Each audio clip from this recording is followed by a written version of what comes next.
The Republic, by Plato. Read by Bob Neufeld. Persons of the dialogue: Socrates, who is the narrator; Glaucon, Adeimantus, Polemarchus, Cephalus, Thrasymachus, and Cleitophon, and others who are mute auditors.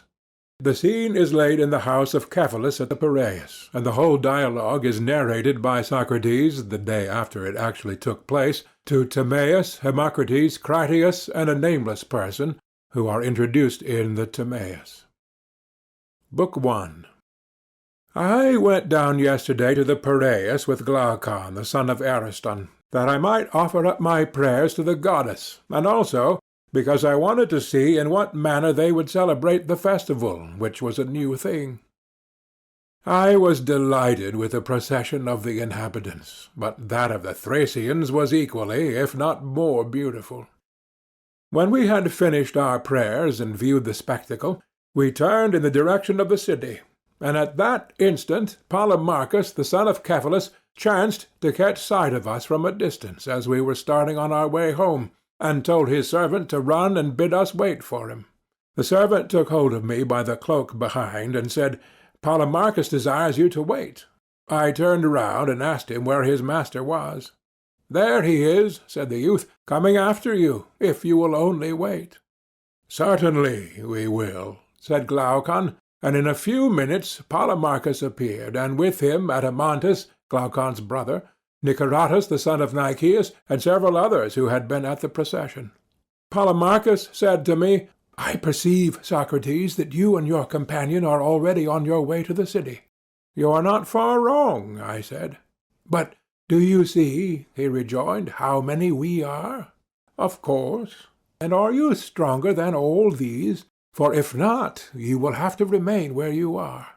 "May there not be an alternative," I said, "that we may persuade you to let us go?" "But can you persuade us if we refuse to listen to you?" he said. "Certainly not," replied Glaucon. "Then we are not going to listen, of that you may be assured." Adeimantus added, "Has no place told you of a torch race on horseback in honor of the goddess which will take place in the evening?" "With horses," I replied. "That is a novelty. Will horsemen carry torches and pass them one to another during the race?" "Yes," said Polemarchus, "and not only so, but a festival will be celebrated at night, which you certainly ought to see. Let us rise soon after supper and see this festival. There will be a gathering of young men, and we will have a good talk. Stay then, and do not be perverse." Glaucon said, "I suppose, since you insist, that we must." "Very good," I replied. Accordingly, we went with Polemarchus to his house, and there we found his brothers Lysias and Adeimantus, and with them Thrasymachus the Chalcedonian, Charmantides the Paean, and Cleitophon the son of Aristonomus.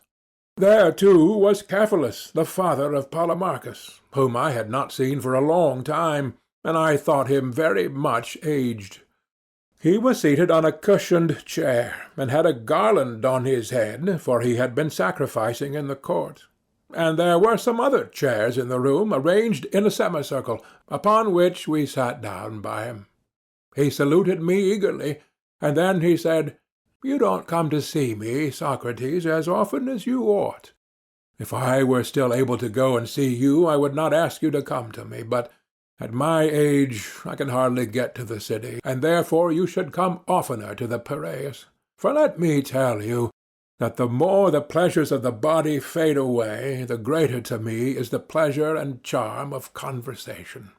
Do not then deny my request, but make our house your resort, and keep company with these young men.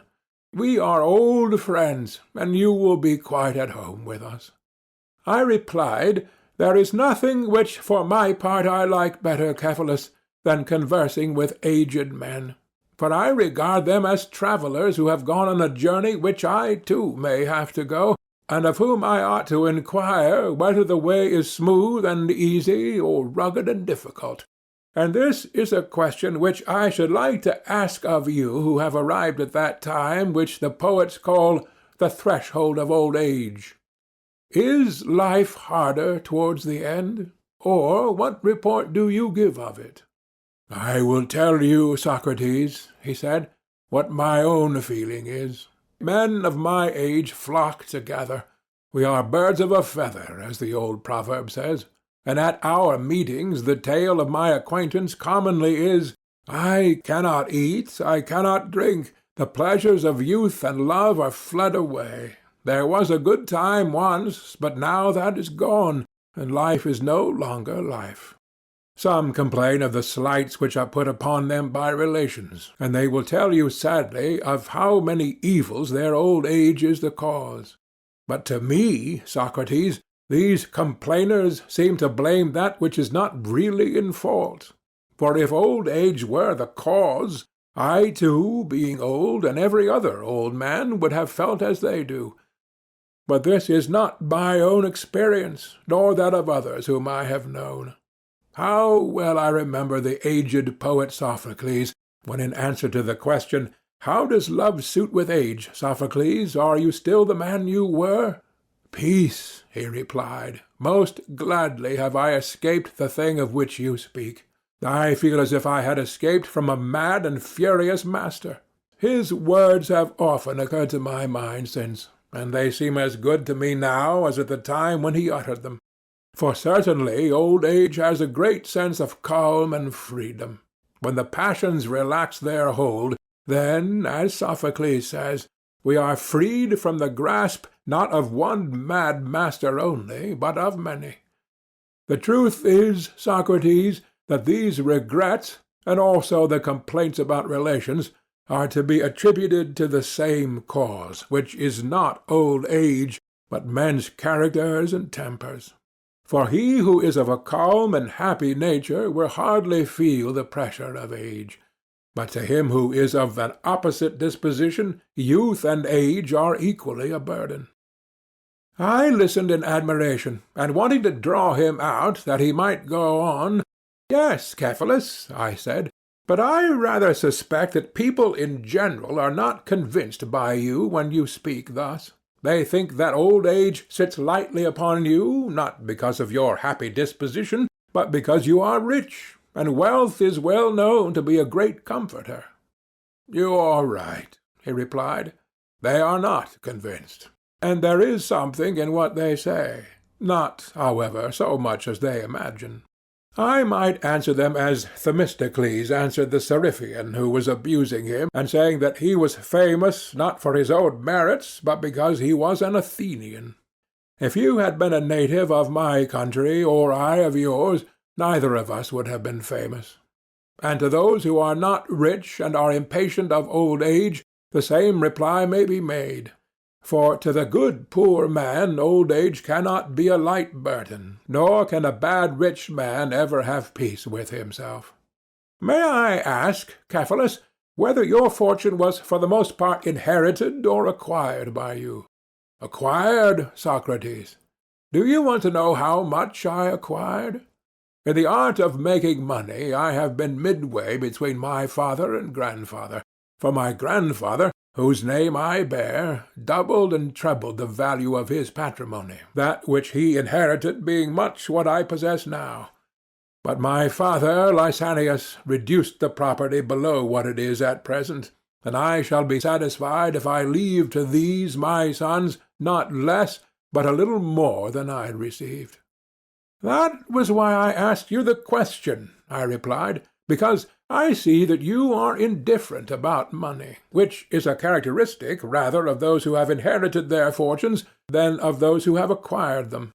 The makers of fortunes have a second love of money as a creation of their own, resembling the affection of authors for their own poems, or of parents for their children, besides that natural love of it, for the sake of use and profit which is common to them and all men.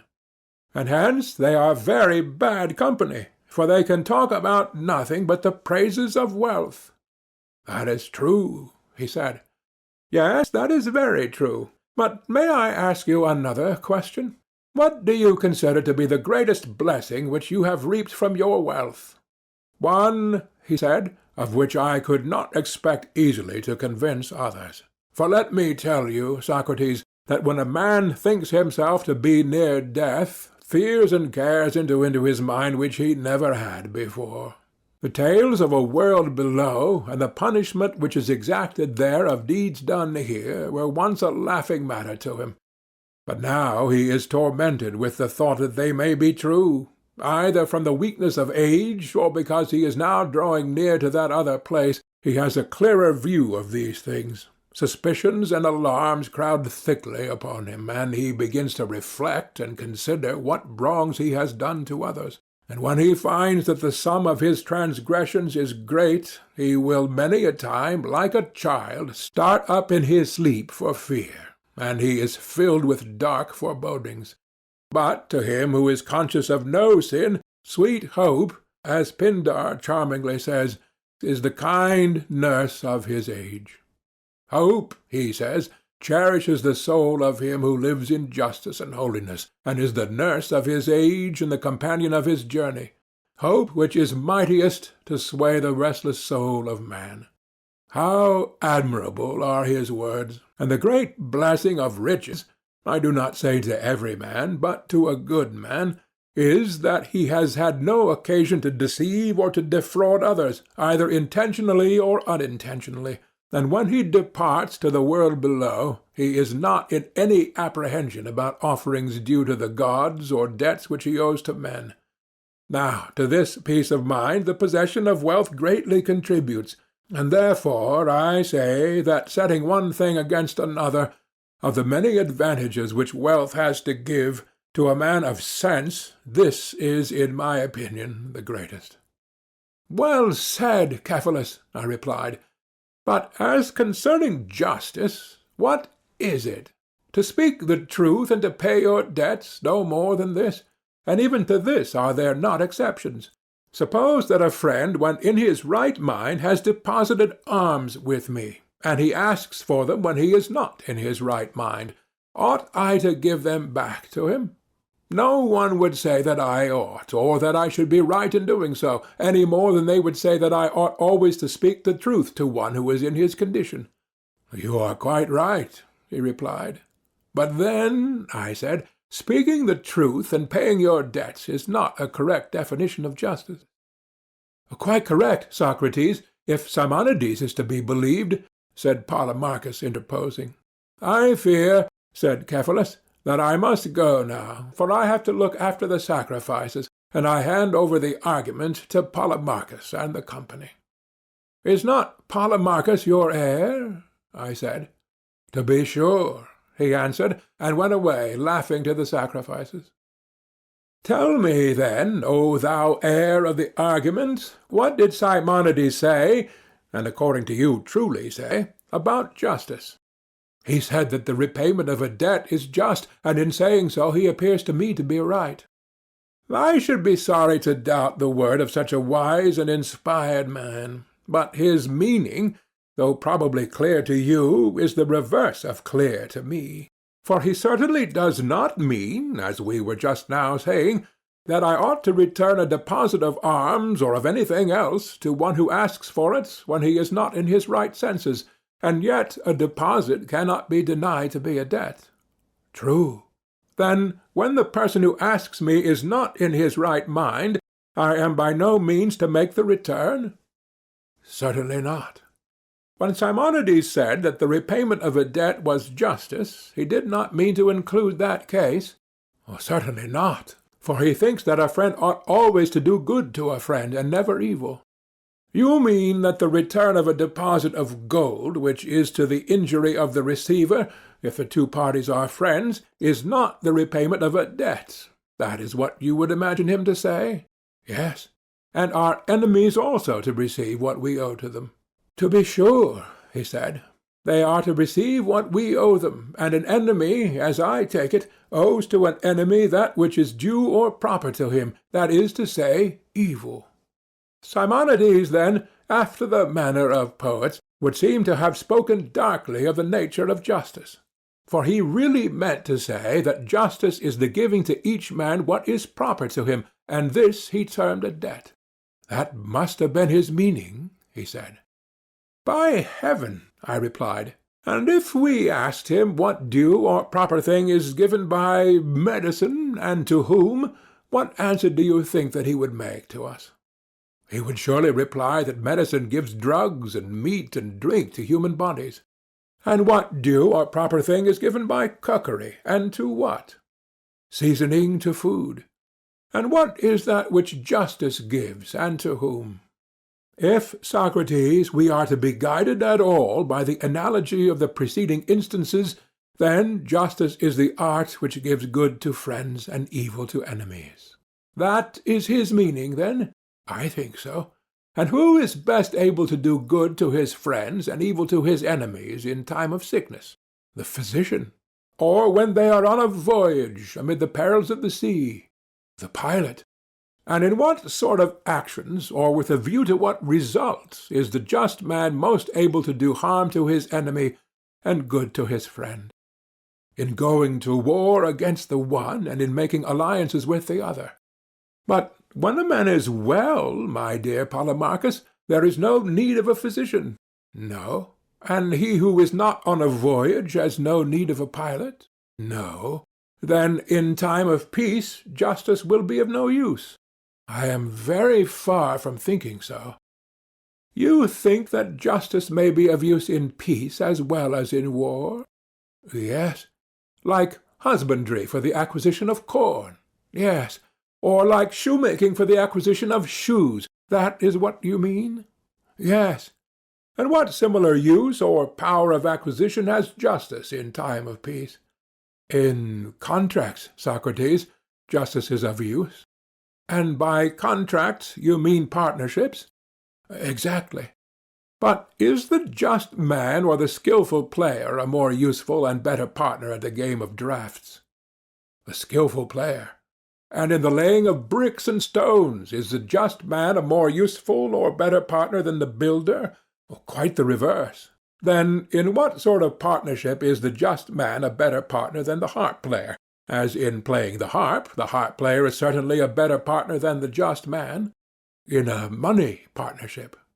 Yes, Polemarchus, but surely not in the use of money, for you do not want a just man to be your counselor in the purchase or sale of a horse. A man who is knowing about horses would be better for that, would he not? Certainly. And when you want to buy a ship, the shipwright or the pilot would be better. True. Then what is that joint use of silver or gold in which the just man is to be preferred? When you want a deposit to be kept safely. You mean when money is not wanted, but allowed to lie. Precisely. That is to say, justice is useful when money is useless. That is the inference. And when you want to keep a pruning hook safe, then justice is useful to the individual and to the state. But when you want to use it, then the art of the vine-dresser. Clearly. And when you want to keep a shield or a lyre and not to use them, you would say that justice is useful. But when you want to use them, then the art of the soldier or of the musician. Certainly. And so, of all other things, justice is useful when they are useless, and useless when they are useful. That is the inference. Then justice is not good for much. But let us consider this further point. Is not he who can best strike a blow in a boxing match, or in any kind of fighting, best able to ward off a blow? Certainly. And he who is most skilful in preventing or escaping from a disease is best able to create one. True. And he is the best guard of a camp who is best able to steal a march upon the enemy. Certainly. Then he who is a good keeper of anything is also a good thief? That, I suppose, is to be inferred. Then, if the just man is good at keeping money, he is good at stealing it. That is implied in the argument. Then, after all, the just man has turned out to be a thief. And this is a lesson which I suspect you must have learnt out of Homer, for he, speaking of Autolycus, the maternal grandfather of Odysseus, who is a favourite of his, affirms that he was excellent above all men in theft and perjury. And so, you and Homer and Simonides are agreed that justice is an art of theft, to be practised, however, for the good of friends and for the harm of enemies, That was what you were saying? No, certainly not that, though I do not know now what I did say, but I still stand by the latter words. Well, there is another question. By friends and enemies, do we mean those who are so really, or only in seeming? Surely, he said, a man may be expected to love those whom he thinks good, and to hate those whom he thinks evil. Yes, but do not persons often err about good and evil? Many who are not good seem to be so, and conversely. That is true. Then to them the good will be enemies, and the evil will be their friends?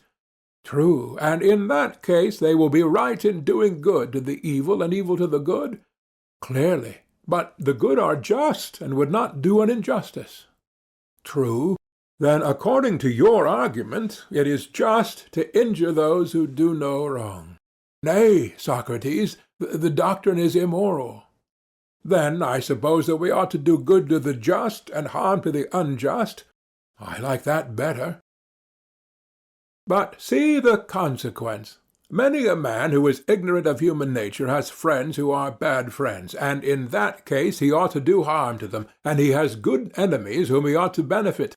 But if so, we shall be saying the very opposite of that which we affirmed to be the meaning of Simonides. Very true, he said, and I think that we had better correct an error into which we seem to have fallen in the use of the words friend and enemy. What was the error, Polemarchus? I asked.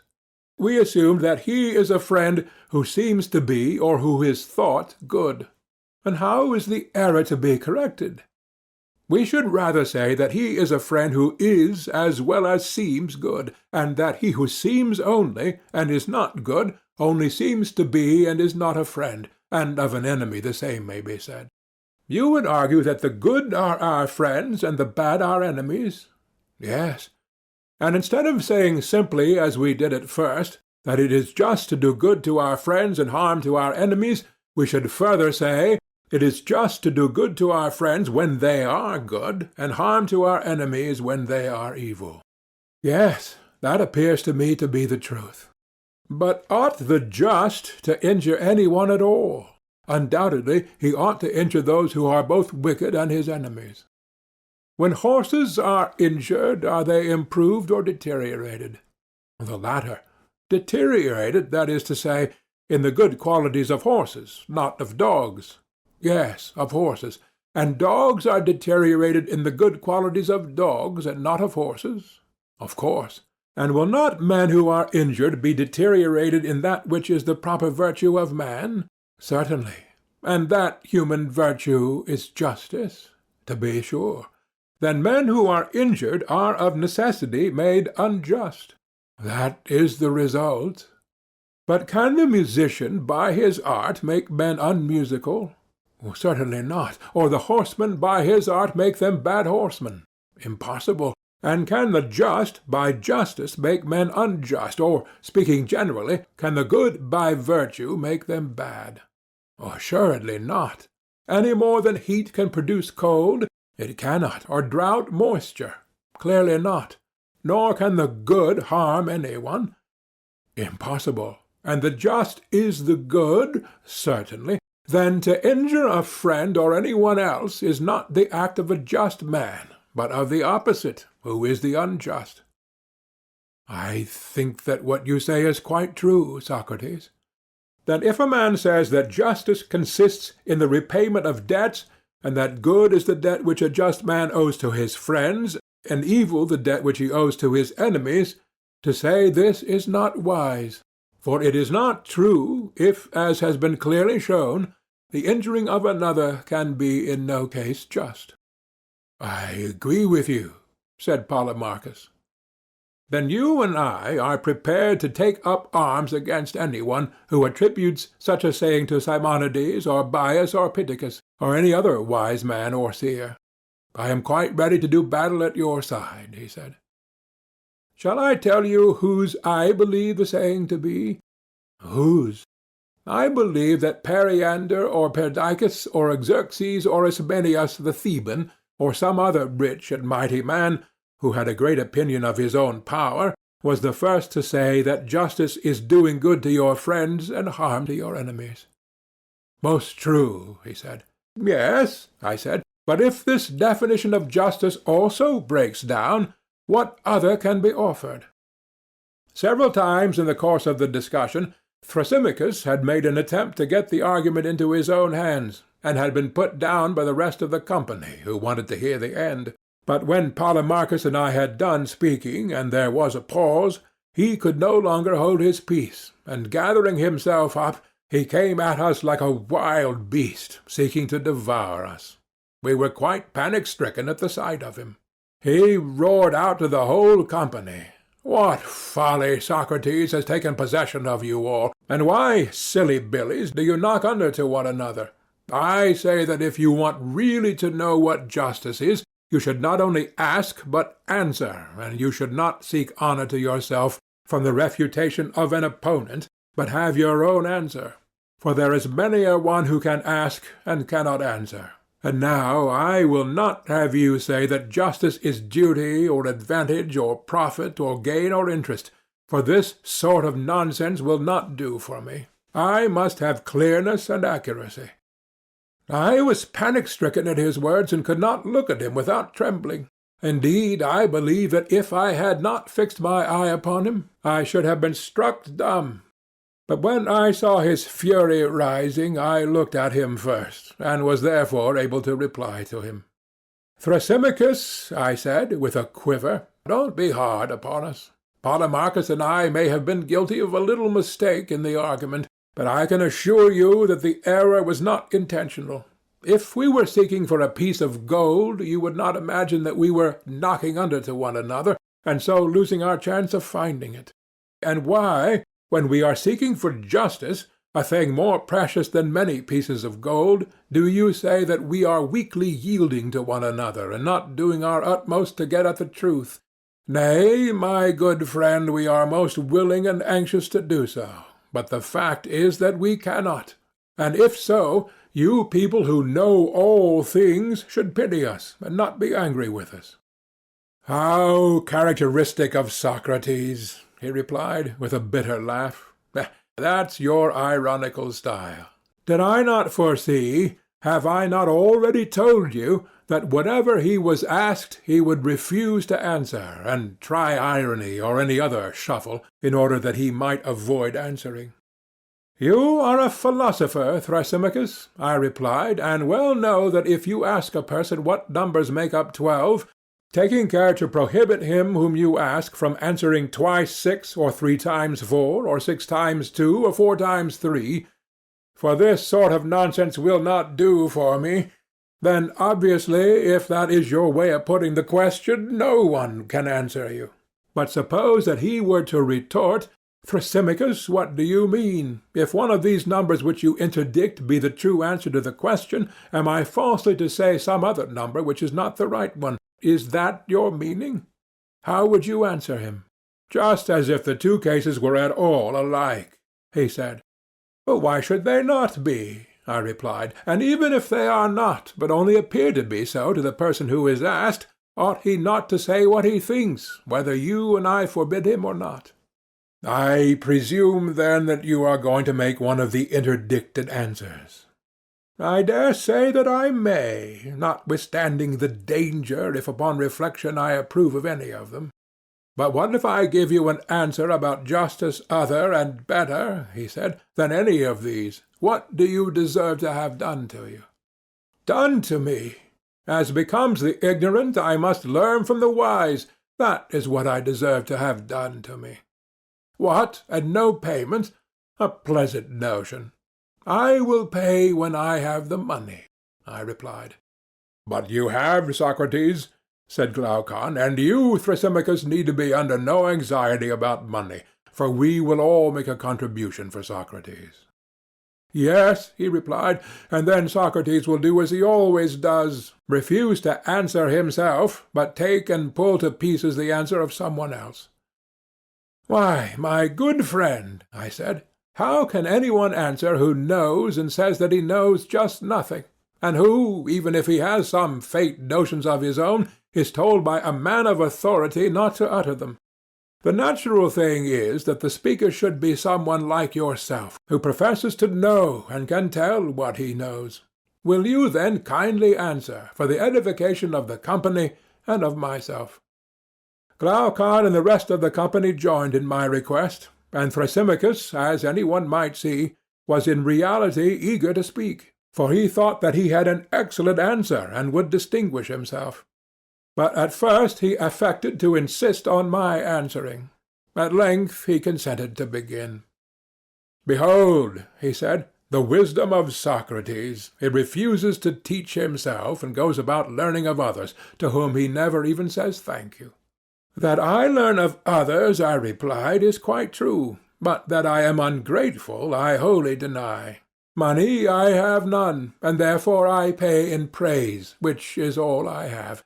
And how ready I am to praise any one who appears to me to speak well, you will very soon find out when you answer, for I expect that you will answer well." "Listen, then," he said. "I proclaim that justice is nothing else than the interest of the stronger. And now why do you not praise me? But of course you won't." "Let me first understand you," I replied. "Justice, as you say, is the interest of the stronger. What, Thrasymachus, is the meaning of this? You cannot mean to say that because Polydamas the Pancratiast is stronger than we are, and finds the eating of beef conducive to his bodily strength, that to eat beef is therefore equally for our good who are weaker than he is, and right and just for us. That's abominable of you, Socrates. You take the words in the sense which is most damaging to the argument." "Not at all, my good sir," I said. "I am trying to understand them, and I wish that you would be a little clearer." "Well," he said, "have you never heard that forms of government differ? There are tyrannies, and there are democracies, and there are aristocracies." "Yes, I know." "And the government is the ruling power in each state?" "Certainly." "And the different forms of government make laws, democratical, aristocratical, tyrannical, with a view to their several interests, and these laws, which are made by them for their own interests, are the justice which they deliver to their subjects, and him who transgresses them they punish as a breaker of the law and unjust. And that is what I mean when I say that in all states there is the same principle of justice, which is the interest of the government. And as the government must be supposed to have power, the only reasonable conclusion is that everywhere there is one principle of justice, which is the interest of the stronger." "Now I understand you," I said, "and whether you are right or not I will try to discover. But let me remark that in defining justice you have yourself used the word interest, which you forbade me to use. It is true, however, that in your definition the words of the stronger are added." "A small addition, you must allow," he said. "Great or small, never mind about that. We must first enquire whether what you are saying is the truth.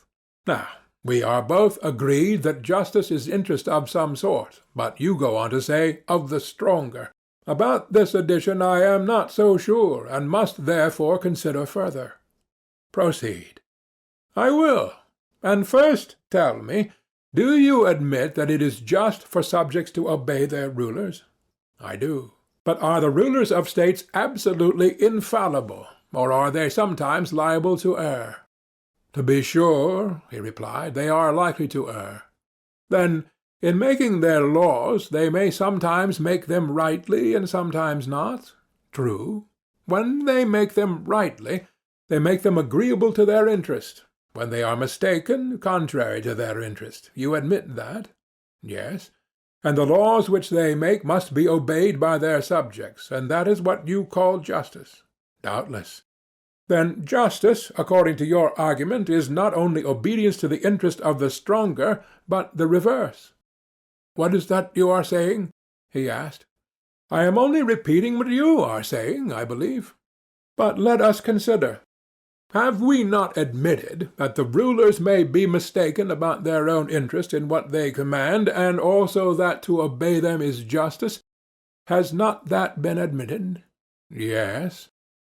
then you must also have acknowledged justice not to be for the interest of the stronger, when the rulers intentionally command things to be done which are to their own injury. For if, as you say, justice is the obedience which the subject renders to their commands, in that case, O wisest of men, is there any escape from the conclusion that the weaker are commanded to do, not what is for the interest, but what is for the injury of the stronger?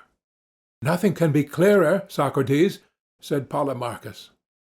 Yes, said Cleitophon, interposing, if you are allowed to be his witness. But there is no need of any witness, said Polemarchus, for Thrasymachus himself acknowledges that rulers may sometimes command what is not for their own interest, and that for subjects to obey them is justice. Yes, Polemarchus, Thrasymachus said that for subjects to do what was commanded by their rulers is just. Yes, Cleitophon, but he also said that justice is the interest of the stronger, and while admitting both these propositions, he further acknowledged that the stronger may command the weaker, who are his subjects, to do what is not for his own interest, whence follows that justice is the injury quite as much as the interest of the stronger. But, said Cleitophon, he meant by the interest of the stronger what the stronger thought to be his interest. This is what the weaker had to do, and this was affirmed by him to be justice. Those were not his words, rejoined Polemarchus.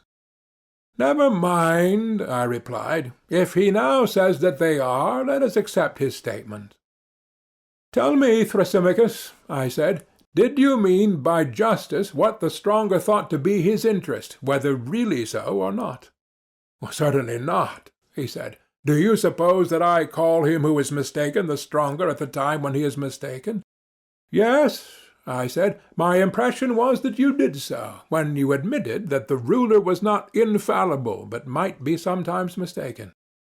You argue like an informer, Socrates. Do you mean, for example, that he who is mistaken about the sick is a physician in that he is mistaken, or that he who errs in arithmetic or grammar is an arithmetician or grammarian at the time when he is making the mistake, in respect of the mistake?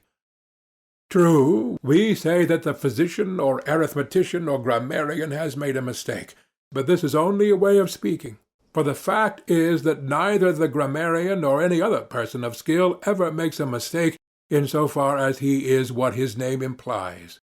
They none of them err unless their skill fails them, and then they cease to be skilled artists. No artist or sage or ruler errs at the time when he is what his name implies, though he is commonly said to err, and I adopted the common mode of speaking. But to be perfectly accurate, since you are such a lover of accuracy, we should say that the ruler, in so far as he is a ruler, is unerring, and being unerring always commands that which is for his own interest, and the subject is required to execute his commands, and therefore, as I said at first and now repeat, justice is the interest of the stronger. Indeed, Thrasymachus, and do I really appear to you to argue like an informer? Certainly, he replied. And do you suppose that I ask these questions with any design of injuring you in the argument?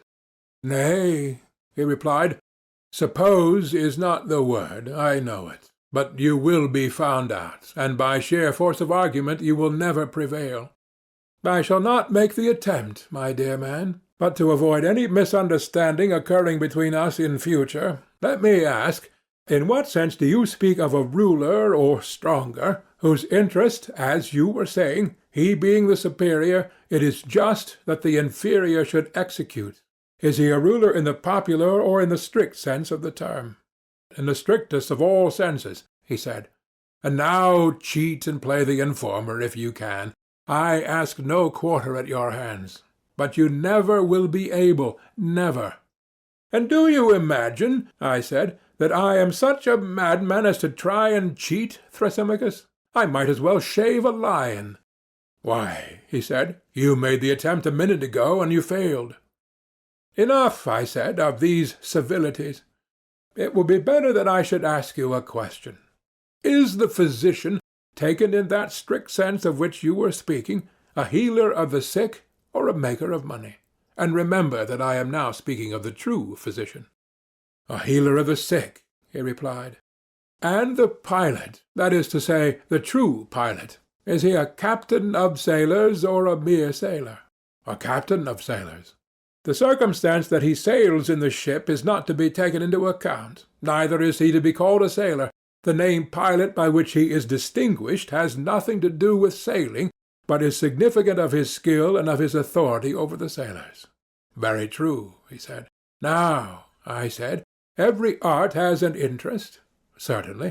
For which the art has to consider and provide. Yes, that is the aim of art. And the interest of any art is the perfection of it, this and nothing else. What do you mean? I mean what I may illustrate negatively by the example of the body. Suppose you were to ask me whether the body is self-sufficing or has wants. I should reply, certainly the body has wants, for the body may be ill and require to be cured, and has therefore interests to which the art of medicine ministers, and this is the origin and intention of medicine, as you will acknowledge. Am I right? Quite right, he replied. But is the art of medicine, or any other art, faulty or deficient in any quality, in the same way that the eye may be deficient in sight, or the ear fail of hearing, and therefore requires another art to provide for the interests of seeing and hearing? Has art in itself, I say, any similar liability to fault or defect, and does every art require another supplementary art to provide for its interests, and that another and another without end? Or have the arts to look only after their own interests? Or have they no need either of themselves or of another? Having no faults or defects, they have no need to correct them, either by the exercise of their own art or of any other. They have only to consider the interest of their subject matter. For every art remains pure and faultless while remaining true, that is to say, while perfect and unimpaired. Take the words in your precise sense, and tell me whether I am not right. Yes, clearly. Then medicine does not consider the interest of medicine, but the interest of the body. True, he said. Nor does the art of horsemanship consider the interests of the art of horsemanship, but the interests of the horse. Neither do any other arts care for themselves, for they have no needs. They care only for that which is the subject of their art. True, he said.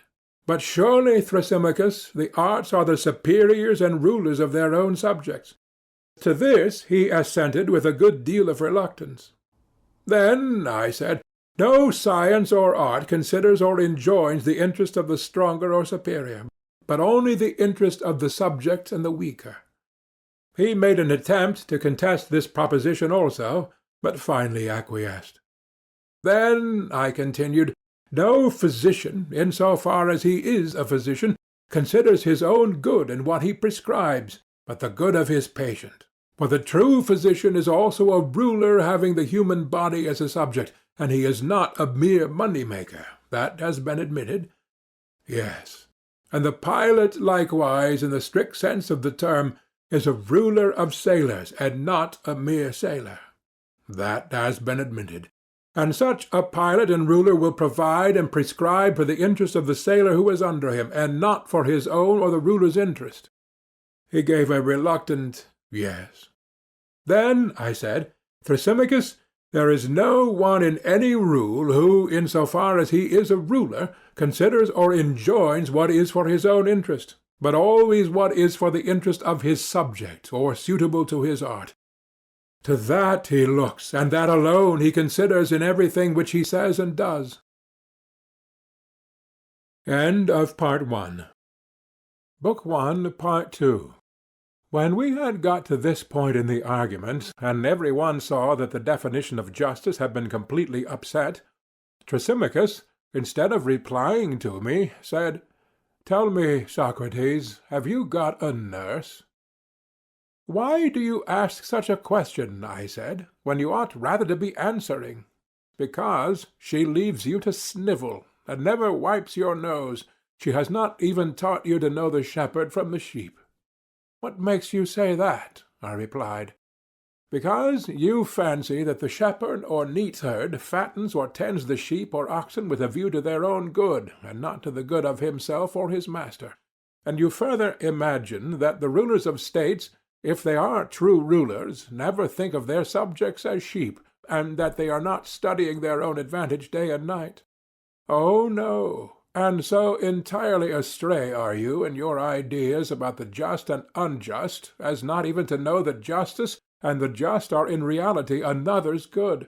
That is to say, the interest of the ruler and stronger, and the loss of the subject and the servant.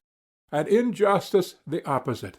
For the unjust is lord over the truly simple and just. He is the stronger, and his subjects do what is for his interest and minister to his happiness, which is very far from being their own.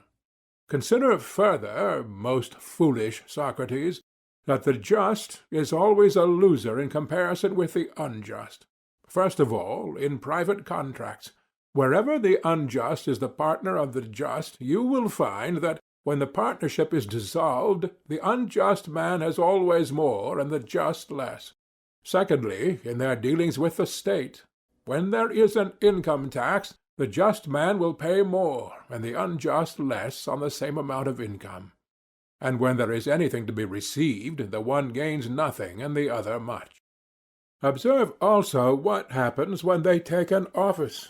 There is the just man neglecting his affairs and perhaps suffering other losses, and getting nothing out of the public, because he is just. Moreover, he is hated by his friends and acquaintances for refusing to serve them in unlawful ways. But all this is reversed in the case of the unjust man. I am speaking, as before, of injustice on a large scale, in which the advantage of the unjust is most apparent. And my meaning will be most clearly seen if we turn to that highest form of injustice in which the criminal is the happiest of men, and the sufferers or those who refuse to do injustice are the most miserable. That is to say, tyranny, which by fraud and force takes away the property of others, not little by little, but wholesale, comprehending in one things sacred as well as profane, private, and public. For which acts of wrong, if he were detected perpetrating any of them singly, he would be punished and incur great disgrace. They who do such wrong in particular cases are called robbers of temples, and man-stealers, and burglars, and swindlers, and thieves. But when a man, besides taking away the money of the citizens, has made slaves of them, then, instead of these names of reproach, he is termed happy and blessed, and not only by the citizens, but by all who hear of his having achieved the consummation of injustice. For mankind censure injustice, fearing that they may be the victims of it, and not because they shrink from committing it. And thus I have shown, Socrates, injustice, when on a sufficient scale, has more strength and freedom and mastery than justice. And, as I said at first, justice is the interest of the stronger, whereas injustice is a man's own profit and interest. Thrasymachus, when he had thus spoken, having like a bathman deluged our ears with his words, had a mind to go away. But the company would not let him. They insisted that he should remain and defend his position, and I myself added my own humble request that he would not leave us. "Thrasymachus," I said to him, "excellent man, how suggestive are your remarks! And are you going to run away before you have fairly taught and learned whether they are true or not? Is the attempt to determine the way of man's life so small a matter in your eyes, to determine how life may be passed by each one of us to the greatest advantage?" "And do I differ from you," he said, "as to the importance of the inquiry?" "You appear rather," I replied, "to have no care or thought about us, Thrasymachus. Whether we live better or worse from not knowing what you say you know is to you a matter of indifference. Pray thee, friend, do not keep your knowledge to yourself. We are a large party, and any benefit which you confer upon us will be amply rewarded. For my own part, I openly declare that I am not convinced, and that I do not believe injustice to be more gainful than justice, even if uncontrolled and allowed to have free play. For granting that there may be an unjust man who is able to commit injustice either by fraud or force, still this does not convince me of the superior advantage of injustice, and there may be others who are in the same predicament as myself. Perhaps we may be wrong. If so, you, in your wisdom, should convince us that we are mistaken in preferring justice to injustice. And how am I to convince you, he said, if you are not already convinced by what I have just said? What more can I do for you? Would you have me put the proof bodily into your souls? Heaven forbid, I said. I would only ask you to be consistent, or, if you change, change openly, and let there be no deception. For I must remark, Thrasymachus, if you will recall what was previously said, that although you began by defining the true physician in an exact sense, you do not observe a like exactness when speaking of the shepherd. You thought that the shepherd, as a shepherd, tends the sheep not with a view to their own good, but more like a diner or banqueter with a view to the pleasures of the table, or, again, as a trader for sale in the market, and not as a shepherd. Yet surely the art of the shepherd is concerned only with the good of his subjects. He has only to provide the best for them, since the perfection of the art is already ensured whenever all the requirements of it are satisfied.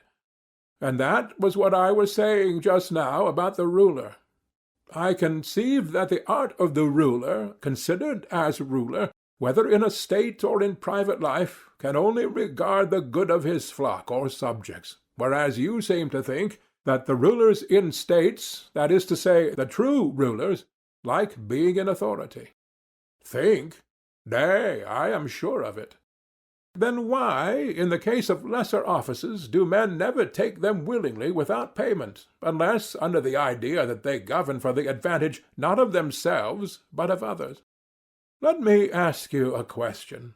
Are not the several arts different, by reason of their each having a separate function? And, my dear illustrious friend, do say what you think, that we may make a little progress. Yes, that is the difference, he replied. And each art gives us a particular good, and not merely a general one.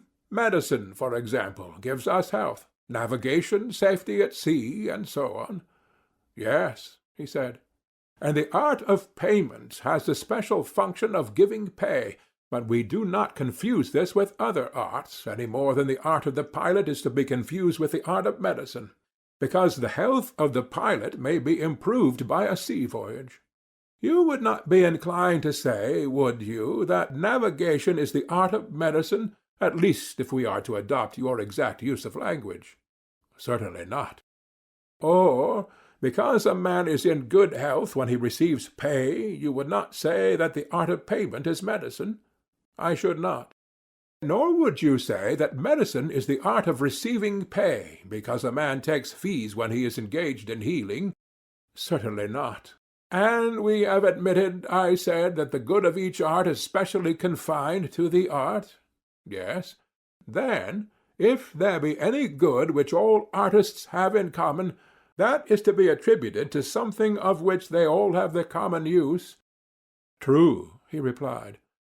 And when the artist is benefited by receiving pay, the advantage is gained by an additional use of the art of pay, which is not the art professed by him. He gave a reluctant assent to this. Then the pay is not derived by the several artists from their respective arts. But the truth is that while the art of medicine gives health, and the art of the builder builds a house, another art attends them, which is the art of pay.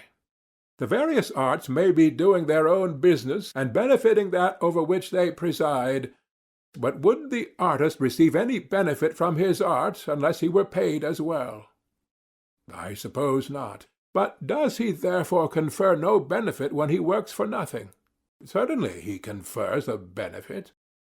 Then now, Thrasymachus, there is no longer any doubt that neither arts nor governments provide for their own interests, but, as we were before saying, they rule and provide for the interests of their subjects, who are the weaker and not the stronger. To their good they attend, and not to the good of the superior. And this is the reason, my dear Thrasymachus, why, as I was just now saying, no one is willing to govern, because no one likes to take in hand the reformation of evils which are not his concern, without remuneration. For in the execution of his work, and in giving his orders to another, the true artist does not regard his own interest, but always that of his subjects, and therefore, in order that rulers may be willing to rule, they must be paid in one of three modes of payment: money, or honor, or a penalty for refusing. What do you mean, Socrates? Said Glaucon. The first two modes of payment are intelligible enough, but what the penalty is I do not understand, and how a penalty can be a payment. You mean that you do not understand the nature of this payment, which to the best men is the great inducement to rule? Of course you know that ambition and avarice are held to be, as indeed they are, a disgrace. Very true. And for this reason, I said, money and honor have no attraction for them. Good men do not wish to be openly demanding payment for governing, and so to get the name of hirelings, nor by secretly helping themselves out of the public revenues to get the name of thieves. And not being ambitious, they do not care about honor. Wherefore necessity must be laid upon them, and they must be induced to serve from the fear of punishment. And this, as I imagine, is the reason why the forwardness to take office, instead of waiting to be compelled, has been deemed dishonorable. Now, the worst part of the punishment is that he who refuses to rule is liable to be ruled by one who is worse than himself. And the fear of this, as I conceive, induces the good to take office, not because they would, but because they cannot help, not under the idea that they are going to have any benefit or enjoyment themselves, but as a necessity, and because they are not to commit the task of ruling to any one who is better than themselves, or indeed as good.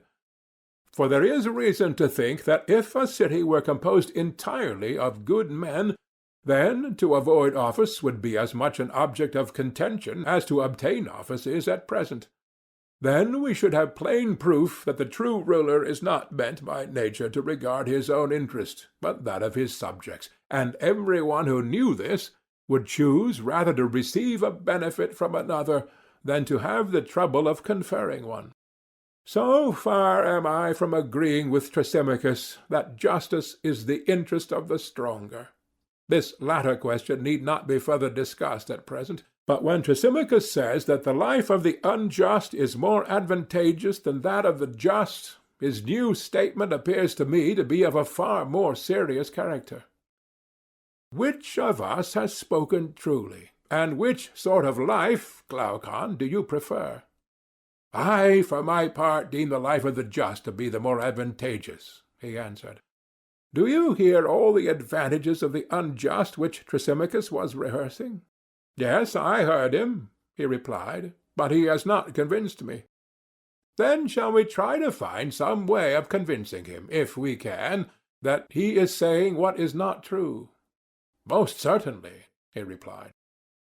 If, I said, he makes a set speech, and we make another recounting all the advantages of being just, and he answers, and we rejoin, there must be a numbering and measuring of the goods which are claimed on either side, and in the end we shall want judges to decide.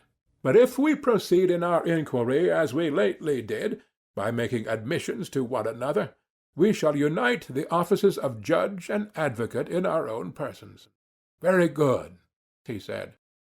And which method do I understand you to prefer? I said. That which you propose. Well then, Thrasymachus, I said, suppose you begin at the beginning and answer me. You say that perfect injustice is more gainful than perfect justice. Yes, that is what I say, and I have given you my reasons. And what is your view about them? Would you call one of them virtue and the other vice? Certainly. I suppose that you would call justice virtue and injustice vice. What a charming notion! So likely, too, seeing that I affirm injustice to be profitable and justice not. What else, then, would you say? The opposite, he replied. And would you call justice vice?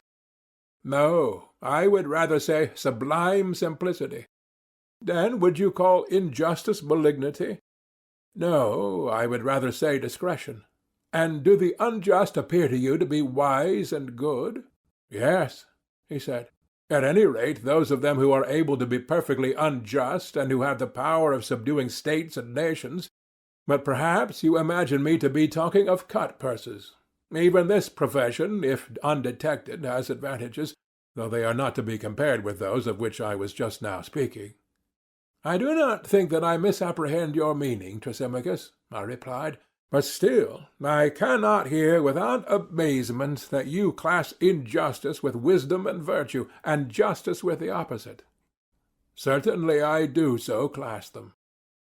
Now, I said, you are on more substantial and almost unanswerable ground. For if the injustice which you were maintaining to be profitable had been admitted by you, as by others, to be vice and deformity, an answer might have been given to you on received principles.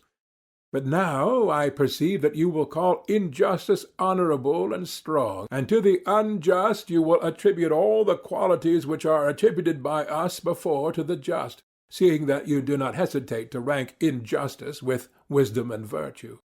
You have guessed most infallibly, he replied. Then I certainly ought not to shrink from going through the argument so long as I have reason to think that you, Thrasymachus, are speaking your real mind. For I do believe that you are now in earnest, and are not amusing yourself at our expense. I may be in earnest or not, but what is that to you? To refute the argument is your business. Very true, I said. That is what I have to do. But will you be so good as to answer yet one more question? Does the just man try to gain any advantage over the just? Far otherwise. If he did, he would not be the simple, amusing creature which he is. And would he try to go beyond just action? He would not. And how would he regard the attempt to gain an advantage over the unjust? Would that be considered by him as just or unjust? He would think it just, and would try to gain the advantage, but he would not be able. Whether he would or would not be able, I said, is not the point. My question is only whether the just man, while refusing to have more than another just man, would wish and claim to have more than the unjust. Yes, he would. And what of the unjust? Does he claim to have more than the just man, and to do more than is just? Of course, he said, for he claims to have more than all men. And the unjust man will strive and struggle to obtain more than the unjust man or action, in order that he may have more than all? True. We may put the matter thus, I said. The just does not desire more than his like, but more than his unlike, whereas the unjust desires more than both his like and his unlike. Nothing, he said, can be better than that statement. And the unjust is good and wise, and the just is neither. Good again, he said. And is not the unjust like the wise and good, and the just unlike them? Of course, he said. He who is of a certain nature is like those who are of a certain nature. He who is not, not. Each of them, I said, is such as his like is. Certainly, he replied. Very good, Thrasymachus, I said. And now to take the case of the arts. You would admit that one man is a musician and another not a musician. Yes. And which is wise and which is foolish? Clearly the musician is wise, and he who is not a musician is foolish. And he is good in as far as he is wise, and bad in as far as he is foolish? Yes. And you would say the same sort of thing of the physician? Yes. And do you think, my excellent friend, that a musician, when he adjusts the lyre, would desire or claim to exceed or go beyond a musician in the tightening and loosening the strings? I do not think that he would. But he would claim to exceed the non-musician? Of course. And what would you say of the physician? In prescribing meats and drinks, would he wish to go beyond another physician or beyond the practice of medicine? He would not. but he would wish to go beyond the non-physician. Yes. And about knowledge and ignorance in general, see whether you think that any man who has knowledge ever would wish to have the choice of saying or doing more than another man who has knowledge. Would he not rather say or do the same as his like in the same case? That, I suppose, could hardly be denied. And what of the ignorant? Would he not desire to have more than either the knowing or the ignorant? I dare say. And the knowing is wise? Yes, and the wise is good. True. Then the wise and good will not desire to gain more than his like, but more than his unlike and opposite. I suppose so. Whereas the bad and ignorant will desire to gain more than both. Yes. But did we not say, Thrasymachus, that the unjust goes beyond both his like and unlike? Were not these your words? They were. And you also said that the just will not go beyond his like, but his unlike. Yes. Then the just is like the wise and good, and the unjust like the evil and ignorant. That is the inference. And each of them is such as his like is? That was admitted. Then the just has turned out to be wise and good, and the unjust evil and ignorant. Thrasymachus made all these admissions, not fluently as I repeat them, but with extreme reluctance. It was a hot summer's day, and the perspiration poured from him in torrents. And then I saw what I had never seen before. Thrasymachus blushing. As we were now agreed that justice was virtue and wisdom, and injustice vice and ignorance, I proceeded to another point. Well, I said, Thrasymachus, that matter is now settled. But were we not also saying that injustice had strength? Do you remember? Yes, I remember, he said. But do not suppose that I approve of what you are saying, or have no answer.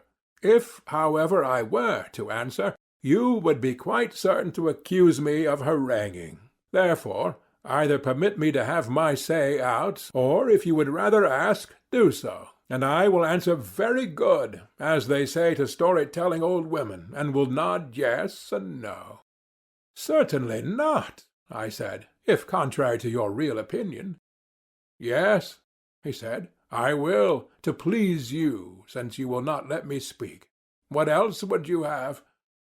Nothing in the world, I said, and if you are so disposed, I will ask, and you shall answer. Proceed. Then I will repeat the question which I asked before, in order that our examination of the relative nature of justice and injustice may be carried on regularly. A statement was made that injustice is stronger and more powerful than justice. But now justice, having been identified with wisdom and virtue, is easily shown to be stronger than injustice, if injustice is ignorance. This can no longer be questioned by any one. But I want to view the matter, Thrasymachus, in a different way. You would not deny that a state may be unjust and may be unjustly attempting to enslave other states, or may have already enslaved them, and may be holding many of them in subjection. True, he replied, and I will add that the best and most perfectly unjust state would be most likely to do so. I know, I said, that such was your position, but what I would further consider is, whether this power which is possessed by the superior state can exist or be exercised without justice or only with justice. If you are right in your view, and justice is wisdom, then only with justice. But if I am right, then without justice. I am delighted, Thrasymachus, to see you not only nodding assent and dissent, but making answers which are quite excellent. That is out of civility to you, he replied. You are very kind, I said, and would you have the goodness also to inform me whether you think that a state, or an army, or a band of robbers and thieves, or any other gang of ill-doers could act at all if they injured one another? No, indeed, he said, they could not. But if they abstain from injuring one another, then they might act together better. Yes. And this is because injustice creates divisions and hatreds and fighting, and justice imparts harmony and friendship. Is not that true, Thrasymachus? I agree, he said, because I do not wish to quarrel with you. How good of you, I said.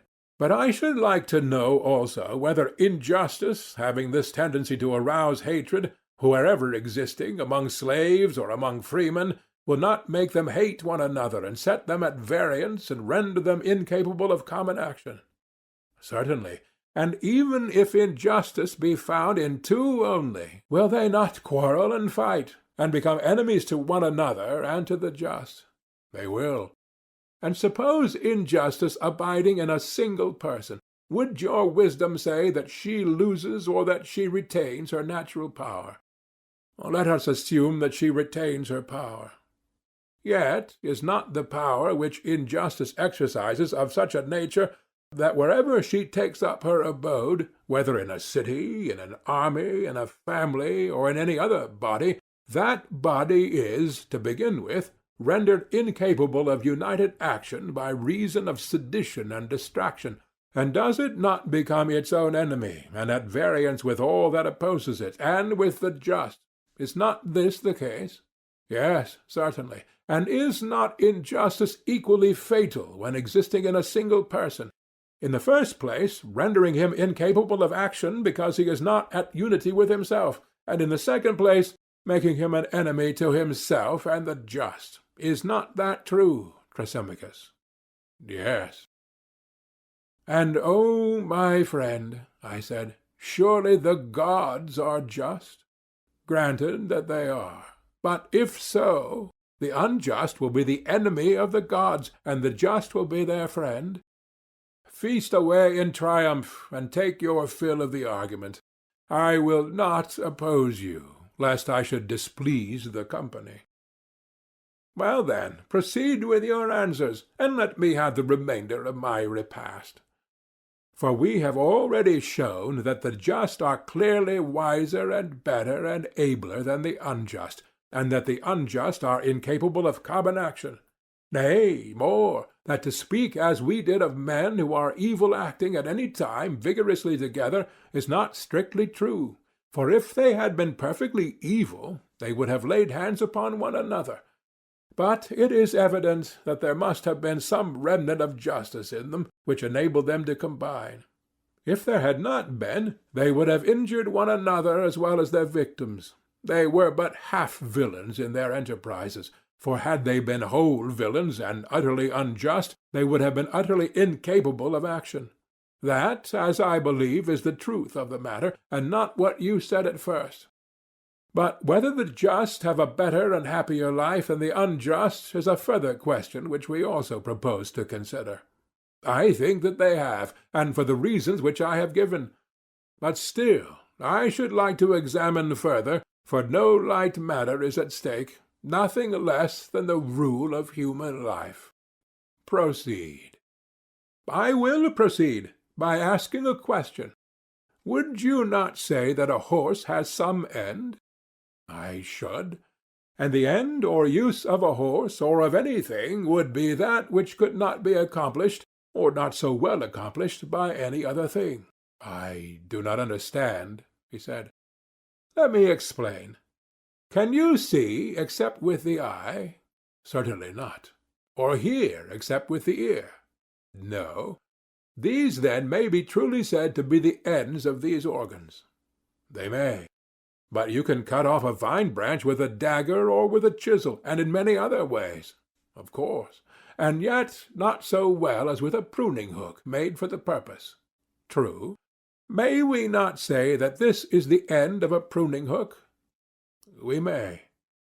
Then now I think you will have no difficulty in understanding my meaning, when I asked the question whether the end of anything would be that which could not be accomplished, or not so well accomplished, by any other thing. I understand your meaning, he said, and assent. And that to which an end is appointed has also an excellence. Need I ask again whether the eye has an end? It has, and has not the eye an excellence?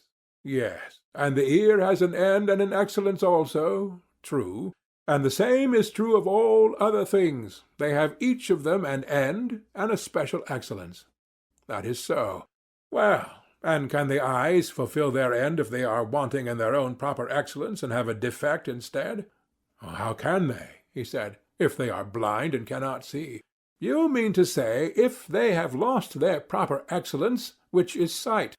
But I have not arrived at that point yet. I would rather ask the question more generally, and only inquire whether the things which fulfill their ends fulfill them by their own proper excellence, and fail of fulfilling them by their own defect. Certainly, he replied. I might say the same of the ears. When deprived of their own proper excellence, they cannot fulfill their end. True. And the same observation will apply to all other things? I agree. Well, and has not the soul an end which nothing else can fulfill? For example, to superintend and command and deliberate and the like. Are not these functions proper to the soul, and can they rightly be assigned to any other? To no other. And is not life to be reckoned among the ends of the soul? Assuredly, he said. And has not the soul an excellence also? Yes. And can she or can she not fulfill her own ends when deprived of that excellence? She cannot. Then an evil soul must necessarily be an evil ruler and superintendent, and the good soul a good ruler. Yes, necessarily. And we have admitted that justice is the excellence of the soul, and injustice the defect of the soul. That has been admitted. Then the just soul and the just man will live well, and the unjust man will live ill. That is what your argument proves. And he who lives well is blessed and happy, and he who lives ill the reverse of happy. Certainly. Then the just is happy, and the unjust miserable? So be it. But happiness and not misery is profitable. Of course. Then, my blessed Thrasymachus, injustice can never be more profitable than justice. Let this, Socrates, he said, be your entertainment at the Bendidia.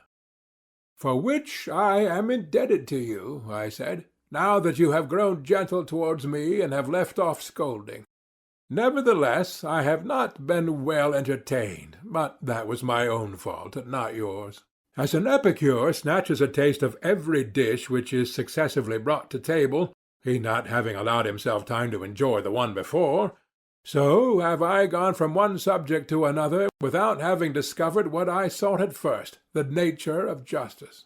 I left that inquiry and turned away to consider whether justice is virtue and wisdom, or evil and folly, and when there arose a further question about the comparative advantages of justice and injustice, I could not refrain from passing on to that. And the result of the whole discussion has been that I know nothing at all. For I know not what justice is, and therefore I am not likely to know whether it is or is not a virtue. Nor can I say whether the just man is happy or unhappy. End of Book 1. Book 2, Part 1. With these words I was thinking that I had made an end to the discussion, but the end in truth proved only to be a beginning. For Glaucon, who is always the most pugnacious of men, was dissatisfied at Thrasymachus's retirement. He wanted to have the battle out. So he said to me, Socrates, do you wish really to persuade us, or only to seem to have persuaded us, that to be just is always better than to be unjust? I should wish really to persuade you, I replied, if I could. Then you certainly have not succeeded. Let me ask you now, how would you arrange goods? Are there not some which we welcome for their own sakes, and independently of their consequences, as, for example, harmless pleasures and enjoyments, which delight us at the time, although nothing follows from them? I agree in thinking there is such a class, I replied.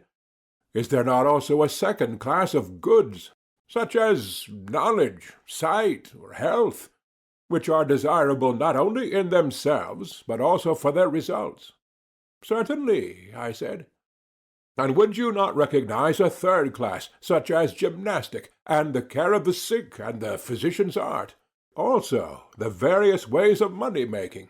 These do us good, but we regard them as disagreeable, and no one would choose them for their own sakes, but only for the sake of some reward or result which flows from them. There is, I said, this third class also. But why do you ask? Because I want to know in which of the three classes you would place justice. In the highest class, I replied, among those goods which he who would be happy desires both for their own sake and for the sake of their results. Then the many are of another mind. They think the justice is to be reckoned in the troublesome class, among goods which are to be pursued for the sake of rewards and of reputation, but in themselves are disagreeable and rather to be avoided. I know, I said, that this is their manner of thinking, and that this was the thesis which Thrasymachus was maintaining just now, when he censured justice and praised injustice. But I am too stupid to be convinced by him. I wish, he said, that you should hear me as well as him, and then I shall see whether you and I agree. For Thrasymachus seems to me like a snake to have been charmed by your voice sooner than he ought to have been. But to my mind the nature of justice and injustice have not yet been made clear. Setting aside their rewards and results, I want to know what they are in themselves, and how they inwardly work in the soul. If you please, then, I will revive the argument of Thrasymachus, and first I will speak of the nature and origin of justice according to the common view of them. Secondly, I will show that all men who practice justice do so against their will, of necessity, but not as a good. And thirdly, I will argue that there is reason in this view, for the life of the unjust is after all better far than the life of the just, if what they say is true, Socrates, since I myself am not of their opinion. But still I acknowledge that I am perplexed when I hear the voices of Thrasymachus and myriads of others dinning in my ears, and, on the other hand, I have never yet heard the superiority of justice to injustice maintained by any one in a satisfactory way. I want to hear justice praised in respect of itself. Then I shall be satisfied, and you are the person from whom I think that I am most likely to hear this, and therefore I will praise the unjust life to the utmost of my power, and my manner of speaking will indicate the manner in which I desire to hear you too praising justice and censuring injustice. Will you say whether you approve of my proposal? Indeed, I do, nor can I imagine any theme about which a man of sense would oftener wish to converse. I am delighted, he replied, to hear you say so, and shall begin by speaking, as I proposed, of the nature and origin of justice. They say that to do injustice is by nature good, to suffer injustice evil, but that the evil is greater than the good. And so when men have both done and suffered injustice, and have had experience of both, not being able to avoid the one and obtain the other, they think that they had better agree among themselves to have neither. Hence there arise laws and mutual covenants, and that which is ordained by law is termed by them lawful and just. Thus they affirm to be the origin and nature of justice. It is a mean or compromise between the best of all, which is to do injustice and not be punished, and the worst of all, which is to suffer injustice without the power of retaliation. And justice, being at a middle point between the two, is tolerated not as a good, but as the lesser evil, and honored by reason of the inability of men to do injustice. For no man who is worthy to be called a man would ever submit to such an agreement if he were able to resist. He would be mad if he did. Such is the received account, Socrates, of the nature and origin of justice. Now that those who practice justice do so involuntarily, and because they have not the power to be unjust, will best appear if we imagine something of this kind. having given both to the just and the unjust power to do what they will, let us watch and see whither desire will lead them. Then we shall discover in the very act the just and unjust man to be proceeding along the same road, following their interests, which all natures deem to be their good, and are only diverted into the path of justice by the force of law. The liberty which we are supposing may be most completely given to them in the form of such a power as is said to have been possessed by Gyges, the ancestor of Croesus the Lydian. According to the tradition, Gyges was a shepherd in the service of the king of Lydia. There was a great storm, and an earthquake made an opening in the earth at the place where he was feeding his flock. Amazed at the sight, he descended into the opening, where, among other marvels, he beheld a hollow brazen horse, having doors, at which he, stooping and looking in, saw a dead body of stature, as appeared to him, more than human, and having nothing on but a gold ring. This he took from the finger of the dead, and reascended. Now the shepherds met together, according to custom, that they might send their monthly report about the flocks to the king. Into their assembly he came, having the ring on his finger, and as he was sitting among them, he chanced to turn the collet of the ring inside his hand, when instantly he became invisible to the rest of the company, and they began to speak of him as if he were no longer present.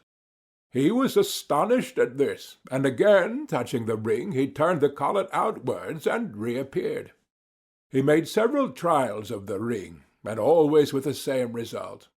When he turned the collet inwards, he became invisible; when outwards, he reappeared.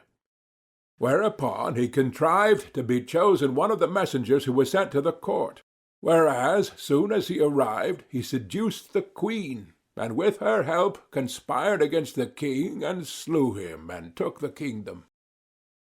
Suppose now that there were two such magic rings, and the just put on one of them, and the unjust the other. No man can be imagined to be of such an iron nature that he would stand fast in justice. No man would keep his hands off what was not his own, when he could safely take what he liked out of the market, or go into houses and lie with any one at his pleasure, or kill or release from prison whom he would, and in all respects be like God among men. Then the actions of the just would be as the actions of the unjust. They would both come at last to the same point. And this we may truly affirm to be a great proof that a man is just, not willingly, or because he thinks that justice is any good to him individually, but of necessity. For wherever any one thinks that he can safely be unjust, there he is unjust.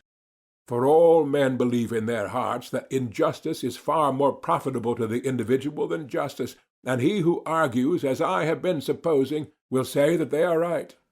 If you could imagine any one obtaining this power of becoming invisible, and never doing any wrong or touching what was another's, he would be thought by the lookers-on to be a most wretched idiot, although they would praise him to one another's faces, and keep up appearances with one another from a fear that they too might suffer injustice. Enough of this. Now, if we are to form a real judgment of the life of the just and unjust, we must isolate them. There is no other way. And how is the isolation to be effected? I answer, let the unjust man be entirely unjust, and the just man entirely just. Nothing is to be taken away from either of them, and both are to be perfectly furnished for the work of their respective lives. First, let the unjust be like other distinguished masters of craft, like the skilful pilot or physician, who knows intuitively his own powers and keeps within their limits, and who, if he fails at any point, is able to recover himself. So let the unjust make his unjust attempts in the right way, and lie hidden if he means to be great in his injustice. He who is found out is nobody. For the highest reach of injustice is to be deemed just when you are not. Therefore I say that in the perfectly unjust man we must assume the most perfect injustice. There is to be no deduction, but we must allow him, while doing the most unjust acts, to have acquitted the greatest reputation for justice. If he have taken a false step, he must be able to recover himself. He must be one who can speak with effect if any of his deeds come to light, and who can force his way where force is required by his courage and strength and command of money and friends. And at his side let us place the just man in his nobleness and simplicity, wishing, as Aeschylus says, to be and not to seem good. There must be no seeming, for if he seem to be just, he will be honored and rewarded, and then we shall not know whether he is just for the sake of justice or for the sake of honors and rewards. Therefore let him be clothed in justice only, and have no other covering, and he must be imagined in a state of life the opposite of the former. Let him be the best of men, and let him be thought the worst. Then he will have been put to the proof, and we shall see whether he will be affected by the fear of infamy and its consequences. And let him continue thus to the hour of death, being just and seeming to be unjust. When both have reached the utmost extreme, the one of justice and the other of injustice, let judgment be given which of them is the happier of the two. Heavens, my dear Glaucon, I said, how energetically you polish them up for the decision, first one then the other, as if they were two statues. I do my best, he said. And now that we know what they are like, there is no difficulty in tracing out the sort of life which awaits either of them. This I will proceed to describe. But as you may think the description a little too coarse, I ask you to suppose, Socrates, that the words which follow are not mine. Let me put them into the mouths of the eulogists of injustice. They will tell you that the just man who is thought unjust will be scourged, racked, bound, will have his eyes burnt out, and at last, after suffering every kind of evil, he will be impaled. Then he will understand that he ought to seem only, and not to be just. The words of Aeschylus may be more truly spoken of the unjust than of the just, for the unjust is pursuing a reality. He does not live with a view to appearance. He wants to be really unjust, and not to seem only. His mind has a soil deep and fertile, out of which spring his prudent counsels. In the first place, he is thought just, and therefore bears rule in the city. He can marry whom he will, and give in marriage to whom he will. Also he can trade and deal where he likes, and always to his own advantage, because he has no misgivings about injustice. And at every contest, whether in public or private, he gets the better of his antagonists, and gains at their expense, and he is rich, and out of his gains he can benefit his friends and harm his enemies. Moreover, he can offer sacrifices and dedicate gifts to the gods abundantly and magnificently, and can honor the gods or any man whom he wants to honor in a far better style than the just, and therefore he is likely to be dearer than they are to the gods. And thus, Socrates, gods and men are said to unite in making the life of the unjust better than the life of the just. I was going to say something in answer to Glaucon, when Adeimantus, his brother, interposed. Socrates, he said, do you not suppose that there is nothing more to be urged? Why, what else is there? I answered. The strongest point of all has not even been mentioned, he replied. Well, then, according to the proverb, let brother help brother. If he fails in any part, do you assist him. Although I must confess that Glaucon has already said quite enough to lay me in the dust, and take from me the power of helping justice. Nonsense, he replied. But let me add something more. There is another side to Glaucon's argument about the praise and censure of justice and injustice, which is equally required in order to bring out what I believe to be his meaning. Parents and tutors are always telling their sons and their wards that they are to be just. But why? Not for the sake of justice, but for the sake of character and reputation, in the hope of obtaining for him who is reputed just some of these offices, marriages, and the like which Glaucon has enumerated among the advantages accruing to the unjust from the reputation of justice. More, however, is made of appearances by this class of persons than by the others. For they throw in the good opinion of the gods, and will tell you of a shower of benefits which the heavens, as they say, rain upon the pious. And this accords with the testimony of the noble Hesiod and Homer, the first of whom says that the gods make the oaks of the just to bear acorns at their summit and bees in the middle, and the sheep are bowed down with the weight of their fleeces, and many other blessings of a like kind are provided for them. And Homer has a very similar strain, for he speaks of one whose fame is as the fame of some blameless king who, like a god, maintains justice, to whom the black earth brings forth wheat and barley, whose trees are bowed with fruit, and his sheep never fail to bear, and the sea gives him fish. Still grander are the gifts of heaven which Musaeus and his son vouchsafe to the just. They take them down into the world below, where they have the saints lying on couches at a feast, everlastingly drunk, crowned with garlands. Their idea seems to be that an immortality of drunkenness is the highest meed of virtue. Some extend their rewards yet further. The posterity, as they say, of the faithful and just shall survive to the third and fourth generation. This is the style in which they praise justice. But about the wicked there is another strain. They bury them in a slough at Hades, and make them carry water in a sieve. Also, while they are yet living, they bring them to infamy, and inflict upon them the punishments which Glaucon described as the portion of the just who are reputed to be unjust. Nothing else does their invention supply. Such is the manner of praising the one and censuring the other. Once more, Socrates, I will ask you to consider another way of speaking about justice and injustice, which is not confined to the poets, but is found in prose writers. The universal voice of mankind is always declaring that justice and virtue are honorable, but grievous and toilsome, and that the pleasures of vice and injustice are easy of attainment, and are only censured by law and opinion.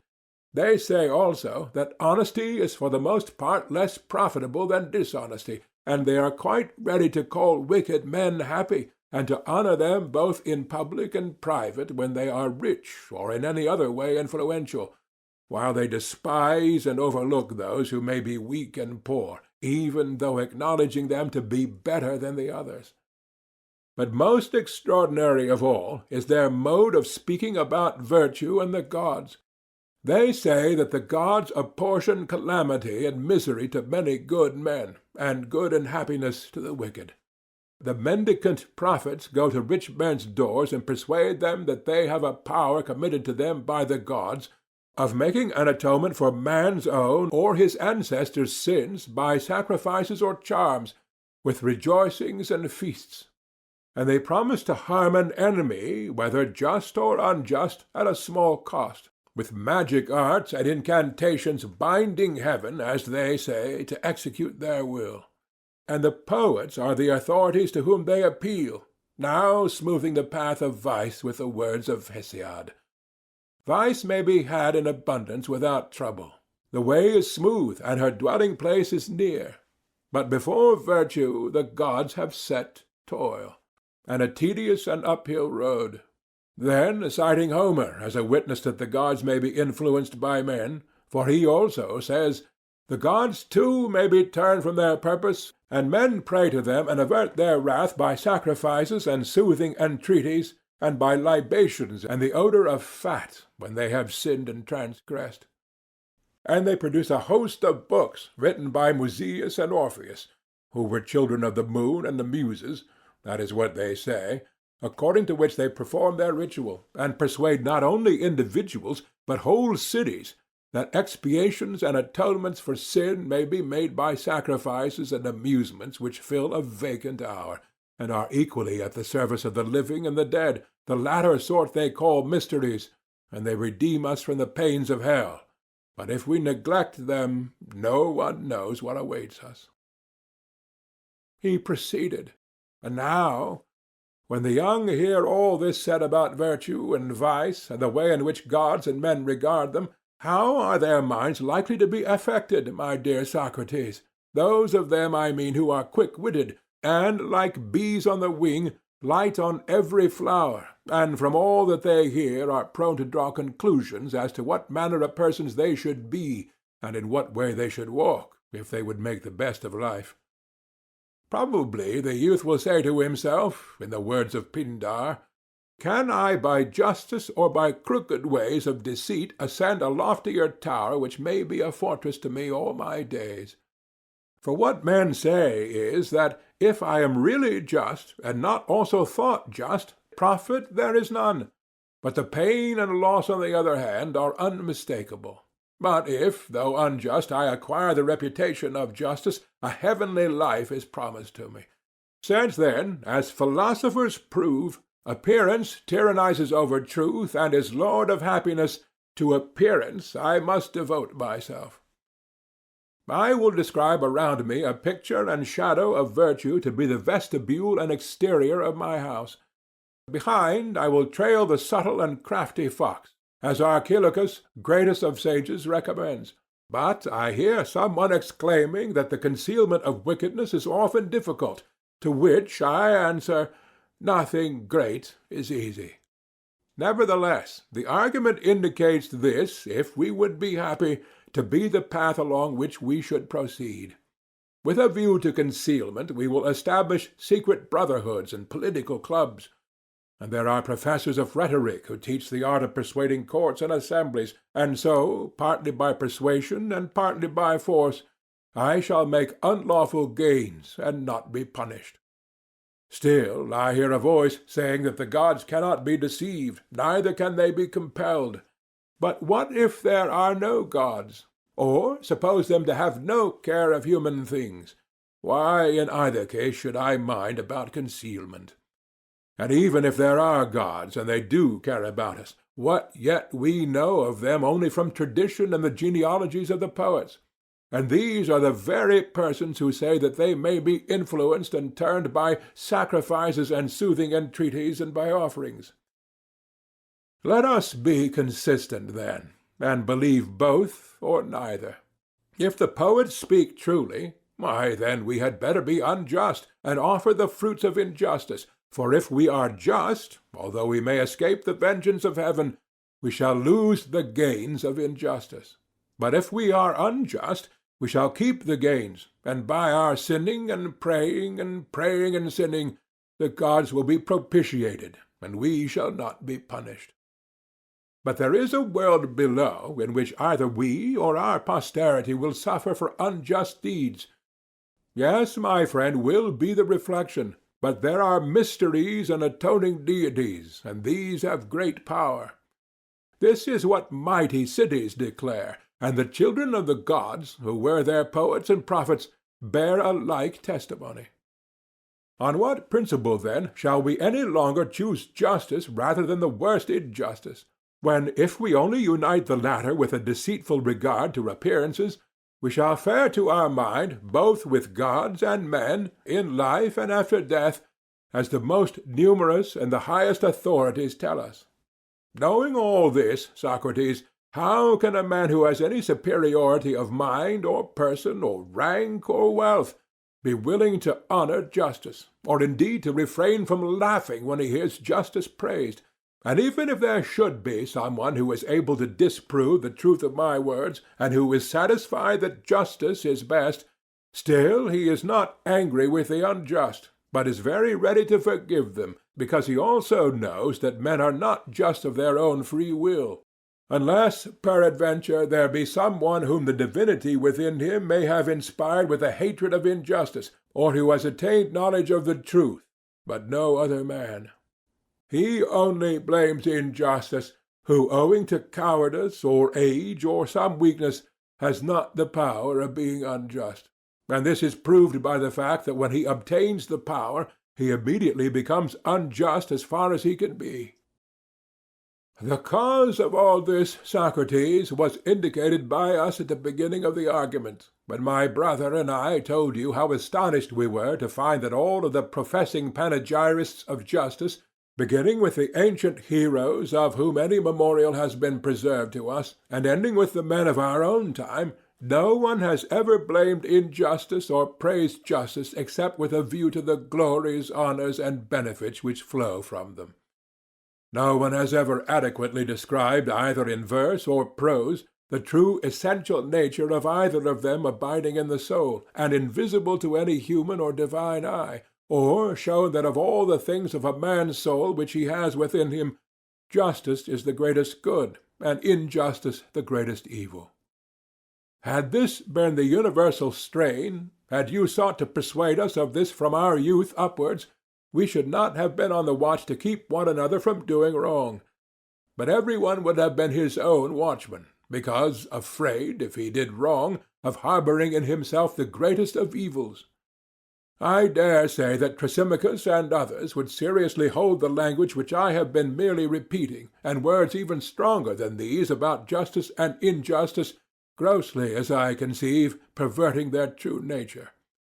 But I speak in this vehement manner, as I must frankly confess to you, because I want to hear from you the opposite side, and I would ask you to show not only the superiority which justice has over injustice, but what effect they have on the possessor of them, which makes the one to be a good and the other an evil to him.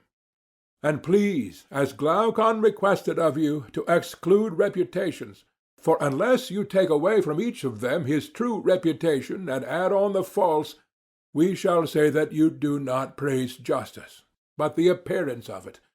We shall think that you are only exhorting us to keep injustice dark, and that you really agree with Thrasymachus in thinking that justice is another's good and the interest of the stronger, and that injustice is a man's own profit and interest, though injurious to the weaker.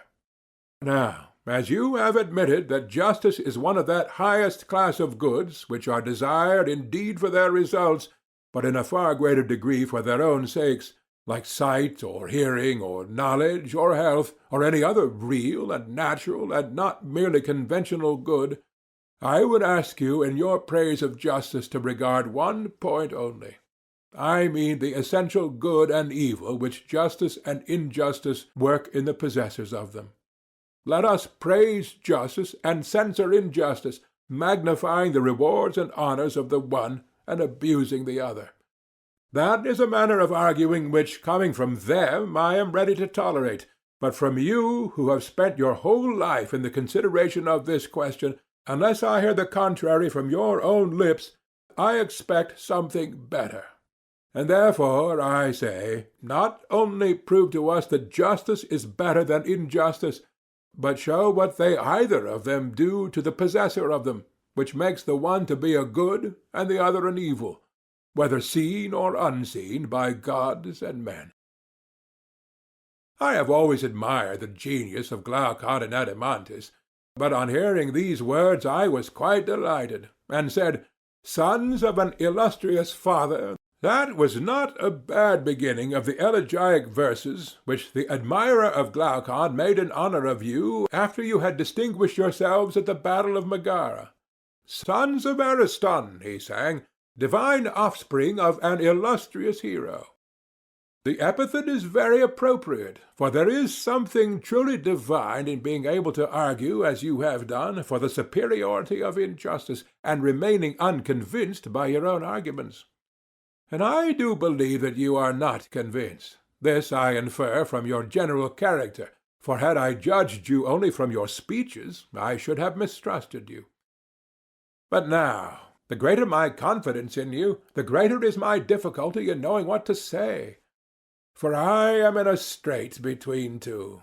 On the one hand, I feel that I am unequal to the task, and my inability is brought home to me by the fact that you were not satisfied with the answer which I made to Thrasymachus, proving, as I thought, the superiority which justice has over injustice. And yet I cannot refuse to help while breath and speech remain to me. I am afraid that there would be an impiety in being present when justice is evil spoken of, and not lifting up a hand in her defence, and therefore I had best give such help as I can. Glaucon and the rest entreated me by all means not to let the question drop, but to proceed in the investigation. They wanted to arrive at the truth, first about the nature of justice and injustice, and secondly about their relative advantages. I told them what I really thought, that the enquiry would be of a serious nature and would require very good eyes. Seeing then, I said, that we are no great wits, I think that we had better adopt a method which I may illustrate thus. Suppose that a short-sighted person had been asked by someone to read small letters from a distance, and it occurred to someone else that they might be found in another place which was larger and in which the letters were larger. If they were the same, and he could read the larger letters first, then proceed to the lesser, this would have been thought a rare piece of good fortune. Very true, said Adeimantus. But how does the illustration apply to our inquiry? I will tell you, I replied. Justice, which is the subject of our inquiry, is, as you know, sometimes spoken of as a virtue of an individual, and sometimes as the virtue of a state. True, he replied. And is not a state larger than an individual? It is. Then in the larger, the quantity of justice is likely to be larger and more easily discernible. I propose, therefore, that we inquire into the nature of justice and injustice, first as they appear in the state, and secondly in the individual, proceeding from the greater to the lesser, and comparing them. That, he said, is an excellent proposal.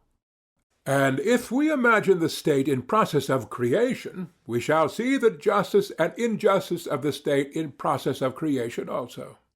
I dare say. When the state is completed, there may be a hope that the object of our search will be more easily discovered.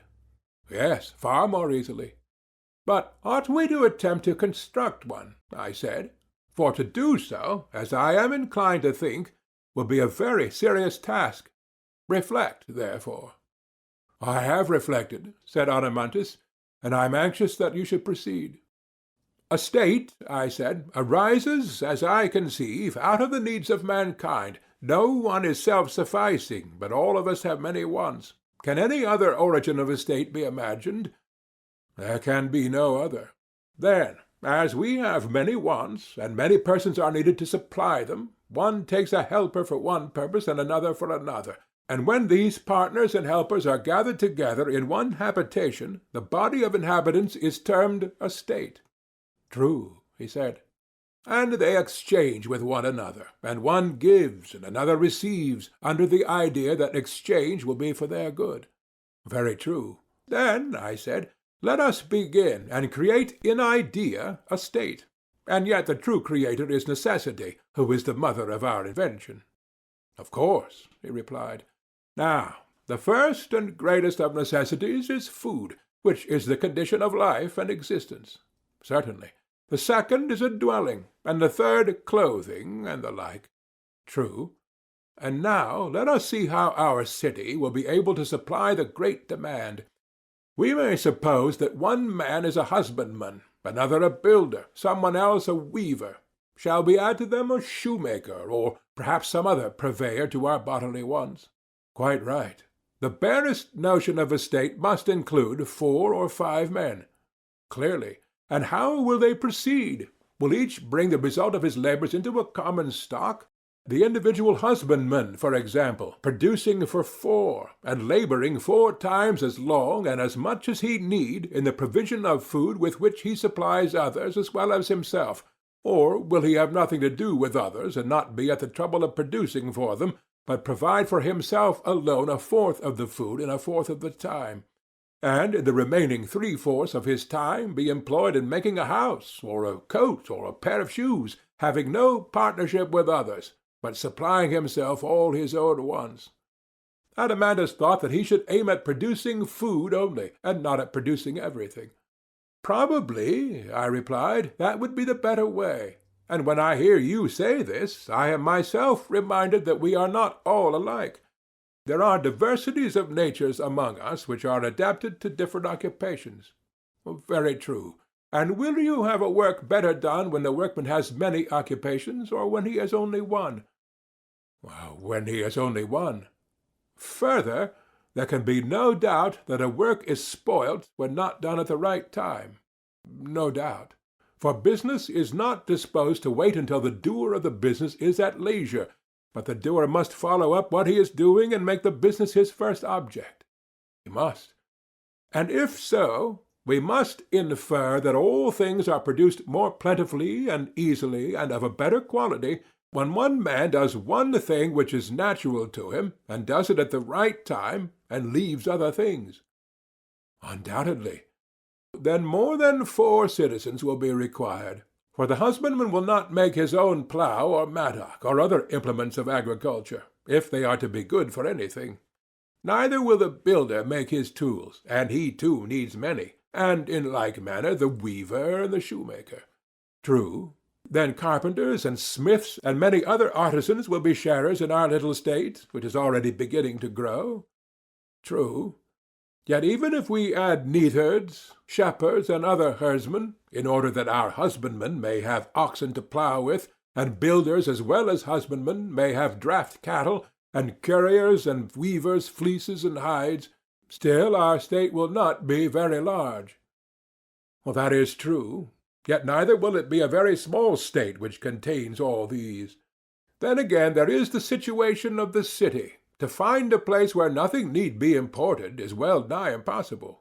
Impossible. Then there must be another class of citizens who will bring the required supply from another city. There must. But if the trader goes empty-handed, having nothing which they require who would supply his need, he will come back empty-handed. That is certain. And therefore what they produce at home must not be only enough for themselves, but such both in quantity and quality as to accommodate those from whom their wants are supplied. Very true. Then more husbandmen and more artisans will be required? They will. Not to mention the importers and exporters, who are called merchants. Yes. Then we shall want merchants? We shall. And if merchandise is to be carried over the sea, skilful sailors will also be needed, and in considerable numbers. Yes, in considerable numbers. Then, again, within the city, how will they exchange their productions? To secure such an exchange was, as you will remember, one of our principal objects when we formed them into a society and constituted a state. Clearly they will buy and sell. Then they will need a market-place and a money-token for purposes of exchange. Certainly. Suppose now that a husbandman or an artisan brings some production to market, and he comes at a time when there is no one to exchange with him. Is he to leave his calling and sit idle in the market-place? Not at all. He will find people there who, seeing the want, undertake the office of salesmen. In well-ordered states, they are commonly those who are the weakest in bodily strength, and therefore of little use for any other purpose. Their duty is to be in the market, and to give money in exchange for goods to those who desire to sell, and to take money from those who desire to buy. This want, then, creates a class of retail traders in our state. Is not retailer the term which is applied to those who sit in the market-place engaged in buying and selling, while those who wander from one city to another are called merchants? Yes, he said. And there is another class of servants who are intellectually hardly on the level of companionship. Still they have plenty of bodily strength for labor, which accordingly they sell, and are called, if I do not mistake, hirelings, hire being the name which is given to the price of their labor. True. Then hirelings will help to make up our population? Yes. And now, Adeimantus, is our state matured and perfected? I think so. Where, then, is justice, and where is injustice, and in what part of the state did they spring up? Probably in the dealings of these citizens with one another. I cannot imagine that they are more likely to be found anywhere else. I dare say that you are right in your suggestion, I said.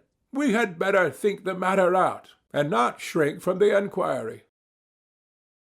End of Book 2, Part 1. Book 2, Part 2. Let us consider, first of all, what will be their way of life, now that we have thus established them. Will they not produce corn and wine and clothes and shoes, and build houses for themselves?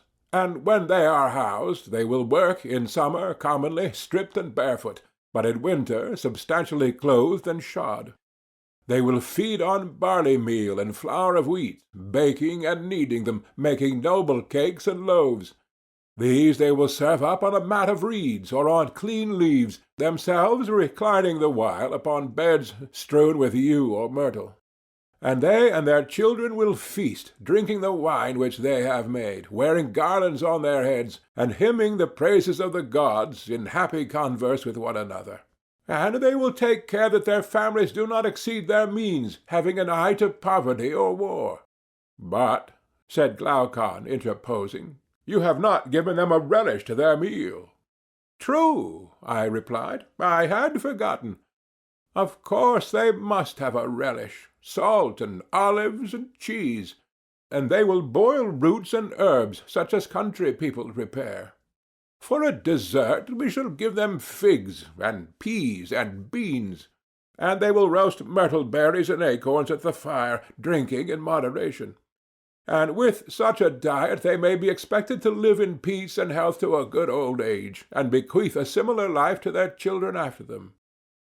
Yes, Socrates, he said, and if you were providing for a city of pigs, how else would you feed the beasts?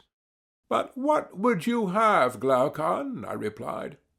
Why, he said, you should give them the ordinary conveniences of life. People who are to be comfortable are accustomed to lie on sofas and dine off tables, and they should have sauces and sweets in the modern style. Yes, I said, now I understand. The question which you would have me consider is, not only how a state, but how a luxurious state is created, and possibly there is no harm in this, for in such a state we shall be more likely to see how justice and injustice originate. In my opinion, the true and healthy constitution of a state is the one which I have described. But if you wish also to see a state at fever heat, I have no objection, for I suspect that many will not be satisfied with a simpler way of life. They will be for adding sofas and tables and other furniture, also dainties and perfumes and incense and courtesans and cakes, all these not of one sort only, but in every variety. We must go beyond the necessaries of which I was at first speaking, such as houses and clothes and shoes. The arts of the painter and the embroiderer will have to be set in motion, and gold and ivory and all sorts of materials must be procured. True, he said. Then we must enlarge our borders, for the original healthy state is no longer sufficient. Now will the city have to fill and swell with a multitude of callings which are not required by any natural want, such as a whole tribe of hunters and actors, of whom one large class have to do with forms and colours, another will be the votaries of music, poets and their attendant train of rhapsodists, players, dancers, contractors, also makers of divers kinds of articles, including women's dresses, and we shall want more servants. Will not tutors be also in request, and nurses wet and dry, tire women and barbers, as well as confectioners and cooks, and swineherds too, who were not needed, and therefore had no place in the former edition of our state, but are needed now? They must not be forgotten, and there will be animals of many other kinds, if people eat them. Certainly. And living in this way we shall have much greater need of physicians than before. Much greater. And the country which was enough to support the original habitants will be too small now, and not enough. Quite true. Then a slice of our neighbours' land will be wanted by us for pasture and tillage, and they will want a slice of ours, if, like ourselves, they exceed the limit of necessity and give themselves up to the unlimited accumulation of wealth. That, Socrates, will be inevitable. And so we shall go to war, Glaucon. Shall we not? Most certainly, he replied. Then, without determining as yet whether war does good or harm, this much we may affirm, that now we have discovered war to be derived from causes which are also the causes of almost all the evils in states, private as well as public. Undoubtedly. And our state must once more enlarge, and this time the enlargement will be nothing short of a whole army, which will have to go out and fight with the invaders for all that we have, as well as for the things and persons whom we were describing above. Why, he said, Are they not capable of defending themselves? No, I said, not if we were right in the principle which was acknowledged by all of us when we were framing the state. The principle, as you will remember, was that one man cannot practice many arts with success. Very true, he said. But is not war an art? Certainly, and an art requiring as much attention as shoemaking. Quite true. And the shoemaker was not allowed by us to be a husbandman, or a weaver, or a builder, in order that we might have our shoes well made. But to him and to every other worker was assigned one work for which he was by nature fitted, and at that he was to continue working all his life long, and at no other. He was not to let opportunities slip, and then he would become a good workman. Now, nothing can be more important than that the work of a soldier should be well done. But is war an art so easily acquired that a man may be a warrior who is also a husbandman, or shoemaker, or other artisan, although no one in the world would be a good dice or draught player who merely took up the game as a recreation, and had not from his earliest years devoted himself to this and nothing else? No tools will make a man a skilled workman, or a master of defence, nor be of any use to him who has not learned how to handle them, and has never bestowed any attention upon them. How then will he who takes up a shield, or other implement of war, become a good fighter all in a day, whether with heavy armed or any other kind of troops? Yes, he said, the tools which would teach men their own use would be beyond price. And the higher the duties of the guardian, I said, the more time and skill and art and application will be needed by him. No doubt, he replied. Will he not also require natural aptitude for his calling? Certainly. Then it will be our duty to select, if we can, natures which are fitted for the task of guarding the city. It will. And the selection will be no easy matter, I said. But we must be brave and do our best. We must.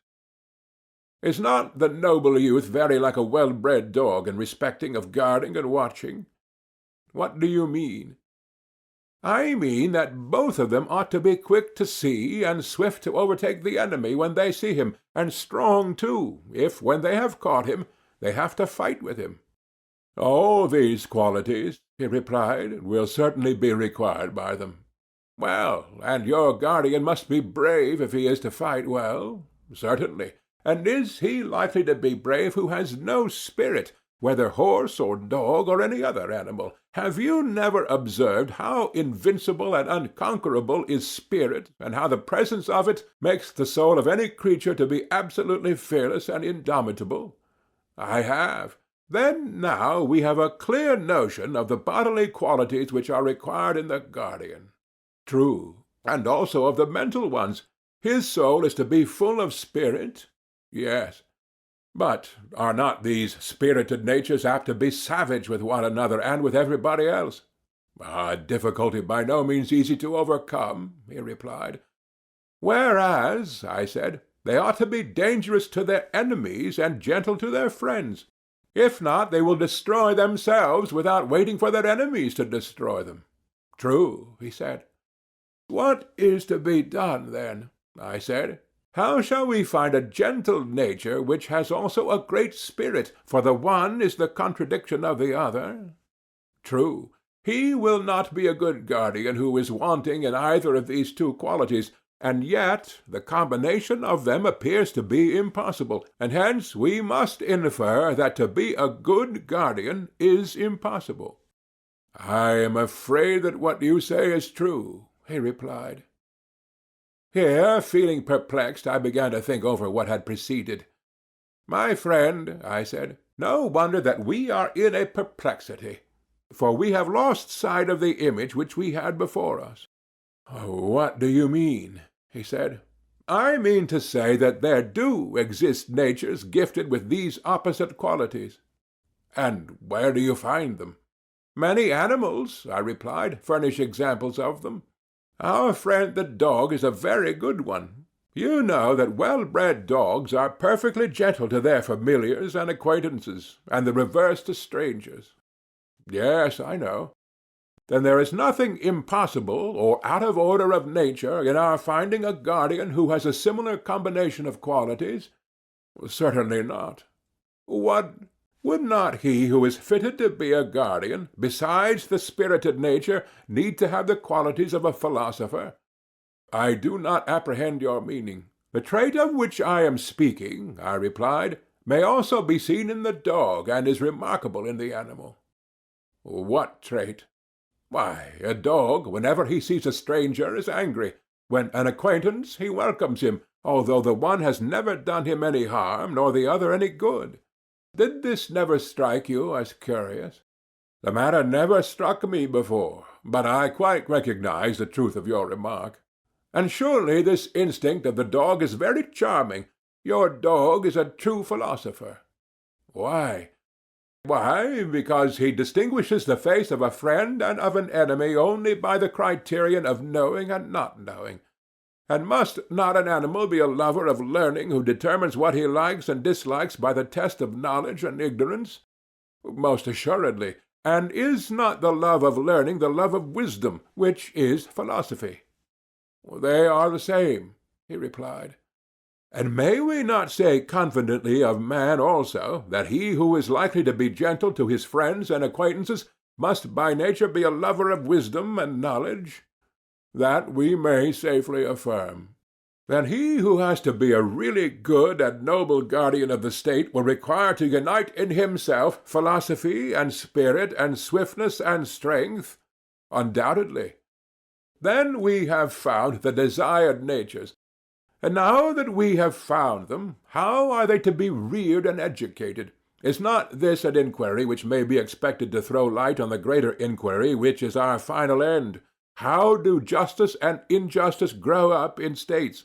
For we do not want either to omit what is to the point, or to draw out the argument to an inconvenient length. Adeimantus thought that the inquiry would be of great service to us. Then, I said, my dear friend, the task must not be given up, even if somewhat long. Certainly not.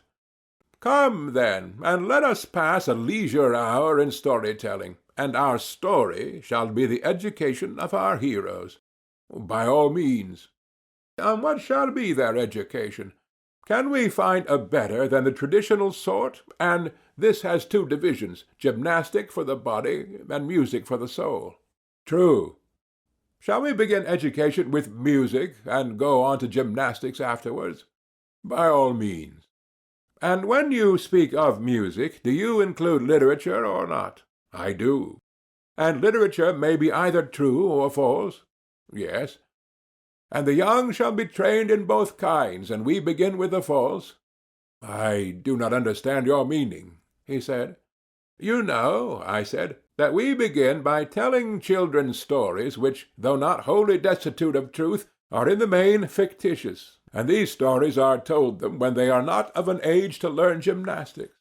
Very true. That was my meaning when I said that we must teach music before gymnastics. Quite right, he said. You know also that the beginning is the most important part of any work, especially in the case of a young and tender thing. For that is the time at which the character is being formed, and the desired impression is more readily taken. Quite true. And shall we just carelessly allow children to hear any casual tales which may be devised by casual persons, and to receive into their minds ideas for the most part the very opposite of those which we should wish them to have when they are grown up? We cannot. Then the first thing will be to establish a censorship of the writers of fiction, and let the censors receive any tale of fiction which is good, and reject the bad. And we will desire mothers and nurses to tell their children the authorized ones only. Let them fashion the mind with such tales, even more fondly than they mould the body with their hands, but most of those which are now in use must be discarded. Of what tales are you speaking? He said. You may find a model of the lesser in the greater, I said, for they are necessarily of the same type, and there is the same spirit in both of them. Very likely, he replied, but I do not as yet know what you would term the greater. Those, I said, which are narrated by Homer and Hesiod and the rest of the poets, which have ever been the great story-tellers of mankind." "But which stories do you mean?" he said, "and what fault do you find with them?" "A fault which is most serious," I said. "The fault of telling a lie, and what is more, a bad lie." "But when is this fault committed?" "Whenever an erroneous representation is made of the nature of gods and heroes, as when a painter paints a portrait not having the shadow of a likeness to the original." "Yes," he said, "that sort of thing is certainly very blamable. But what are the stories which you mean?" "Well, first of all," I said, "there was that greatest of all lies in high places which the poet told to Uranus, which was a bad lie too. I mean what Hesiod says that Uranus did, and how Cronus retaliated on him. The doings of Cronus and the sufferings which in turn his son inflicted upon him, even if they were true, ought certainly not to be lightly told to young and thoughtless persons. If possible, they had better be buried in silence. But if there is an absolute necessity for their mention, a chosen few might hear them in a mystery, and they should sacrifice not a common pig, but some huge and unprocurable victim, and then the numbers of the hearers will be very few indeed." "Why, yes," said he, "those stories are extremely objectionable." "Yes, Adeimantus, they are stories not to be repeated in our state. The young man should not be told that in committing the worst of crimes he is far from doing anything outrageous, and that even if he chastises his father when he does wrong, in whatever manner, he will only be following the example of the first and greatest among the gods." "I certainly agree with you," he said. "In my opinion, those stories are quite unfit to be repeated. Neither, if we mean our future guardians to regard their habit of quarrelling among themselves as of all things the basest, should any word be said to them of the wars in heaven, and of the plots and fightings of the gods against one another, for they are not true. No, we shall never mention the battles of the giants, or let them be embroidered on garments, and we shall be silent about the innumerable other quarrels of gods and heroes with their friends and relatives. If they would only believe us, we would tell them that quarrelling is unholy, and that never up to this time has there been any quarrel between citizens. This is what old men and old women should begin by telling children, and when they grow up, the poets also should be told to compose for them in a similar spirit. But the narrative of Hephaestus binding here his mother, or how on another occasion Zeus sent him flying for taking her part when she was being beaten, and all the battles of the gods in Homer, these tales must not be admitted into our state, whether they are supposed to have an allegorical meaning or not. For a young person cannot judge what is allegorical and what is literal. Anything that he receives into his mind at that age is likely to become indelible and unalterable. And therefore it is most important that the tales which the young first hear should be models of virtuous thoughts." "There you are right," he replied. "But if any one asks where are such models to be found, and of what tales are you speaking, how shall you answer him?" I said to him, "You and I, Adeimantus, at this point are not poets, but founders of a state.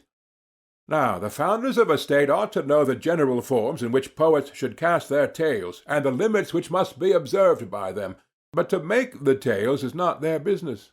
"Very true," he said. "But what are these forms of theology which you mean?" "Something of this kind," I replied. "God is always to be represented as he truly is, whatever be the sort of poetry, epic, lyric, or tragic, in which the representation is given." "Right. And is he not truly good, and must he not be represented as such?" "Certainly. And no good thing is hurtful?" "No, indeed." "And that which is not hurtful hurts not?" "Certainly not." "And that which hurts not does no evil?" "No." "And can that which does no evil be a cause of evil?" "Impossible." "And the good is advantageous?" "Yes." "And therefore the cause of well-being?" "Yes." "It follows, therefore, that the good is not the cause of all things, but of the good only?" "Assuredly." Then God, if he be good, is not the author of all things, as the many assert, but he is the cause of a few things only, and not of most things that occur to men. For few are the goods of human life, and many are the evils, and the good is to be attributed to God alone. Of the evils, the causes are to be sought elsewhere, and not in him. That appears to me to be most true, he said. Then we must not listen to Homer or to any other poet who is guilty of the folly of saying that two casks lie at the threshold of Zeus, full of lots, one of good, the other of evil lots, and that he to whom Zeus gives a mixture of the two sometimes meets with ill fortune, at other times with good. But to he to whom is given the cup of unmingled ill, him wild hunger drives o'er the beauteous earth. And again, Zeus, who is the dispenser of good and evil to us. And if any one asserts that the violation of oaths and treaties, which was really the work of Pandarus, was brought about by Athene and Zeus, or that the strife and contention of the gods was instigated by Themis and Zeus, he shall not have our approval. Neither will we allow our young men to hear the words of Aeschylus, that God plants guilt among men when he desires utterly to destroy a house. And if a poet writes of the sufferings of Niobe, the subject of the tragedy in which these iambic verses occur, or of the house of Pelops, or of the Trojan War, or any similar theme, either we must not permit him to say that these are not the works of God, or if they are God, he must devise some explanation of them such as we are seeking. He must say that God did what was just and right, and they were the better for being punished. But that those who are punished are miserable, and that God is the author of their misery, the poet is not to be permitted to say, though he may say that the wicked are miserable because they require to be punished, and are benefited by receiving punishment from God. But that God, being good, is the author of evil to any one is to be strenuously denied, and not to be said or sung or heard in verse or prose by any one, whether old or young, in any well-ordered commonwealth. Such a fiction is suicidal, ruinous, impious. I agree with you, he replied, and am ready to give my assent to the law. Let this, then, be one of our rules and principles concerning the gods, to which our poets and reciters will be expected to conform, that God is not the author of all things, but of good only. That will do, he said. And what do you think of a second principle? Shall I ask you whether God is a magician, and of a nature to appear insidiously now in one shape and now in another, sometimes himself changing and passing into many forms, sometimes deceiving us with the semblance of such transformations? Or is he one and the same, immutably fixed in his own proper image? I cannot answer you, he said, without more thought. Well, I said, but if we suppose a change in anything, that change must be effected either by the thing itself or by some other thing? Most certainly. And things which are at their best are also least liable to be altered or discomposed. For example, when healthiest and strongest, the human frame is least liable to be affected by meats and drinks, and the plant, which is in the fullest vigor, also suffers least from winds, or the heat of the sun, or any similar causes. Of course. And will not the bravest and wisest soul be least confused or deranged by any external influence? True. And the same principle, as I should suppose, applies to all composite things, furniture, houses, garments. When good and well made, they are least altered by time and circumstances.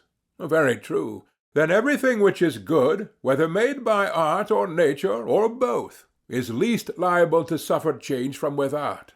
True. But surely God and the things of God are in every way perfect. Of course they are. Then he can hardly be compelled by external influence to take many shapes. He cannot. But may he not change and transform himself? Clearly, he said, that must be the case if he is changed at all. And will he then change himself for the better and fairer, or for the worse and more unsightly?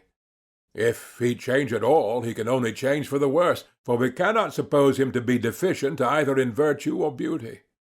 Very true, Adeimantus. But then would any one, whether god or man, desire to make himself worse? Impossible. Then it is impossible that God should ever be willing to change, being, as is supposed, the fairest and best that is conceivable. Every god remains absolutely and forever in his own form. That necessarily follows, he said, in my judgment. Then, I said, my dear friend, let none of the poets tell us that the gods, taking the disguise of strangers from other lands, walk up and down cities in all sorts of forms. And let no one slander Proteus and Thetis. Neither let any one, either in tragedy or in any other kind of poetry, introduce Hera disguised in the likeness of a priestess asking an alms for the life-giving daughters of Inachus, the river of Argus. Let us have no more lies of that sort. Neither must we have mothers under the influence of the poets scaring their children with a bad version of these myths, telling how certain gods, as they say, go about by night in the likeness of so many strangers and in divers forms. But let them take heed, lest they make cowards of their children, and at the same time speak blasphemy against the gods. Heaven forbid, he said. But although the gods are themselves unchangeable, still by witchcraft and deception they may make us think that they appear in various forms. Perhaps, he replied. Well, but can you imagine that God will be willing to lie, whether in word or deed, or put forth a phantom of himself? I cannot say, he replied. Do you not know, I said, that the true lie, if such an expression may be allowed, is hated of gods and men? What do you mean? He said. I mean that no one is willingly deceived in that which is the truest and highest part of himself, or about the truest and highest matters. There, above all, he is most afraid of a lie having possession of him. Still, he said, I do not comprehend you. The reason is, I replied, that you attribute some profound meaning to my words, but I am only saying that deception, or being deceived or uninformed about the highest realities in the highest part of themselves, which is the soul, and in that part of them to have and to hold the lie, is what mankind least like. That, I say, is what they utterly detest. There is nothing more hateful to them. And as I was just now remarking, this ignorance in the soul of him who is deceived may be called the true lie, for the lie in words is only a kind of imitation and shadowy image of a previous affection of the soul, not pure unadulterated falsehood. Am I not right? Perfectly right. The true lie is hated not only by the gods, but also by men? Yes. Whereas the lie in words is in certain cases useful and not hateful. In dealing with enemies, that would be an instance. Or again, when those whom we call our friends in a fit of madness or illusion are going to do some harm, then it is useful, and is a sort of medicine or preventive. Also in the tales of mythology, of which we were just now speaking, because we do not know the truth about ancient times, we make falsehood as much like truth as we can, and so turn it into account. Very true, he said. But can any of these reasons apply to God? Can we suppose that he is ignorant of antiquity, and therefore has recourse to invention? That would be ridiculous, he said. Then the lying poet has no place in our idea of God? I should say not. Or perhaps he may tell a lie because he is afraid of enemies. That is inconceivable. But he may have friends who are senseless or mad. But no mad or senseless person can be a friend of God. Then no motive can be imagined why God should lie. None whatever. Then the superhuman and divine is absolutely incapable of falsehood? Yes. Then is God perfectly simple and true, both in word and deed. He changes not. He deceives not, either by sign or word, by dream or waking vision. Your thoughts, he said, are the reflection of my own. You agree with me, then, I said, that this is the second type or form in which we should write and speak about divine things. The gods are not magicians who transform themselves, neither do they deceive mankind in any way. I grant that. Then, although we are admirers of Homer, we do not admire the lying dream which Zeus sends to Agamemnon, neither will we praise the verses of Aeschylus, in which Thetis says that Apollo, at her nuptials, was celebrating in song fair progeny whose days were to be long and to know no sickness. And when he had spoken of my lot as in all things blessed of heaven, he raised a note of triumph and cheered my soul. And I thought that the word of Phoebus, being driven and full of prophecy, would not fail. And now he himself who uttered the strain, he who was present at the banquet, and who said this, he it is who has slain my son.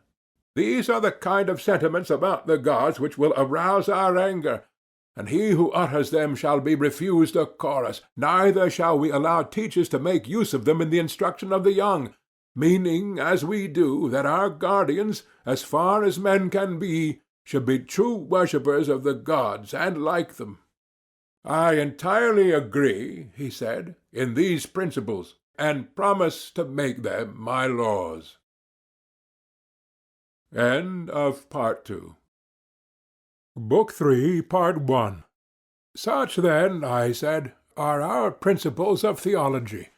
Some tales are to be told, and others are not to be told to our disciples from their youth upwards, if we mean them to honor the gods and their parents, and to value friendship with one another. Yes, and I think that our principles are right, he said. But if they are to be courageous, must they not learn other lessons besides these, and lessons of such a kind as will take away the fear of death? Can any man be courageous who has the fear of death in him? Certainly not, he said. And can he be fearless of death, or will he choose death in battle rather than defeat and slavery, who believes the world below to be real and terrible? Impossible. Then we must assume a control over the narrators of this class of tales as well as over the others, and beg them not simply to revile, but rather to commend the world below, intimating to them that their descriptions are untrue, and will do harm to our future warriors. That will be our duty, he said. Then, I said, we shall have to obliterate many obnoxious passages, beginning with the verses, I would rather be a serf on the land of a poor and portionless man than rule over the dead who have come to naught. We must also expunge the verse, which tells us how Pluto feared, lest the mansions grim and squalid which the gods abhor should be seen both of mortals and immortals. And again, O heavens, verily in the house of Hades there is soul and ghostly form, but no mind at all. Again of Tiresias, to him even after death did Persephone grant mind, that he alone should be wise, but the other souls are flitting shades. Again, the soul flying from the limbs had gone to Hades, lamenting her fate, leaving manhood and youth. Again, and the soul, with shrilling cry, passed like smoke beneath the earth. And, as bats in hollow of mystic cavern, whenever any of them has dropped out of the string and falls from the rock, fly shrilling and cling to one another, so did they with shrilling cry hold together as they moved. And we must beg Homer and the other poets not to be angry if we strike out these and similar passages, not because they are unpoetical or unattractive to the popular ear, but because the greater the poetical charm of them, the less are they meet for the ears of boys and men who are meant to be free, and who should fear slavery more than death. Undoubtedly. Also we shall have to reject all the terrible and appalling names which describe the world below, Cocytus and Styx, ghost under the earth, and sapless shades, and any similar words of which the very mention causes a shudder to pass through the inmost soul of him who hears them. I do not say that these horrible stories may not have a use of some kind, but there is a danger that the nerves of our guardians may be rendered too excitable and effeminate by them. There is a real danger, he said. Then we must have no more of them. True. Another and a nobler strain must be composed and sung by us. Clearly. And shall we proceed to get rid of the weepings and wailings of famous men? They will go with the rest. But shall we be right in getting rid of them? Reflect. Our principle is that the good man will not consider death terrible to any other good man who is his comrade. Yes, that is our principle. And therefore he will not sorrow for his departed friend as though he had suffered anything terrible. He will not. Such an one, as we further maintain, is sufficient for himself and his own happiness, and therefore is least in need of other men. True, he said. And for this reason the loss of a son or brother, or the deprivation of fortune, is to him of all men least terrible. Assuredly. And therefore he will be least likely to lament, and will bear with the greatest equanimity any misfortune of this sort which may befall him. Yes, he will feel such a misfortune far less than another. Then we shall be right in getting rid of the lamentations of famous men, and making them over to women, and not even to women who are good for anything, or to men of a baser sort, that those who are being educated by us to be the defenders of their country may scorn to do the like. That will be very right. Then we will once more entreat Homer and the other poets to depict Achilles, who is the son of a goddess, first lying on his side, then on his back, and then on his face, then starting up and sailing in a frenzy along the shores of the barren sea, now taking the sooty ashes in both his hands and pouring them over his head, or weeping and wailing in the various modes which Homer has delineated. Nor should he describe Priam, the kinsman of the gods, as praying and beseeching, rolling in the dirt, calling each man loudly by his name. Still more earnestly will we beg of him, at all events, not to introduce the gods lamenting and saying, Alas, my misery! Alas, that I bore the bravest to my sorrow! But he must introduce the gods. At any rate, let him dare not so completely to misrepresent the greatest of the gods as to make him say, O heavens! With my eyes verily I behold a dear friend of mine chased round and round the city, and my heart is sorrowful. Or again, Woe is me that I am fated to have Sarpedon, dearest of men to me, subdued at the hands of Patroclus and the son of Menoetius. For if, my sweet Adeimantus, our youth seriously listen to such unworthy representations of the gods, instead of laughing at them as they ought, hardly will any of them deem that he himself, being but a man, can be dishonoured by similar actions. Neither will he rebuke any inclination which may arise in his mind to say and do the like. And instead of having any shame or self-control, he will be always whining and lamenting on slight occasions. Yes, he said, that is most true.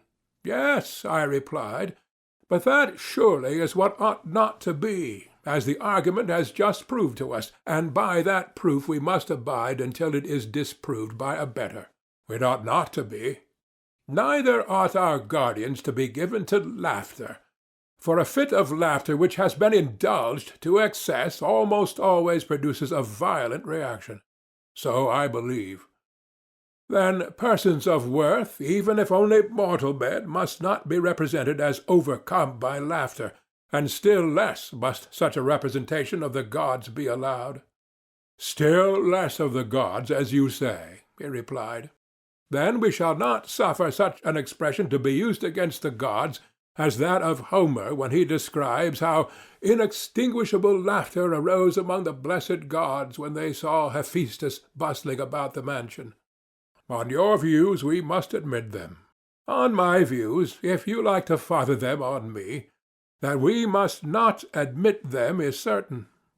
Again, truth should be highly valued. If, as we were saying, a lie is useless to the gods and useful only as a medicine to men, then the use of such medicines should be restricted to physicians. Private individuals have no business with them. Clearly not, he said.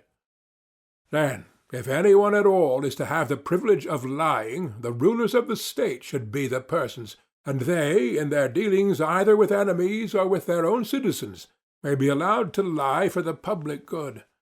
But nobody else should meddle with anything of the kind, and although the rulers have this privilege, for a private man to lie to them in return is to be deemed a more heinous fault than for the patient or the pupil of a gymnasium not to speak about his own bodily illnesses to the physician or to the trainer, or for a sailor not to tell the captain what is happening about the ship and the rest of the crew, and how things are going with himself or his fellow sailors. Most true, he said. If, then, the ruler catches anybody beside himself lying in the state, any of the craftsmen, whether he be priest or physician or carpenter, he will punish him for introducing a practice which is equally subversive and destructive of ship or state. Most certainly, he said, if our idea of the state is ever carried out. In the next place, our youth must be temperate. Certainly. Are not the chief elements of temperance, speaking generally, obedience to commanders and self-control in sensual pleasures? True. Then we shall approve such language as that of Diomed in Homer. Friend, sit still and obey my word. And the verses which follow, the Greeks marched breathing prowess, in silent awe of their leaders. And other sentiments of the same kind. We shall. What of this line? O heavy with wine, who hast the eyes of a dog and the heart of a stag. And of the words which follow, would you say that these or any similar impertinences which private individuals are supposed to address to their rulers, whether in verse or prose, are well or ill spoken? They are ill spoken. They may very possibly afford some amusement, but they do not conduce to temperance. And therefore they are likely to do harm to our young men. You would agree with me there? Yes. And then again, to make the wisest of men say that nothing in his opinion is more glorious than when the tables are full of bread and meat, and the cup-bearer carries round wine which he draws from the bowl and pours into the cups. Is it fit or conducive to temperance for a young man to hear such words? Or the verse, the saddest of fates is to die and meet destiny from hunger. What would you say again to the tale of Zeus, who, while other gods and men were asleep and he the only person awake, lay devising plans, but forgot them all in a moment through his lust, and was so completely overcome at the sight of Hera that he would not even go into the hut, but wanted to lie with her on the ground, declaring that he had never been in such a state of rapture before, even when they first met one another without the knowledge of their parents? Or that other tale of how Hephaestus, because of similar goings-on, cast a chain around Ares and Aphrodite. Indeed, he said, I am strongly of opinion that they ought not to hear that sort of thing. But any deeds of endurance which are done or told by famous men, these they ought to see and hear, as, for example, what is said in the verses, he smote his breast, and thus reproached his heart, Endure, my heart, far worse hast thou endured. Certainly, he said, and in the next place, we must not let them be receivers of gifts or lovers of money. Certainly not. Neither must we sing to them of gifts persuading gods and persuading reverend kings. Neither is Phoenix, the tutor of Achilles, to be approved or deemed to have given his pupil good counsel when he told him he should take the gifts of the Greeks and assist them, but that without a gift he should not lay aside his anger. Neither will we believe or acknowledge Achilles himself to have been such a lover of money that he took Agamemnon's gifts, or that when he had received payment he restored the dead body of Hector, but that without payment he was unwilling to do so. Undoubtedly, he said, these are not sentiments which can be approved. Loving Homer as I do, I hardly like to say that in attributing these feelings to Achilles, or in believing that they are truly attributed to him, he is guilty of downright impiety. As little can I believe the narrative of his insolence to Apollo, where he says, Thou hast wronged me, O Far Darter, most abominable of deities. Verily I would be even with thee, if I only had the power. Or his insubordination to the river god, on whose divinity he is ready to lay hands. Or his offering to the dead Patroclus of his own hair, which had been previously dedicated to the river god Spercheius, and that he actually performed this vow, or that he dragged Hector round the tomb of Patroclus and slaughtered the captives at the pyre. Of all this I cannot believe that he was guilty, any more than I can allow our citizens to believe that he, the wise Chiron's pupil, the son of a goddess and Peleus, who was the gentlest of men and third in descent from Zeus, was so disordered in his wits as to be at one time the slave of two seemingly inconsistent passions, meanness not untainted by avarice, combined with overweening contempt of gods and men. You are quite right, he replied, and let us equally refuse to believe, or allow to be repeated, the tale of Theseus, son of Poseidon, or of Pirithous, son of Zeus, going forth as they did to perpetuate a horrid rape, or of any other hero or son of a god daring to do such impious and dreadful things as they falsely ascribe to them in our day. And let us further compel the poets to declare either that these acts were not done by them, or that they were not the sons of gods. Both in the same breath they shall not be permitted to affirm. We will not have them trying to persuade our youth that the gods are the authors of evil, and that heroes are no better than men, sentiments which, as we were saying, are neither pious nor true. For we have already proved that evil cannot come from the gods, or assuredly not. And further, they are likely to have a bad effect on those who hear them, for everybody will begin to excuse his own vices when he is convinced that similar wickednesses are always being perpetrated by the kindred of the gods, the relatives of Zeus, whose ancestral altar, the altar of Zeus, is aloft in air on the peak of Ida, and who have the blood of deities yet flowing in their veins. And therefore let us put an end to such tales, lest they engender laxity of morals among the young. By all means, he replied. But now that we are determining what classes of subjects are or are not to be spoken of, let us see whether any have been omitted by us. The manner in which gods and demigods and heroes and the world below should be treated has been already laid down. Very true. And what shall we say about men? That is clearly the remaining portion of our subject. Clearly so. But we are not in a condition to answer this question at present, my friend. Why not? Because, if I am not mistaken, we shall have to say that about men, poets and storytellers are guilty of making the gravest misstatements when they tell us that wicked men are often happy, and the good miserable, and that the injustice is profitable when undetected, but that justice is a man's own loss and another's gain. These things we shall forbid them to utter, and command them to sing and say the opposite. To be sure we shall, he replied. But if you admit that I am right in this, then I shall maintain that you have implied the principle for which we have been all along contending. I grant the truth of your inference. That such things are or are not to be said about men is a question which we cannot determine until we have discovered what justice is, and how naturally advantageous to the possessor, whether he seem to be just or not. Most true, he said. Enough of the subjects of poetry. Let us now speak of the style, and when this has been considered, both matter and manner will have been completely treated. I do not understand what you mean, said Adeimantus. Then I must make you understand, and perhaps I may be more intelligible if I put the matter in this way.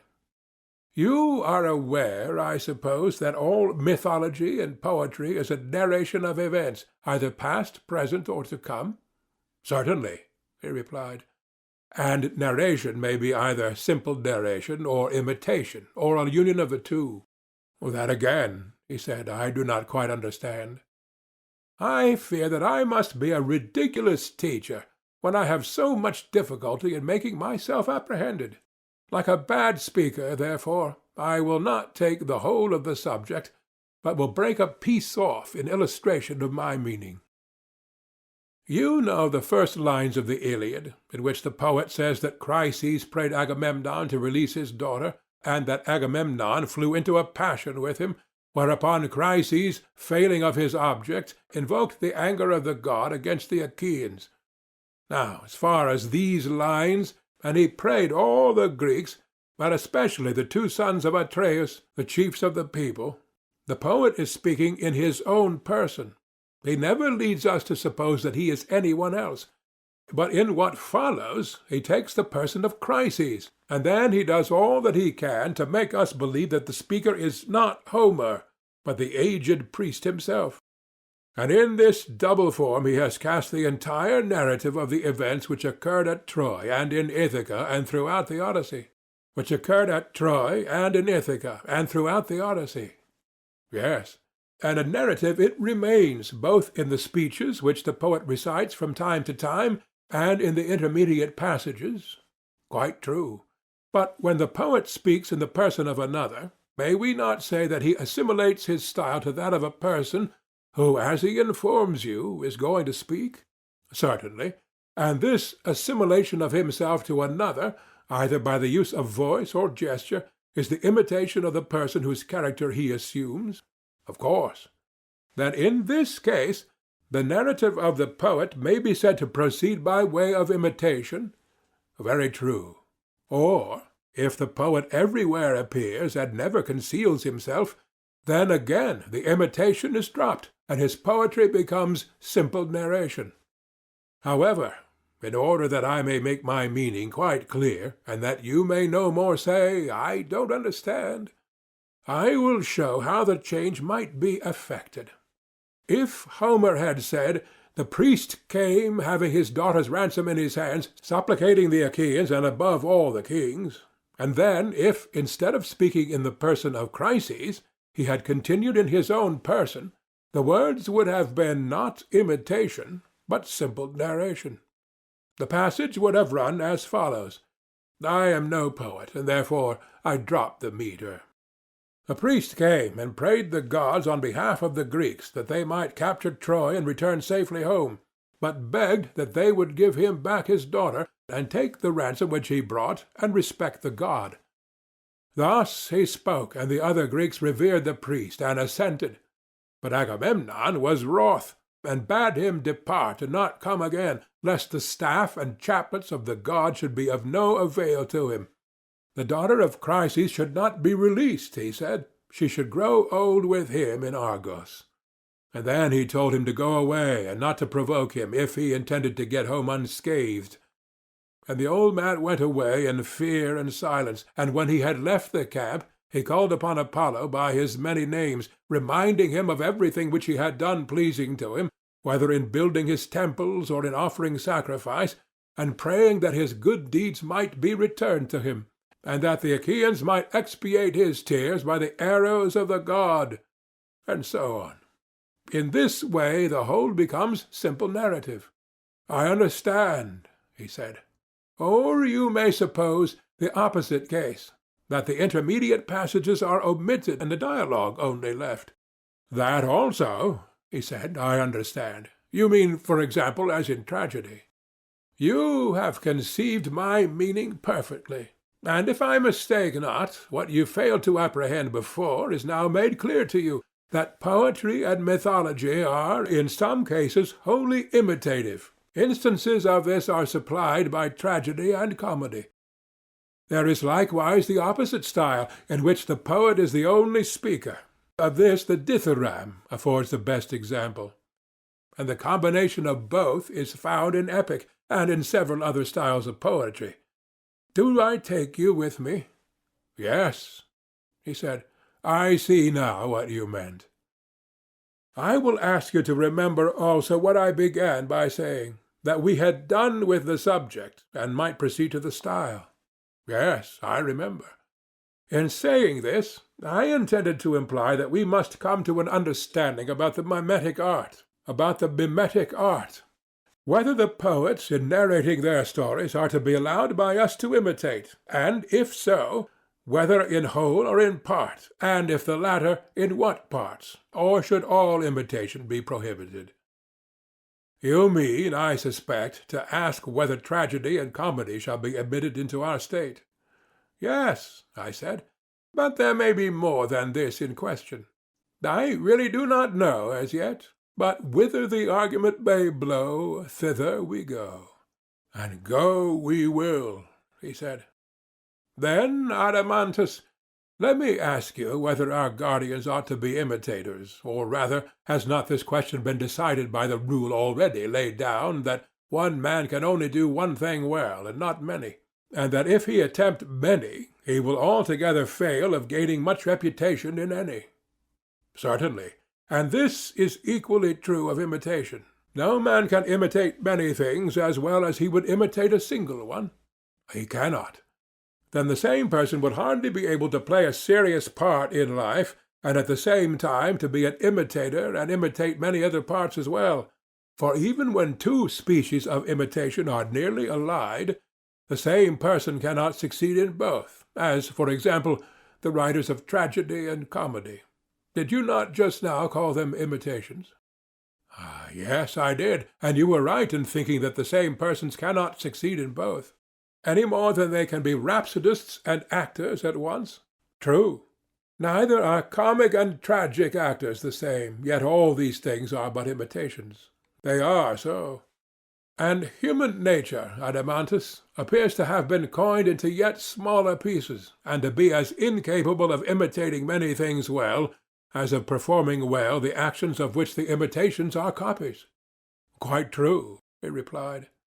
If, then, we adhere to our original notion and bear in mind that our guardians, setting aside every other business, are to dedicate themselves wholly to the maintenance of freedom in the state, making this their craft, and engaging in no work which does not bear on this end, they ought not to practice or imitate anything else.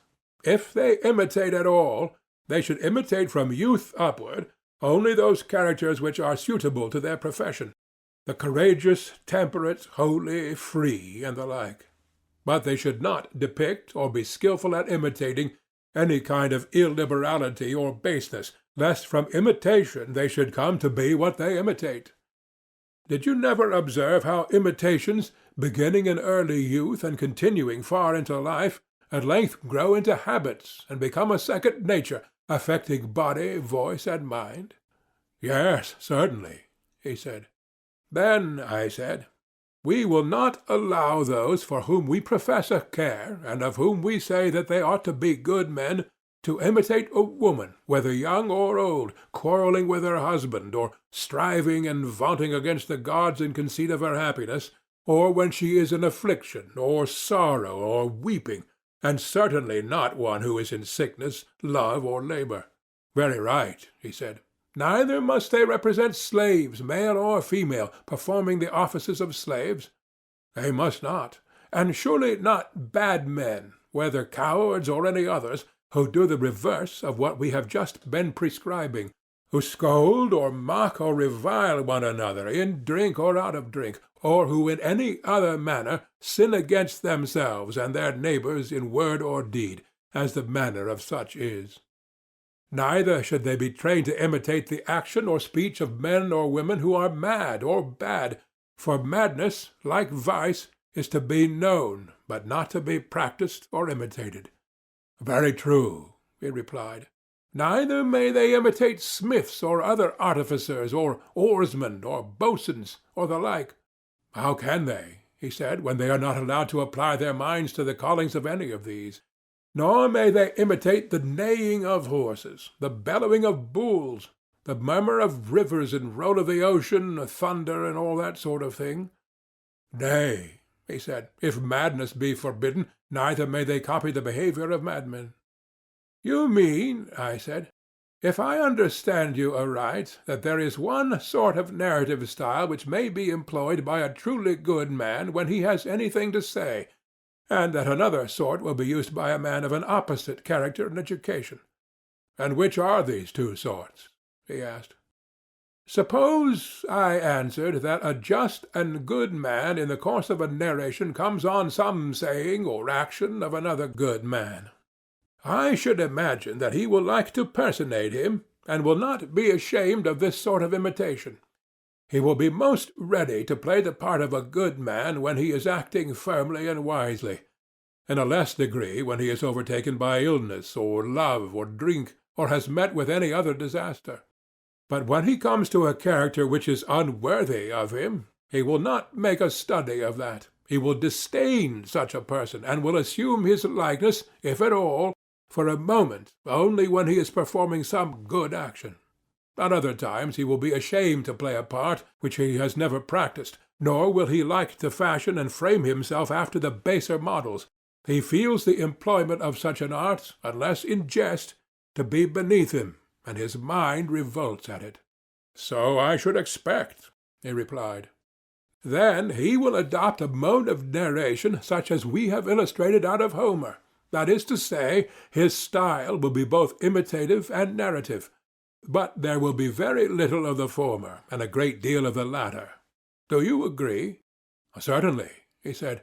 That is the model which such a speaker must necessarily take.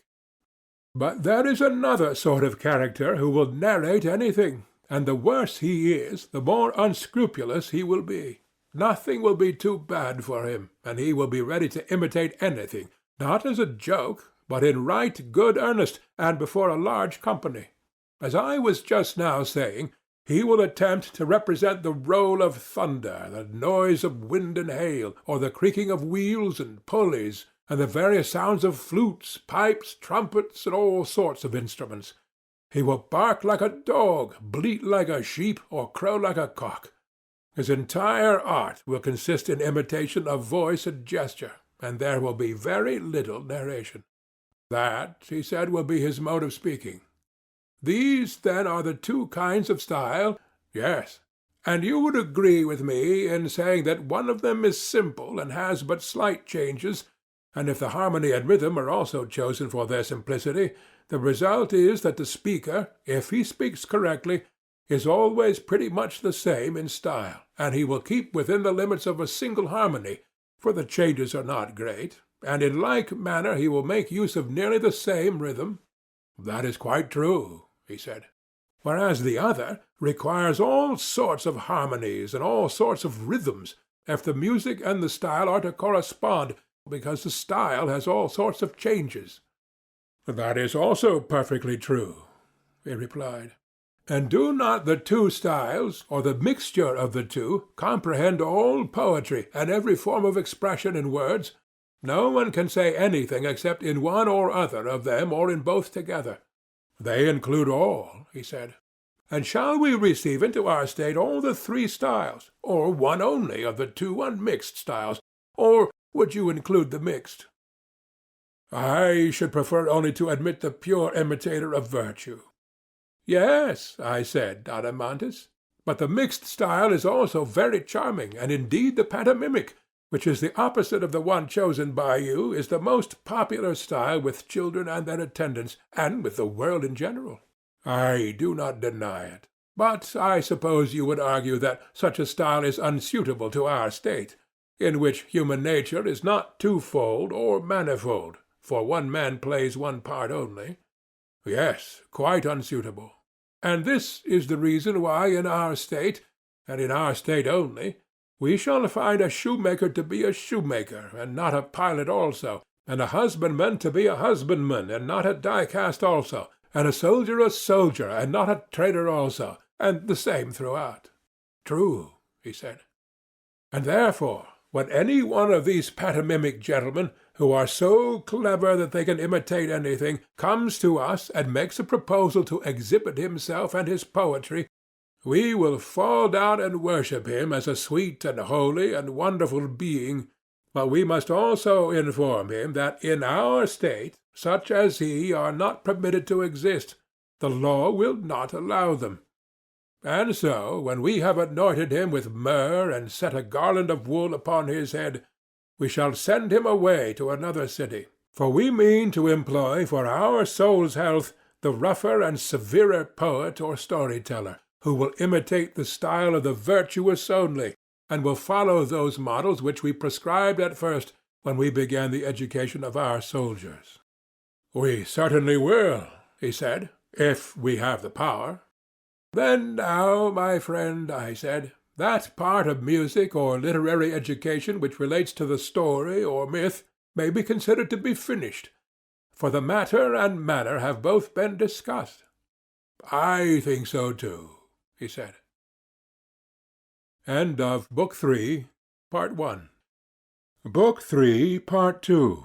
Next in order will follow melody and song. That is obvious. Every one can see already what we ought to say about them, if we are to be consistent with ourselves. I fear, said Glaucon, laughing, that the word every one hardly includes me, for I cannot at the moment say what they should be, though I may guess. At any rate, you can tell that a song or ode has 3 parts, the words, the melody, and the rhythm. That degree of knowledge I may presuppose. Yes, he said, so much as that you may. And as for the words, there will surely be no difference between words which are and which are not set to music. Both will conform to the same laws, and these have been already determined by us. Yes. And the melody and rhythm will depend upon the words? Certainly. We were saying, when we spoke of the subject matter, that we had no need of lamentation and strains of sorrow. True. And which are the harmonies expressive of sorrow? You are musical, and can tell me. The harmonics which you mean are the mixed or tenor Lydian, and the full-toned or bass Lydian, and such like.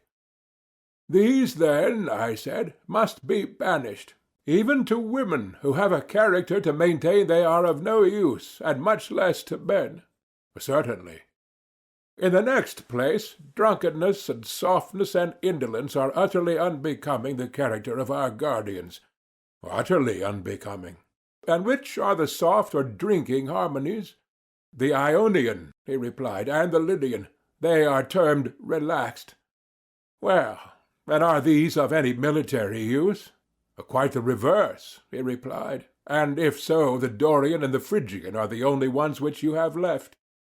I answered, of the harmonies I know nothing, but I want to have one warlike, to sound the note or accent which a brave man utters in the hour of danger and stern resolve, or when his cause is failing, and he is going to wounds or death, or is overtaken by some evil, and at every such crisis meets the blows of fortune with firm step and a determination to endure, and another to be used by him in times of peace and freedom of action, when there is no pressure of necessity, and he is seeking to persuade God by prayer, or man by instruction and admonition, or, on the other hand, when he is expressing his willingness to yield to persuasion or entreaty or admonition, and which presents him when by prudent conduct he has attained his end, not carried away by his success, but acting moderately and wisely under the circumstances, and acquiescing in the event.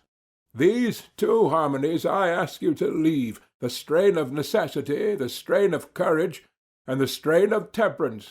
These, I say, leave. And these, he replied, are the Dorian and Phrygian harmonies of which I was just now speaking. Then, I said, if these and these only are to be used in our songs and melodies, we shall not want multiplicity of notes or panharmonic scale. I suppose not. Then we shall not maintain the artificers of lyres with 3 corners and complex scales, or the makers of any other many-stringed, curiously harmonized instruments. Certainly not. But what do you say to flute-makers and flute-players? Would you admit them into our state when they reflect that in this composite use of harmony the flute is worse than all the stringed instruments put together? Even the panharmonic music is only an imitation of the flute. Clearly not. There remain then only the lyre and the harp for use in the city, and the shepherds may have a pipe in the country. That is surely the conclusion to be drawn from the argument. The preferring of Apollo and his instruments is not at all strange, I said. Not at all, he replied. And so, by the dog of Egypt, we have been unconsciously purging the state, which not long ago we termed luxurious. And we have done wisely, he replied. Then let us now finish the purgation, I said. Next, in order to harmonies, rhythms will naturally follow, and they should be subject to the same rules, for we ought not to seek out complex systems of metre or meters of every kind, but rather to discover what rhythms are the expressions of a courageous and harmonious life, and when we have found them, we shall adapt the foot and the melody to words having a like spirit, not the words to the foot and the melody. To say what these rhythms are will be your duty. You must teach me, then, as you have already taught me the harmonics.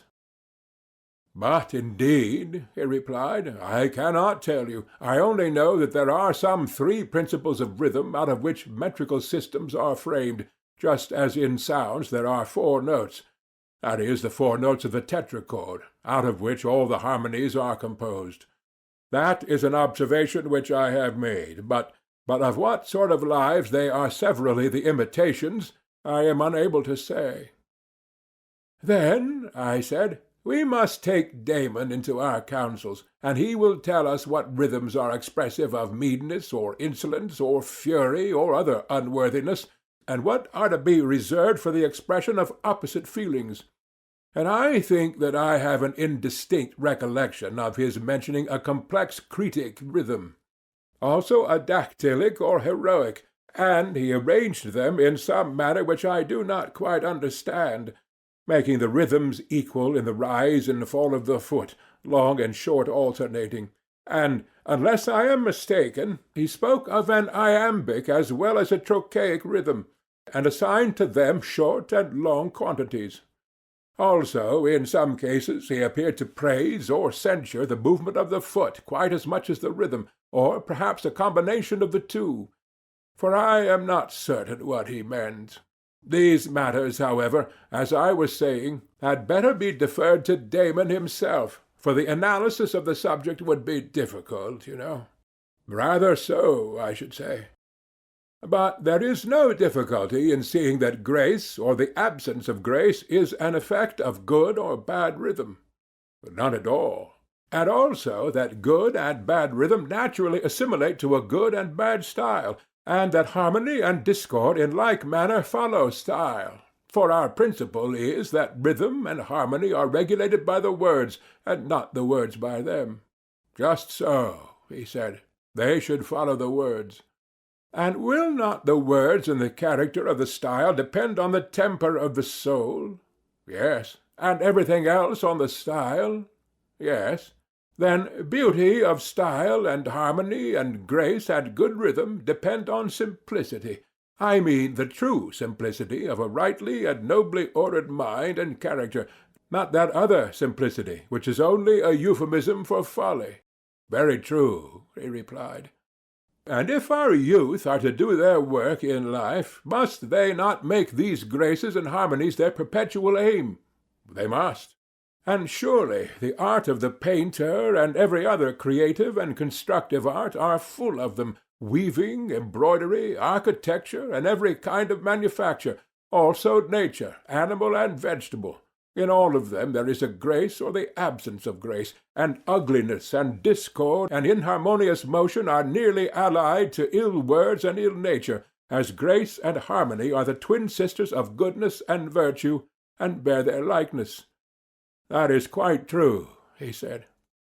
But shall our superintendents go no further? And are the poets only to be required by us to express the image of the good in their works, on pain, if they do anything else, of expulsion from our state?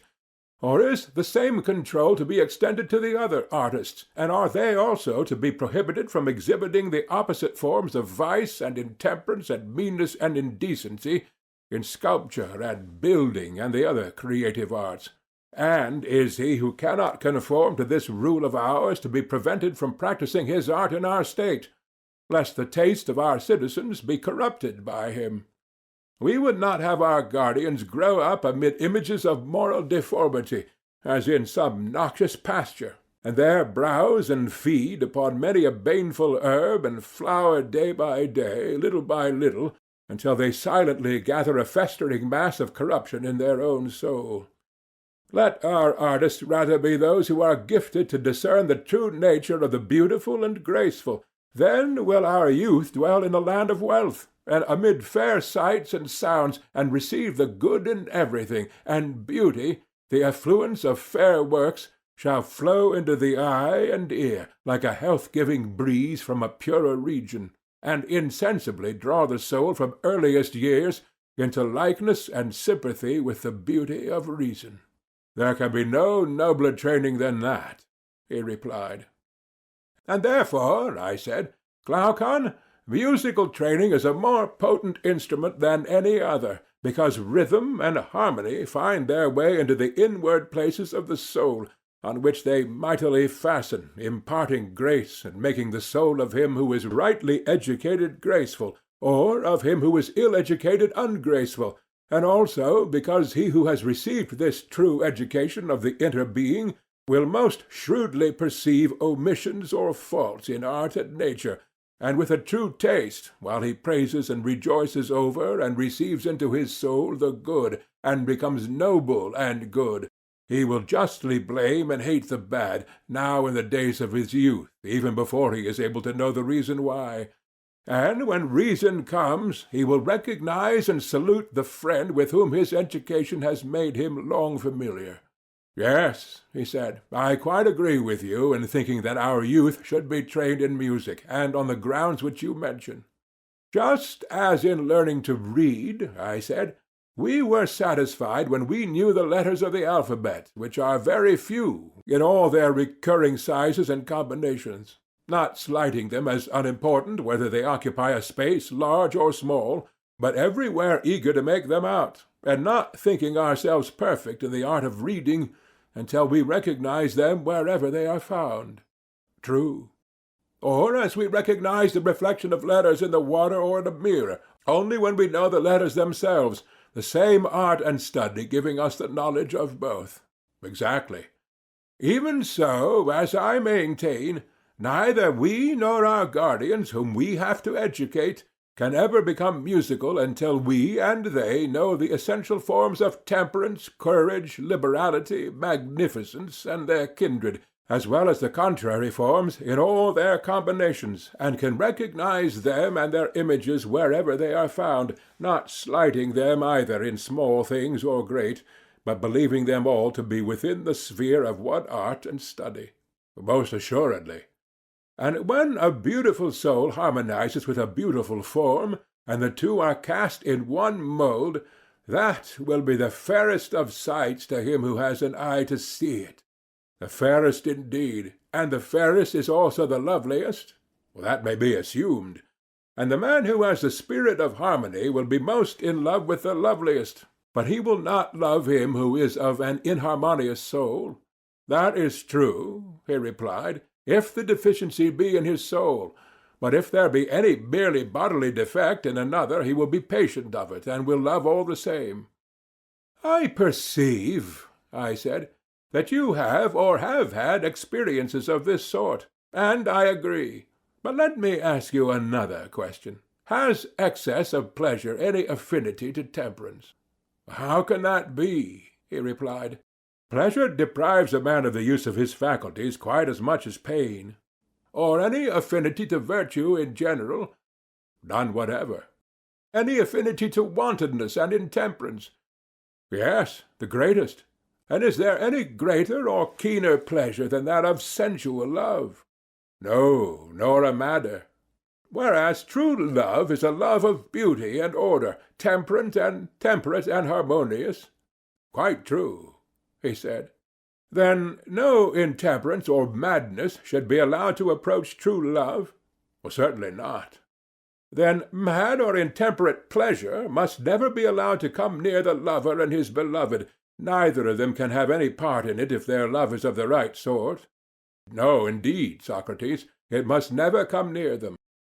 Then I suppose that in the city which we are founding you could make a law to the effect that a friend should use no other familiarity to his love than a father would use to his son, and then only for a noble purpose, and he must first have the other's consent.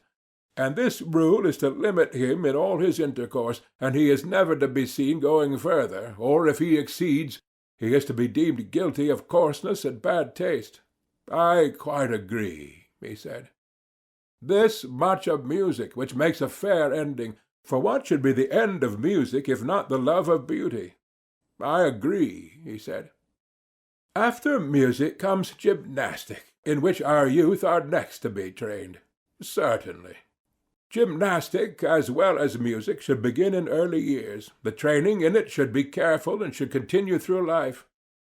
Now, my belief is, and this is a matter upon which I should like to have your opinion in confirmation of my own, but my own belief is, not that the good body by any bodily excellence improves the soul, but on the contrary, that the good soul by her own excellence improves the body as far as this may be possible.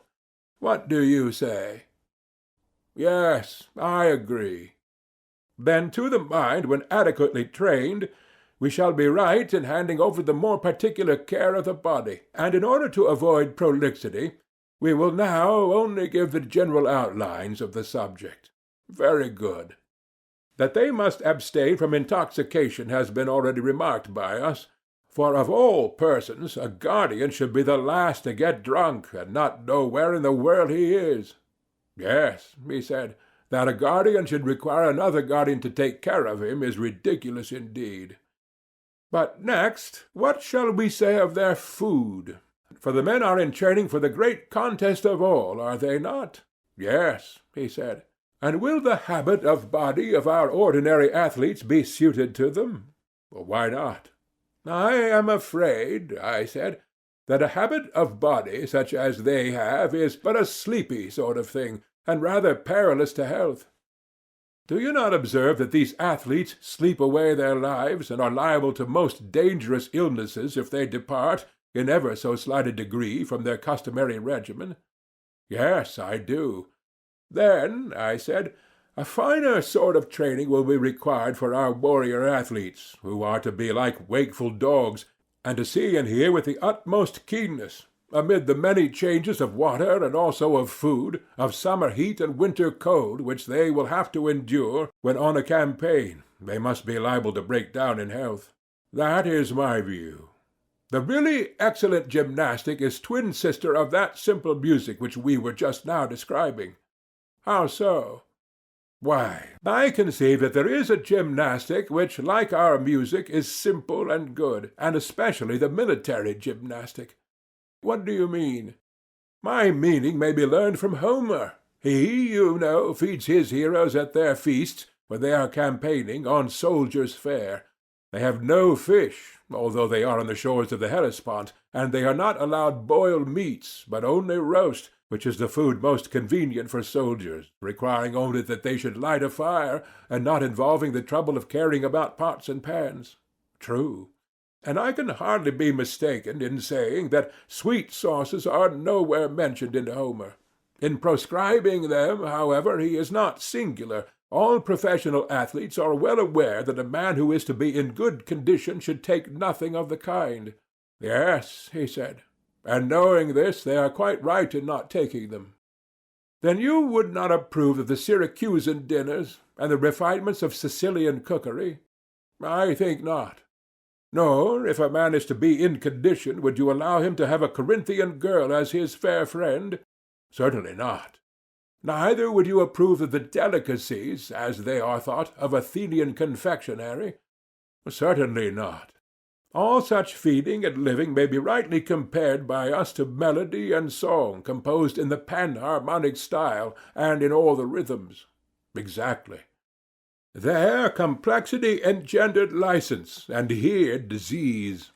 Whereas simplicity in music was the parent of temperance in the soul, and simplicity in gymnastic of health in the body. Most true, he said. But when intemperance and diseases multiply in a state, halls of justice and medicine are always being opened, and the arts of the doctor and the lawyer give themselves airs, finding how keen is the interest which not only the slaves but the freemen of the city take about them. Of course. And yet what greater proof can there be of a bad and disgraceful state of education than this, that not only artisans and the meaner sort of people need the skill of first-rate physicians and judges, but also those who would profess to have had a liberal education? Is it not disgraceful, and a great sign of want of good breeding, that a man should have to go abroad for his law and physic because he has none of his own at home, and must therefore surrender himself into the hands of other men whom he makes lords and judges over him? Of all things, he said, the most disgraceful. Would you say most, I replied, when you consider that there is a further stage of the evil, in which a man is not only a lifelong litigant, passing all his days in the courts either as plaintiff or defendant, but is actually led by his bad taste to pride himself on his litigiousness? He imagines that he is a master of dishonesty, able to take every crooked turn, and wriggle into and out of every hole, bending like a withy, and getting out of the way of justice. And all for what? In order to gain small points not worth mentioning, he not knowing that so to order his life as to be able to do without a napping judge is a far higher and nobler sort of thing. Is not that still more disgraceful? Yes, he said, that is still more disgraceful. Well, I said, and to require the help of medicine, not when a wound has to be cured, or on occasion of an epidemic, but just because, by indolence and a habit of life such as we have been describing, men fill themselves with waters and winds as if their bodies were a marsh, compelling the ingenious sons of Asclepius to find more names for diseases, such as flatulence and catarrh. Is not this, too, a disgrace? Yes, he said, they do certainly give very strange and new-fangled names to diseases. Yes, I said, and I do not believe that there were any such diseases in the days of Asclepius. And this I infer from the circumstance that the hero Eurypylus, after he has been wounded in Homer, drinks a posset of Premnian wine well besprinkled with barley meal and grated cheese, which are certainly inflammatory. And yet the sons of Asclepius, who were at the Trojan war, do not blame the damsel who gives him the drink, or rebuke Patroclus, who is treating his case. Well, he said, that was surely an extraordinary drink to be given to a person in his condition. Not so extraordinary, I replied, if you bear in mind that in former days, as is commonly said, before the time of Herodicus, the guild of Asclepius did not practice our present system of medicine, which may be said to educate diseases. But Herodicus, being a trainer, and himself of a sickly constitution, by a combination of training and doctoring, found out a way of torturing first and chiefly himself, and secondly the rest of the world. How was that? He said. By the intervention of lingering death. For he had a mortal disease which he perpetually tended, and as recovery was out of the question, he passed his entire life as a valetudinarian. He could do nothing but attend upon himself, and he was in constant torment whenever he departed in anything from his usual regimen, and so, dying hard by the help of science, he struggled on to old age. A rare reward for his skill. Yes, I said, a reward which a man might fairly expect who never understood that if Asclepius did not instruct his descendants in valetudinarian arts, the omission arose, not from ignorance or inexperience of such a branch of medicine, but because he knew that in all well-ordered states every individual has an occupation to which he must attend, and has therefore no leisure to spend in continually being ill. This we remark in the case of the artisan, but ludicrously enough do not apply the same rule to people of the richer sort. How do you mean? He said. I mean this. When a carpenter is ill, he asks the physician for a rough and ready cure, an emetic or purge or a cautery or the knife. These are his remedies. And if someone prescribes for him a course of dietetics, and tells him that he must swathe and swaddle his head, and all that sort of thing, he replies at once that he has no time to be ill, and that he sees no good in a life which is spent in nursing his disease to the neglect of his customary employment, and therefore, bidding good-bye to this sort of physician, he resumes his ordinary habits, and either gets well and lives and does his business, or, if his constitution fails, he dies and has no more trouble. Yes, he said, and a man in his condition of life ought to use the art of medicine thus far only. Has he not, I said, an occupation, And what profit would there be in his life if he were deprived of his occupation? Quite true, he said. But with a rich man this is otherwise. Of him we do not say that he has any specially appointed work which he must perform, if he would live. He is generally supposed to have nothing to do. Then you have heard of the saying of Socrates, that as soon as a man has a livelihood he should practice virtue? Nay, he said, I think that he had better begin somewhat sooner. Let us not have a dispute with him about this, I said, but rather ask ourselves, is the practice of virtue obligatory on the rich man, or can he live without it? And if obligatory on him, then let us raise a further question, whether this dieting of disorders, which is an impediment to the application of the mind in carpentering and the mechanical arts, does not equally stand in the way of the sentiment of Socrates. Of that, he replied, there can be no doubt. Such excessive care of the body, when carried beyond the rules of gymnastic, is most inimical to the practice of virtue. Yes, indeed, I replied, and equally incompatible with the management of a house, an army, or an office of state, and what is most important of all, irreconcilable with any kind of study or thought or self-reflection. There is a constant suspicion that headache and giddiness are to be ascribed to philosophy, and hence all practising or making trial of virtue in the higher sense is absolutely stopped. For a man is always fancying that he is being made ill, and is in constant anxiety about the state of his body. Yes, likely enough. And therefore our politic Asclepius may be supposed to have exhibited the power of his art only to persons who, being generally of healthy constitution and habits of life, had a definite ailment, such as those he cured by purges and operations, and bade them live as usual, herein consulting the interests of the state. But bodies which disease had penetrated through and through he would not have attempted to cure by gradual processes of evacuation and infusion. He did not want to lengthen out good-for-nothing lives, or to have weak fathers begetting weaker sons. If a man was not able to live in the ordinary way, he had no business to cure him, for such a cure would have been of no use either to himself or to the state. Then, he said, you regard Asclepius as a statesman. Clearly, and his character is further illustrated by his sons. Note that they were heroes in the days of old, and practised the medicines of which I am speaking at the siege of Troy.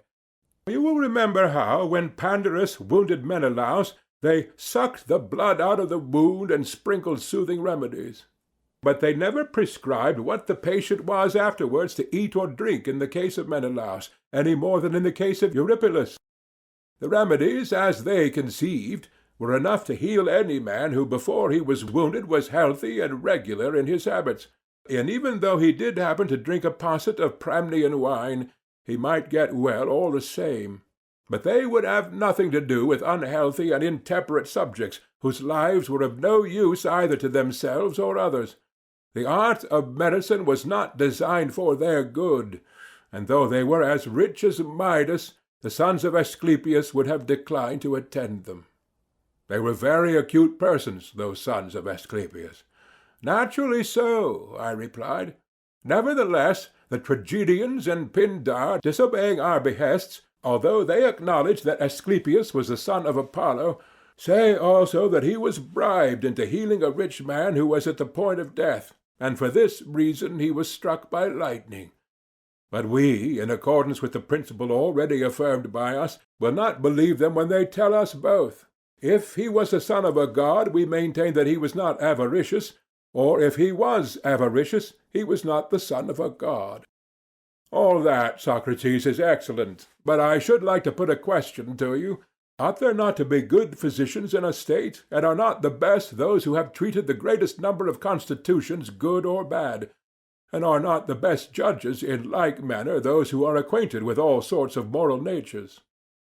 Yes, I said, I too would have good judges and good physicians. But do you know whom I think good? Will you tell me? I will, if I can. Let me, however, note that in the same question you join two things which are not the same. How so? He asked. "Why," I said, "you join physicians and judges. Now, the most skilful physicians are those who, from their youth upwards, have combined with the knowledge of their art the greatest experience of disease. They had better not be robust in health, and should have had all manner of diseases in their own persons. For the body, as I conceive, is not the instrument with which they cure the body. In that case we could not allow them ever to be or to have been sickly. But they cure the body with the mind, and the mind which has become and is sick can cure nothing." "That is very true," he said. "But with the judge it is otherwise, since he governs mind by mind. He ought not therefore to have been trained among vicious minds, and to have associated with them from youth upwards, and to have gone through the whole calendar of crime, only in order that he may quickly infer the crimes of others as he might their bodily diseases from his own self-consciousness. The honourable mind which is to form a healthy judgment should have had no experience or contamination of evil habits when young. And this is the reason why in youth good men often appear to be simple and are easily practised upon by the dishonest, because they have no examples of what evil is in their own souls." "Yes," he said, "they are far too apt to be deceived." "Therefore," I said, "the judge should not be young.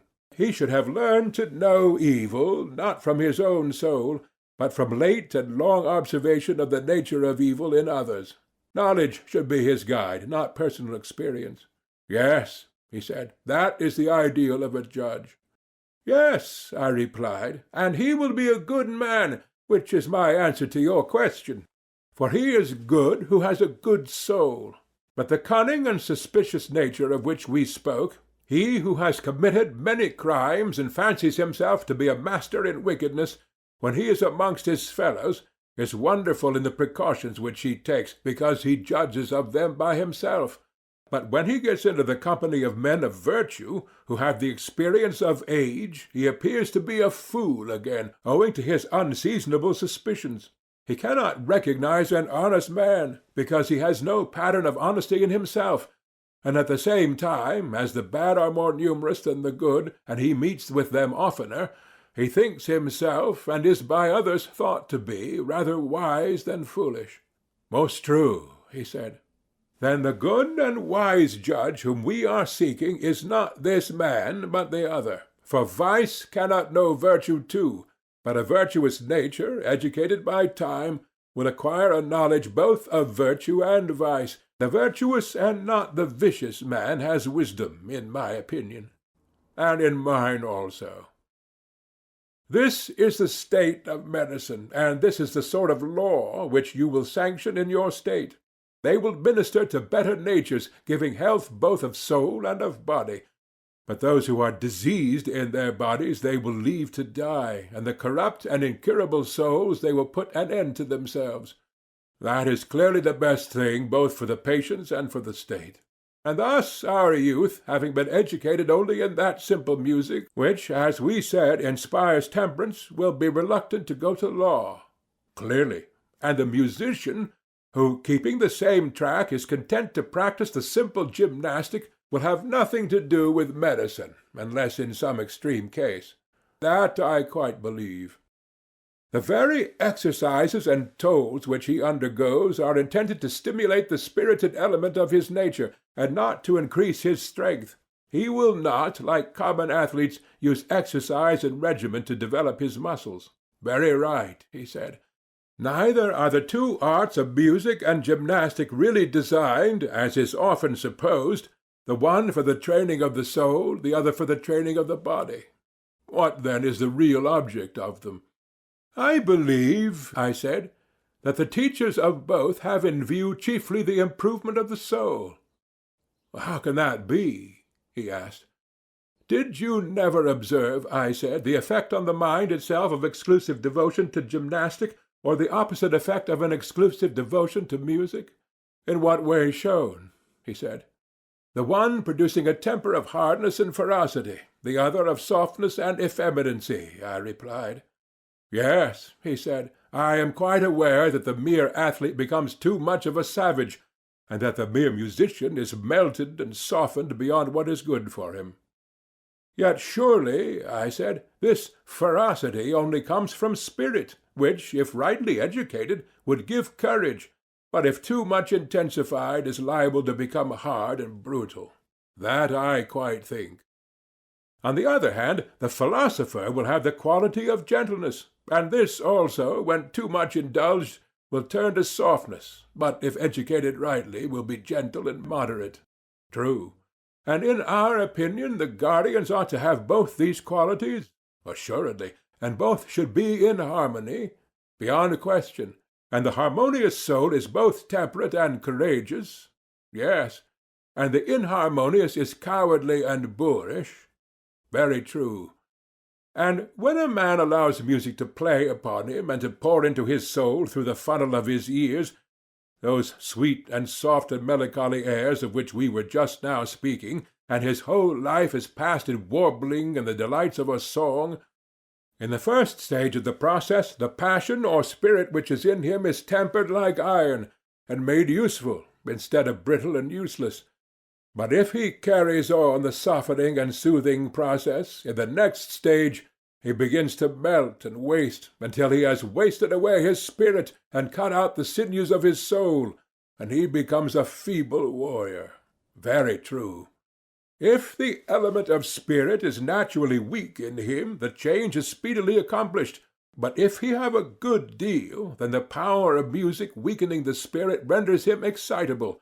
On the least provocation he flames up at once, and is speedily extinguished. Instead of having spirit, he grows irritable and passionate, and is quite impracticable. Exactly.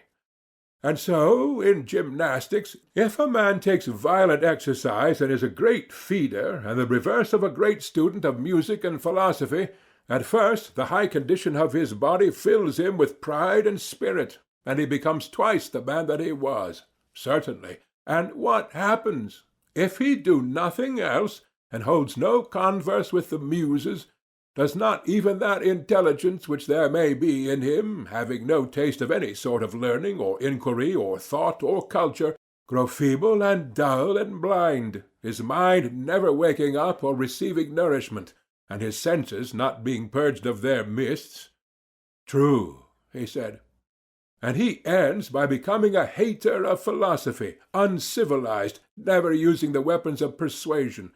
He is like a wild beast, all violence and fierceness, and knows no other way of dealing, and he lives in all ignorance and evil conditions, and has no sense of propriety and grace. That is quite true, he said. And as there are two principles of human nature, one the spirited and the other philosophical, some god, as I should say, has given mankind two arts answering to them, and only indirectly to the soul and the body, in order that these two principles, like the strings of an instrument, may be relaxed or drawn tighter until they are duly harmonized. That appears to be the intention. And he who mingles music with gymnastic in the fairest proportions, and best attempers them to the soul, may be rightly called the true musician and harmonist in a far higher sense than the tuner of the strings. You are quite right, Socrates. And such a presiding genius will always be required in our state if the government is to last. Yes, he will be absolutely necessary. Such, then, are our principles of nurture and education. Where would be the use of going into further details about the dances of our citizens, or about the hunting and coursing, their gymnastic and equestrian contests? For these all follow the general principle, and having found that, we shall have no difficulty in discovering them. I dare say that there will be no difficulty. Very good, I said. But then what is the next question? Must we not ask who are to be the rulers and who subjects? Certainly. There can be no doubt that the elder must rule the younger. Clearly. And that the best of these must rule? That is also clear. Now, are not the best husbandmen those who are most devoted to husbandry? Yes. And as we are to have the best of guardians for our city, must they not be those who have the most the character of guardians? Yes. And to this end they ought to be wise and efficient, and to have a special care of the state? True. And a man will be most likely to care about that which he loves, to be sure, and he will be most likely to love that which he regards as having the same interests with himself, and that of which the good or evil fortune is supposed by him at any time most to affect his own? Very true, he replied. Then there must be a selection.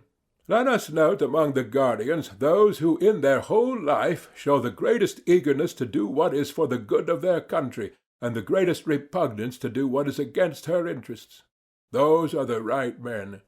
And they will have to be watched at every age, in order that we may see whether they preserve their resolution, and never, under the influence either of force or enchantment, forget or cast off their sense of duty to the state.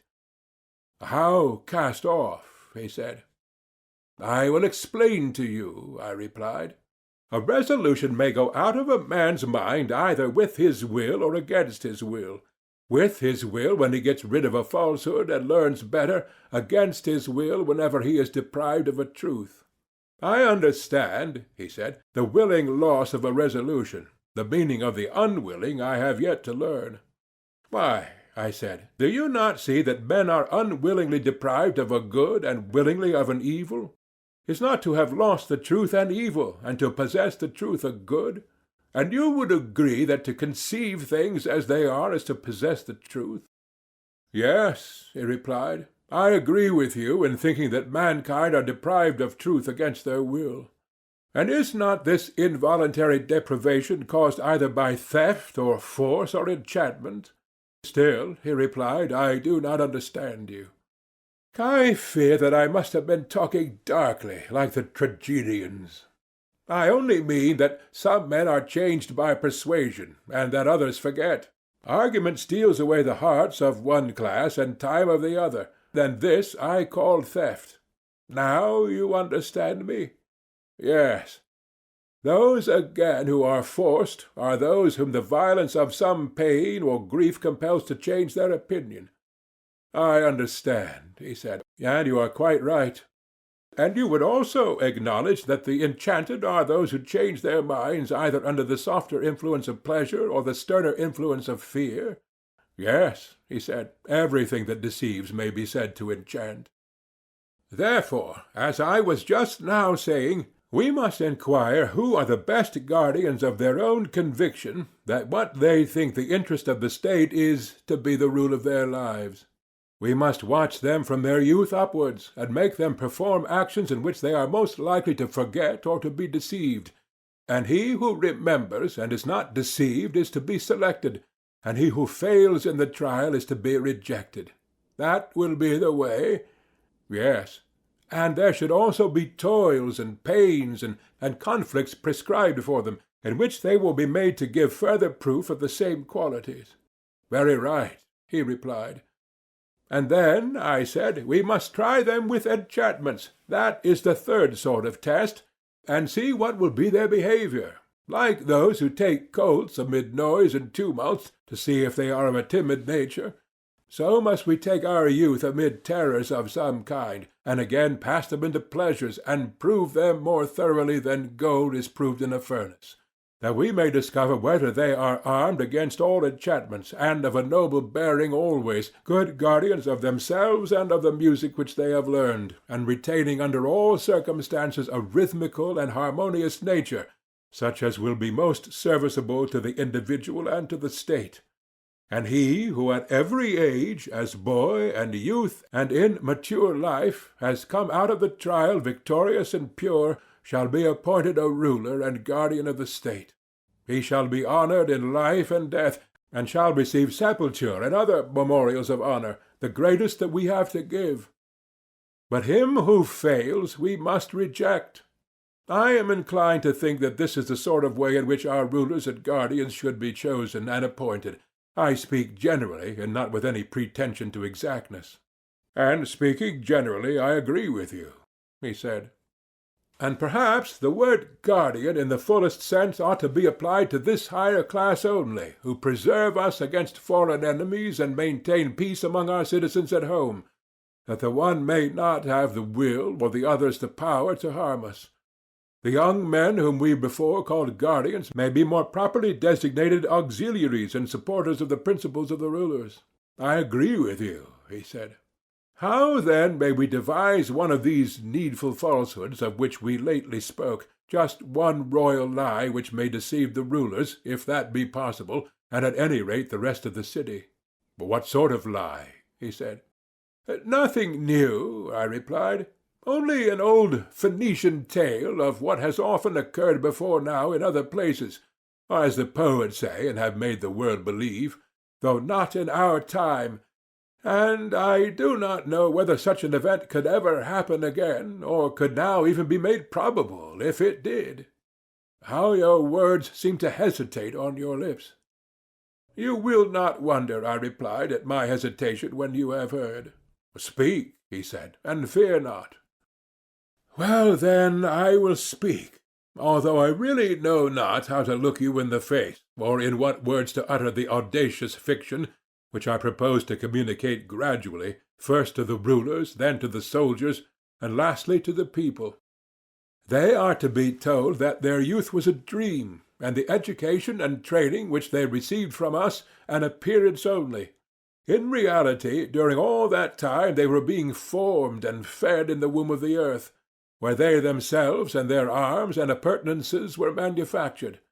When they were completed, the earth, their mother, sent them up, and so, their country being their mother and also their nurse, they were bound to advise for her good, and to defend her against attacks, and her citizens they are to regard as children of the earth and their own brothers. You had good reason, he said, to be ashamed of the lie which you were going to tell. True, I replied, but there is more coming. I have only told you half. Citizens, we shall say to them in our tale, you are brothers, yet God has framed you differently. Some of you have the power of command, and in the composition of these he has mingled gold, wherefore also they have the greatest honor. Others he has made of silver, to be auxiliaries. Others again, who are to be husbandmen and craftsmen, he has composed of brass and iron, and the species will generally be preserved in the children. But as all are of the same original stock, a golden parent will sometimes have a silver son, or a silver parent a golden son. And God proclaims as a first principle to the rulers, and above all else, that there is nothing which they should so anxiously guard, or of which they are to be such good guardians, as the purity of the race. They should observe what elements mingle in their offspring.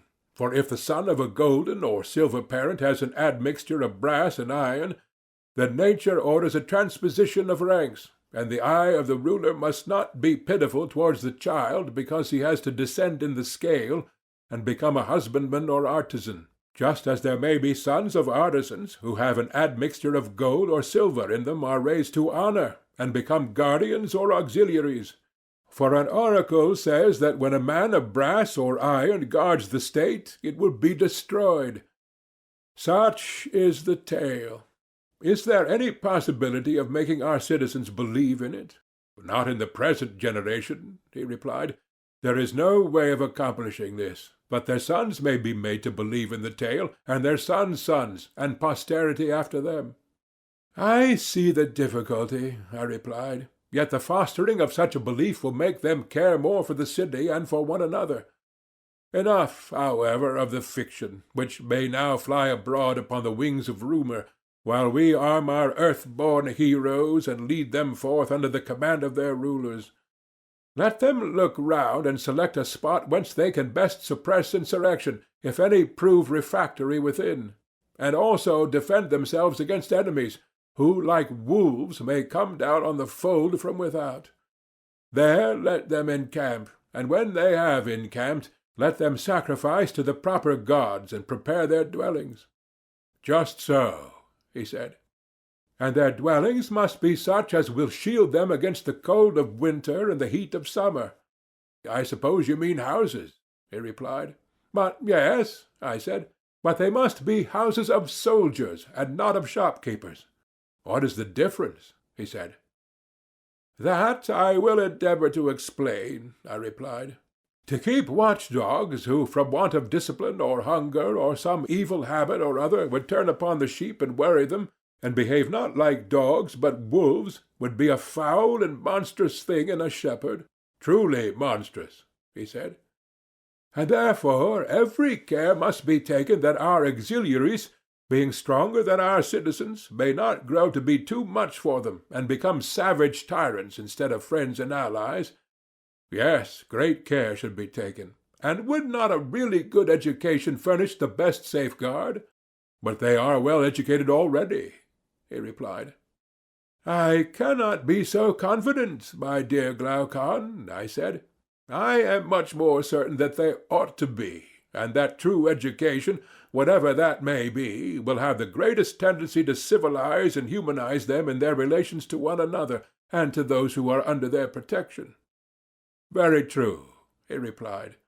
Not only their education, but their habitations, and all that belongs to them, should be such as will neither impair their virtue as guardians, nor tempt them to prey upon the other citizens. Any man of sense must acknowledge that. He must.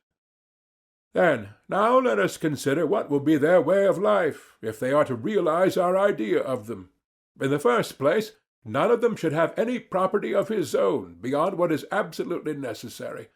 Neither should they have a private house or store closed against anyone who has a mind to enter. Their provisions should be only such as are required by trained warriors, who are men of temperance and courage.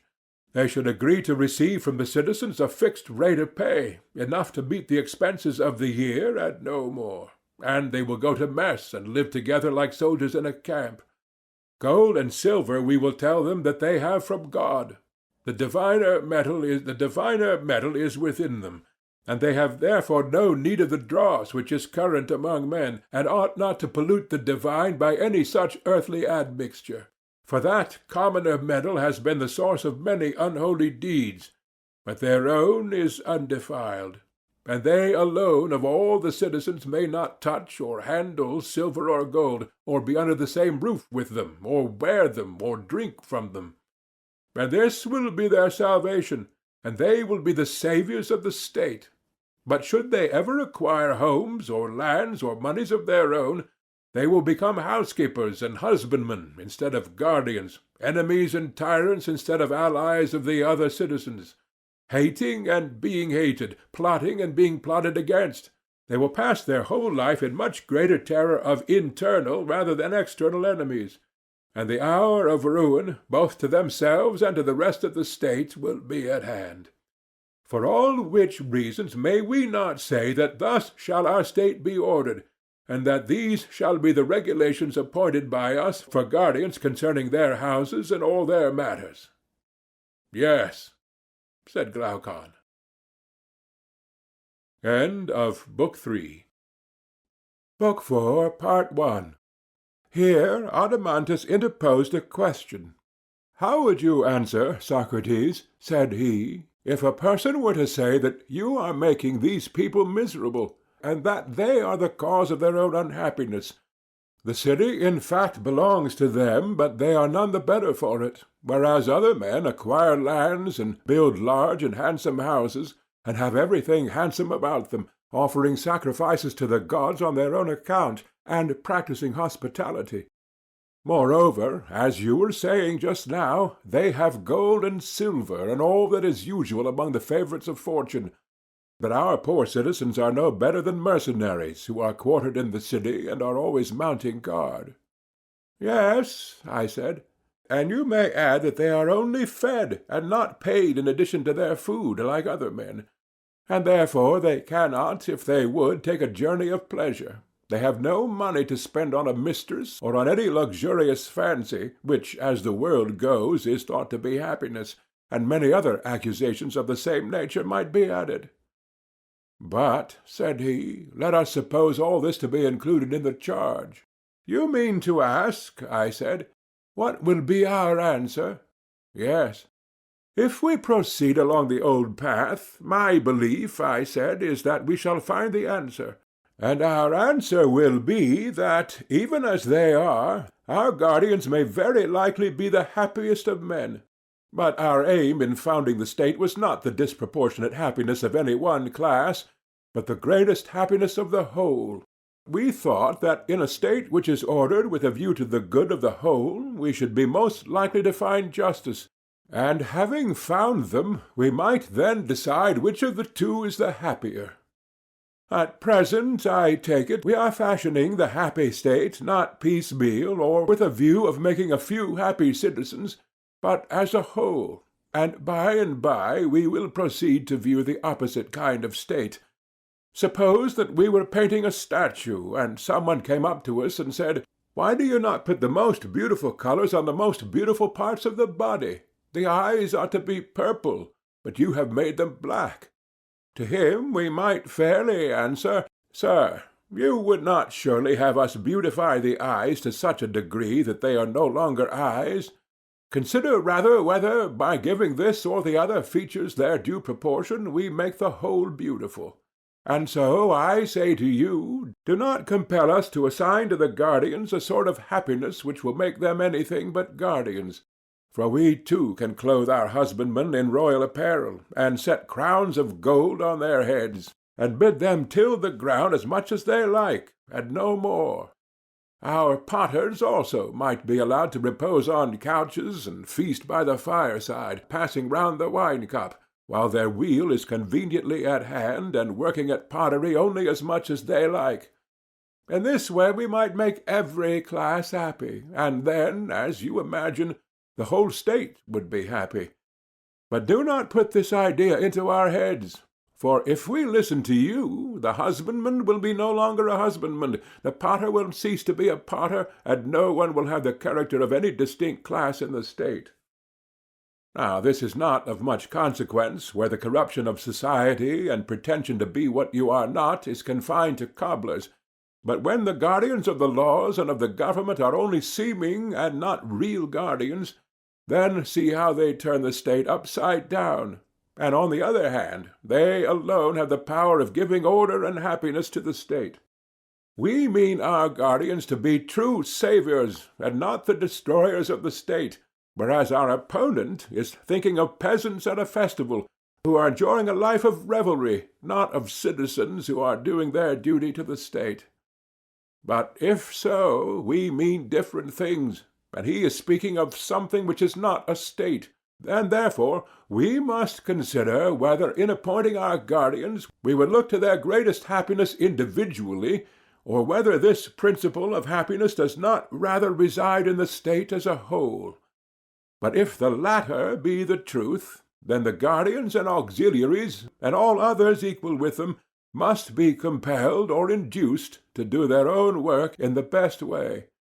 And thus the whole state will grow up in a noble order, and the several classes will receive the proportion of happiness which nature assigns to them. I think that you are quite right. I wonder whether you will agree with another remark which occurs to me. What might that be? There seem to be two causes of the deterioration of the arts. What are they? Wealth, I said, and poverty. How do they act? The process is as follows. When a potter becomes rich, will he, think you, any longer take the same pains with his art? Certainly not. He will grow more and more indolent and careless. Very true. And the result will be that he becomes a worse potter. Yes, he greatly deteriorates. But, on the other hand, if he has no money, and cannot provide himself with tools or instruments, he will not work equally well himself, nor will he teach his sons or apprentices to work equally well. Certainly not. Then, under the influence either of poverty or of wealth, workmen and their work are equally liable to degenerate. That is evident. Here then is a discovery of new evils, I said, against which the guardians will have to watch, or they will creep into the city unobserved. What evils? Wealth, I said, and poverty. The one is the parent of luxury and indolence, and the other of meanness and viciousness, and both of discontent.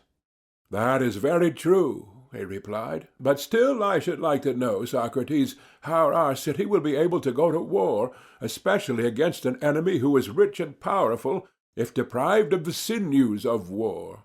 "There would certainly be a difficulty," I replied, "in going to war with one such enemy, but there is no difficulty where there are two of them." "How so?" he asked. "In the first place," I said, "if we have to fight, our side will be trained warriors fighting against an army of rich men." "That is true," he said. "And do you not suppose, Adeimantus, that a single boxer who is perfect in his art would easily be a match for two stout and well-to-do gentlemen who were not boxers?" "Hardly, if they came upon him at once." "What now," I said, "if we were able to run away and then turn and strike at the one who first came up, and supposing he were to do this several times under the heat of a scorching sun, might he not, being an expert, overturn more than one stout personage?" "Certainly," he said. "There would be nothing wonderful in that." "And yet rich men probably have a greater superiority in the science and practice of boxing than they have in military qualities." "Likely enough." "Then we may assume that our athletes will be able to fight with 2 or 3 times their own number?" "I agree with you, for I think you're right." "And supposing that, before engaging, our citizens send an embassy to one of the two cities telling them what is the truth. Silver and gold we neither have nor are permitted to have, but you may. Do you therefore come and help us in war and take the spoils of the other city? Who, on hearing these words, would choose to fight against lean, wiry dogs, rather than, with the dogs on their side, against fat and tender sheep?" "That is not likely, and yet there might be a danger to the poor state if the wealth of many states were to be gathered into one." "But how simple of you to use the term state at all of any but our own." "Why so?" "You ought to speak of other states in the plural number. Not one of them is a city, but many cities, as they say in the game. For indeed any city, however small, is in fact divided into two, one the city of the poor, the other of the rich. These are at war with one another, and in either there are many smaller divisions, and you would be altogether beside the mark if you treated them all as a single state. But if you deal with them as many, and give the wealth or power or persons of one to the others, you will always have a great many friends and not many enemies. And your state, while the wise order which has now been prescribed continues to prevail in her, will be the greatest of states. I do not mean to say in reputation or appearance, but in deed and truth, though she number not more than 1,000 defenders. A single state which is her equal you will hardly find, either among Hellenes or barbarians, though many that appear to be as great and many times greater." "That is most true," he said. "And what," I said, "will be the best limit for our rulers to fix when they are considering the size of the state and the amount of territory which they are to include, and beyond which they will not go? What limit would you propose?" "I would allow the state to increase so far as is consistent with unity. That, I think, is the proper limit." "Very good," he said. "Here, then," I said, "is another order which will have to be conveyed to our guardians. Let our city be accounted neither large nor small, but one and self-sufficing." "And surely," said he, "this is not a very severe order which we impose upon them." "And the other," said I, "of which we were speaking before, is lighter still. I mean the duty of degrading the offspring of the guardians when inferior, and of elevating into the rank of guardians the offspring of the lower classes when naturally superior. The intention was that, in the case of the citizens generally, each individual should be put to the use for which nature intended him, one to one work, and then every man would do his own business, and be one and not many, and so the whole city would be one and not many." "Yes," he said, "that is not so difficult." "The regulations which we are prescribing, my good Adeimantus, are not, as might be supposed, a number of great principles, but trifles all, if care be taken, as the saying is, of the one great thing. A thing, however, which I would rather call, not great, but sufficient for our purpose." "What may that be?" he asked. "Education," I said, "and nurture. If our citizens are well educated and grow into sensible men, they will easily see their way through all these, as well as other matters which I omit. Such, for example, as marriage, the possession of women, and the procreation of children, which will all follow the general principle that friends have all things in common, as the proverb says. That will be the best way of settling them. Also, I said, the state, if once started well, moves with accumulating force like a wheel. For good nurture and education implant good constitutions, and these good constitutions taking root in a good education improve more and more, and this improvement affects the breed in man as in other animals." "Very possibly," he said. "Then, to sum up, this is the point to which, above all, the attention of our rulers should be directed, that music and gymnastic be preserved in their original form, and no innovation made. They must do their utmost to maintain them intact, and when any one says that mankind must regard the newest song which the singers have, they will be afraid that he may be praising, not new songs, but a new kind of song. And this ought not to be praised, or conceived to be the meaning of the poet. For any musical innovation is full of danger to the whole state, and ought to be prohibited. So Damon tells me, and I can quite believe him. He says that when modes of music change, the fundamental laws of the state always change with them." "Yes," said Adeimantus, "and you may add my suffrage to Damon's and your own." "Then," I said, "our guardians must lay the foundations of their fortress in music?" "Yes," he said, "the lawlessness of which you speak too easily steals in." "Yes," I replied, "in the form of amusement, and at first sight it appears harmless." "Why, yes," he said, "and there is no harm. Were it not that little by little this spirit of license, finding a home, imperceptibly penetrates into manners and customs, whence, issuing with greater force, it invades contracts between man, and from contracts goes on to laws and constitutions, in utter recklessness, ending at last, Socrates, by an overthrow of all rights, private as well as public." "Is that true?" I said. "That is my belief," he replied. "Then, as I was saying, our youth should be trained from the first in a stricter system. For if amusements become lawless, and the youth themselves become lawless, they can never grow up into well-conducted and virtuous citizens." "Very true," he said. "And when they have made a good beginning in play, and by the help of music have gained the habit of good order, then this habit of order, in a manner how unlike the lawless play of the others, will accompany them in all their actions, and be a principle of growth to them, and if there be any fallen places in the state, will raise them up again." "Very true," he said. "Thus educated, they will invent for themselves any lesser rules which their predecessors have altogether neglected." "What do you mean?" "I mean such things as these: when the young are to be silent before their elders, how they are to show respect to them by standing and making them sit, what honor is due to parents, what garments or shoes are to be worn, the mode of dressing the hair, deportment and manners in general. You would agree with me?" "Yes." "But there is, I think, small wisdom in legislating about such matters. I doubt if it is ever done, nor are any precise written enactments about them likely to be lasting." "Impossible." "It would seem, Adeimantus, that the direction in which education starts a man will determine his future life. Does not like always attract like?" "To be sure."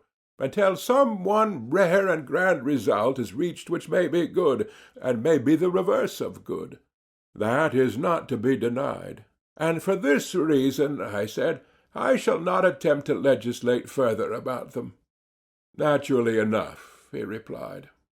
"Well, and about the business of the agora, and the original dealings between man and man, or again about agreements with artisans, about insult and injury, or the commencement of actions and the appointment of juries, what would you say?"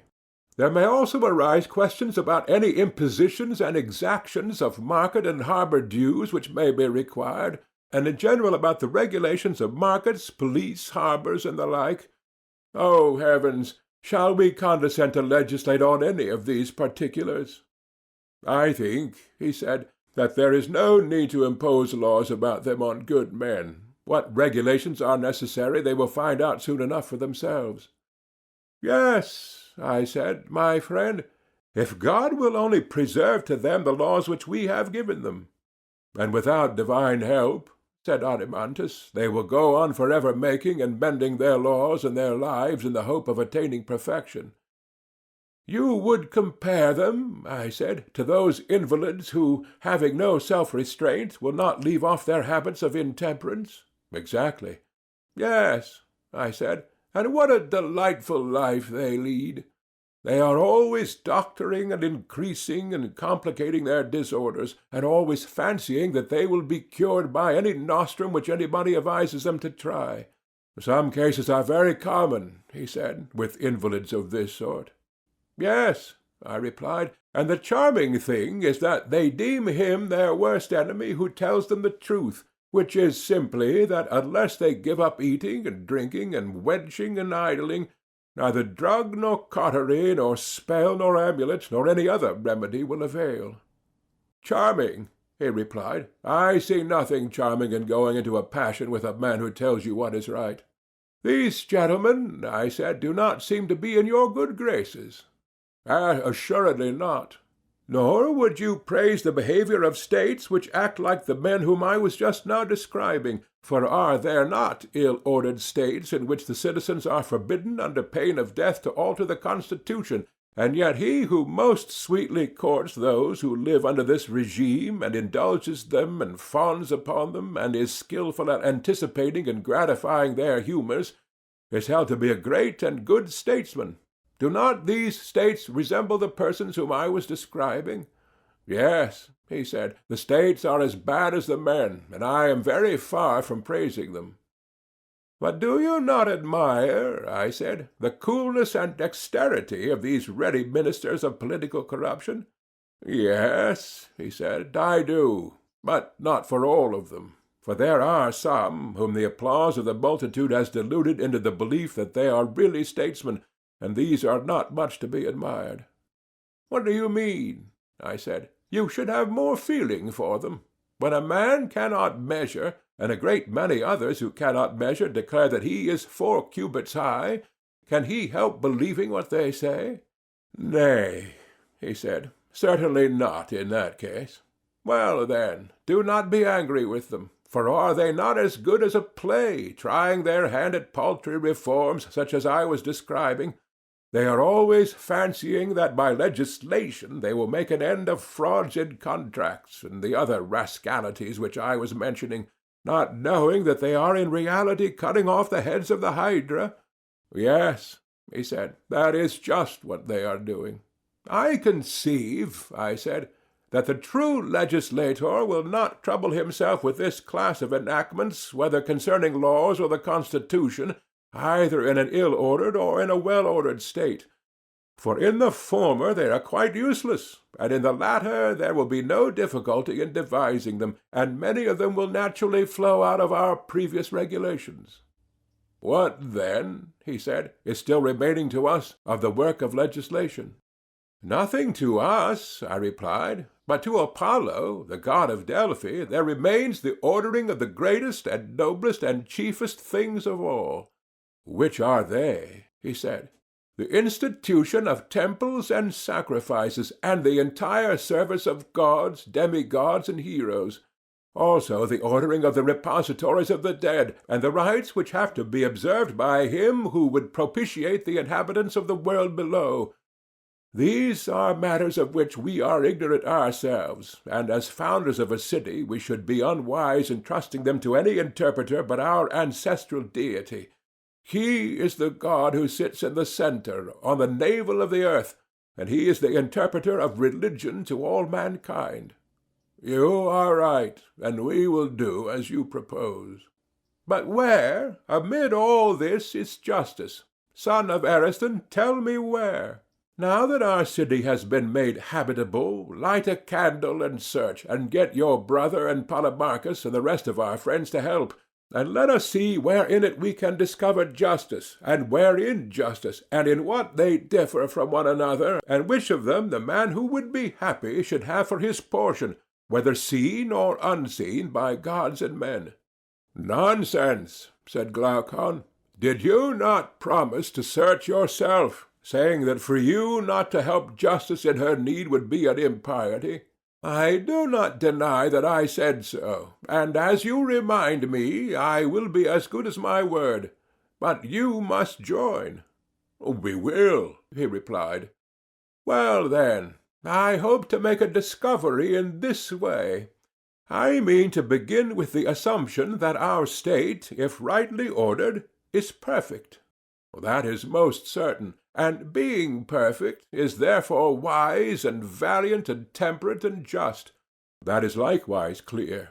And whichever of these qualities we find in the state, the one which is not found will be the residue. Very good. If there were 4 things, and we were searching for one of them, wherever it might be, the one sought for might be known to us from the first, and there would be no further trouble. Or we might know the other 3 first, and then the 4th would be clearly the one left. Very true, he said. And is not a similar method to be pursued about the virtues, which are also 4 in number? Clearly.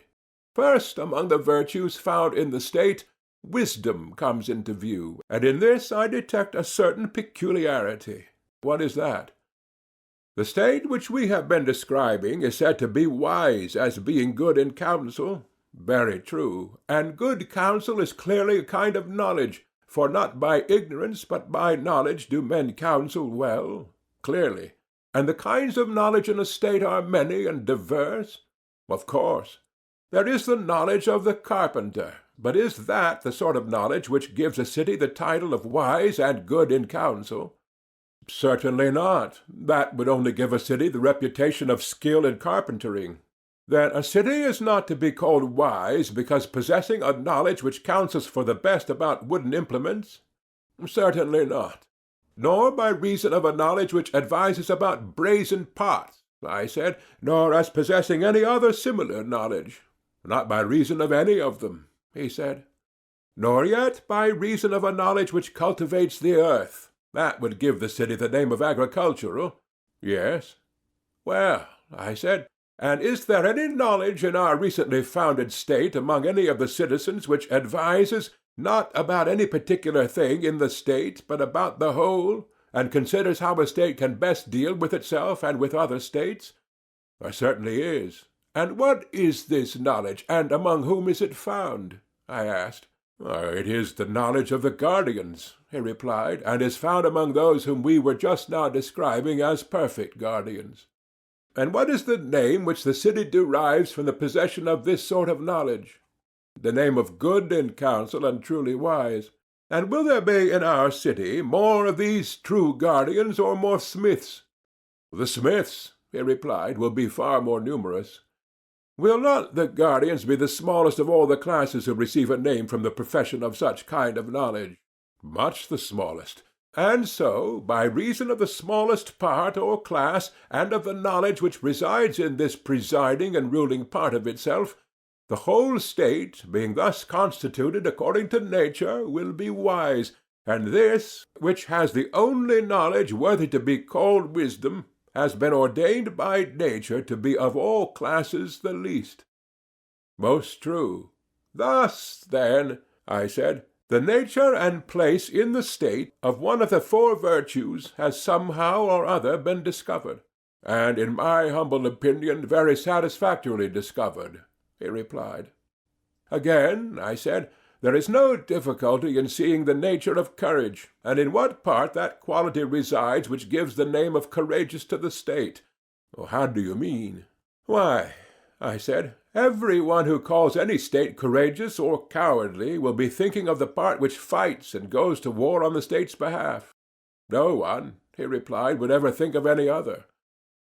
The rest of the citizens may be courageous or may be cowardly, but their courage or cowardice will not, as I conceive, have the effect of making the city either the one or the other.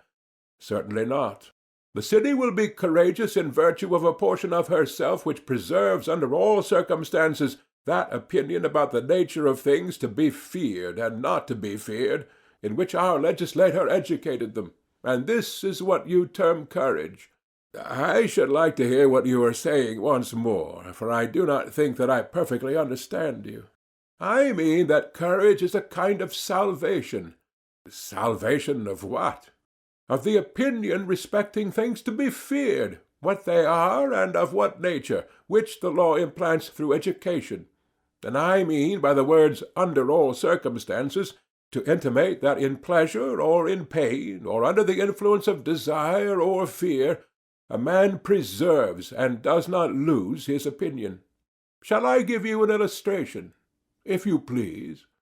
You know, I said, that dyers, when they want to dye wool for making the true sea purple, begin by selecting their white color first.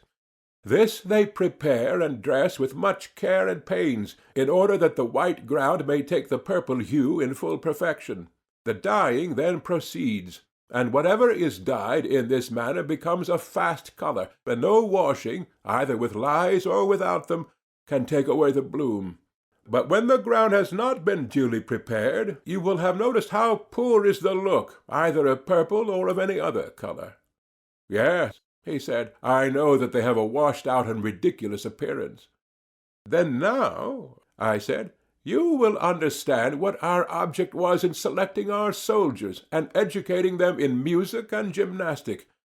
We are contriving influences which would prepare them to take the dye of the laws in perfection, and the color of their opinion about dangers and of every other opinion was to be indelibly fixed by their nurture and training, not to be washed away by such potent lies as pleasure.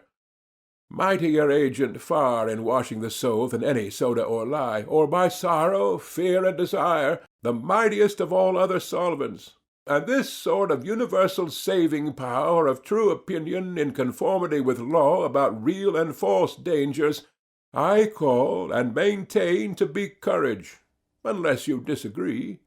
But I agree, he replied, for I suppose that you mean to exclude more uninstructed courage, such as that of a wild beast or a slave. This, in your opinion, is not the courage which law ordains, and ought to have another name. Most certainly. Then I may infer courage to be such as you describe. Why, yes, said I, you may, and if you add the words of a citizen, you will not be far wrong. Hereafter, if you like, we will carry the examination further, but at present we are seeking not for courage, but justice, and for the purpose of our inquiry we have said enough. You are right, he replied. Two virtues remain to be discovered in the state, first temperance, and then justice, which is the end of our search. Very true. Now, can we find justice without troubling ourselves about temperance? I do not know how that could be accomplished, he said, nor do I desire that justice should be brought to light and temperance lost sight of, and therefore I wish that you would do me the favor of considering temperance first. Certainly, I replied, I should not be justified in refusing your request. Then consider, he said. Yes, I replied, I will. And as far as I can at present see, the virtue of temperance has more of the nature of harmony and symphony than the preceding. How so? He asked. Temperance, I replied, is the ordering or controlling of certain pleasures and desires. This is curiously enough implied in the saying of a man being his own master, and other traces of the same notion may be found in language. No doubt, he said. There is something ridiculous in the expression master of himself, for the master is also the servant, and the servant the master, and in all these modes of speaking the same person is denoted. Certainly.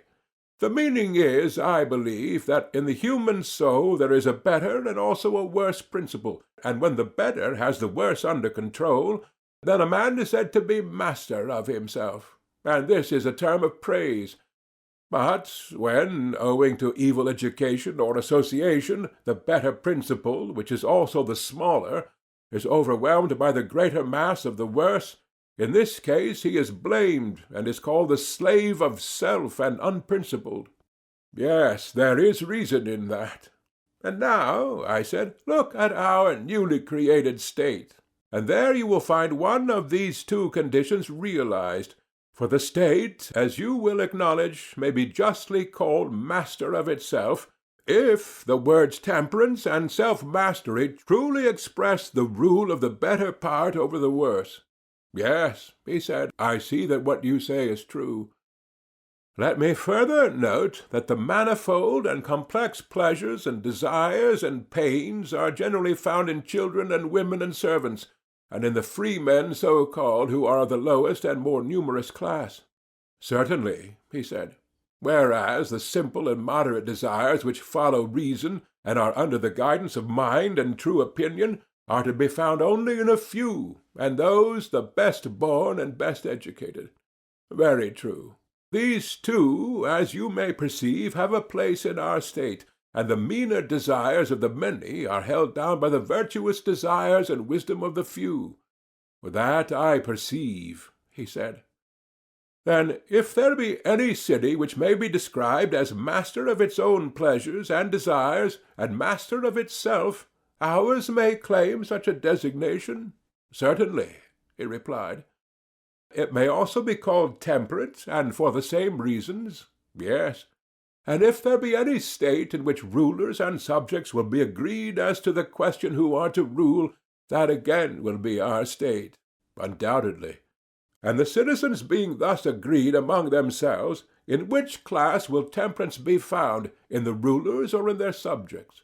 In both, as I should imagine, he replied. Do you observe that we are not far wrong in our guess that temperance was a sort of harmony? Why so?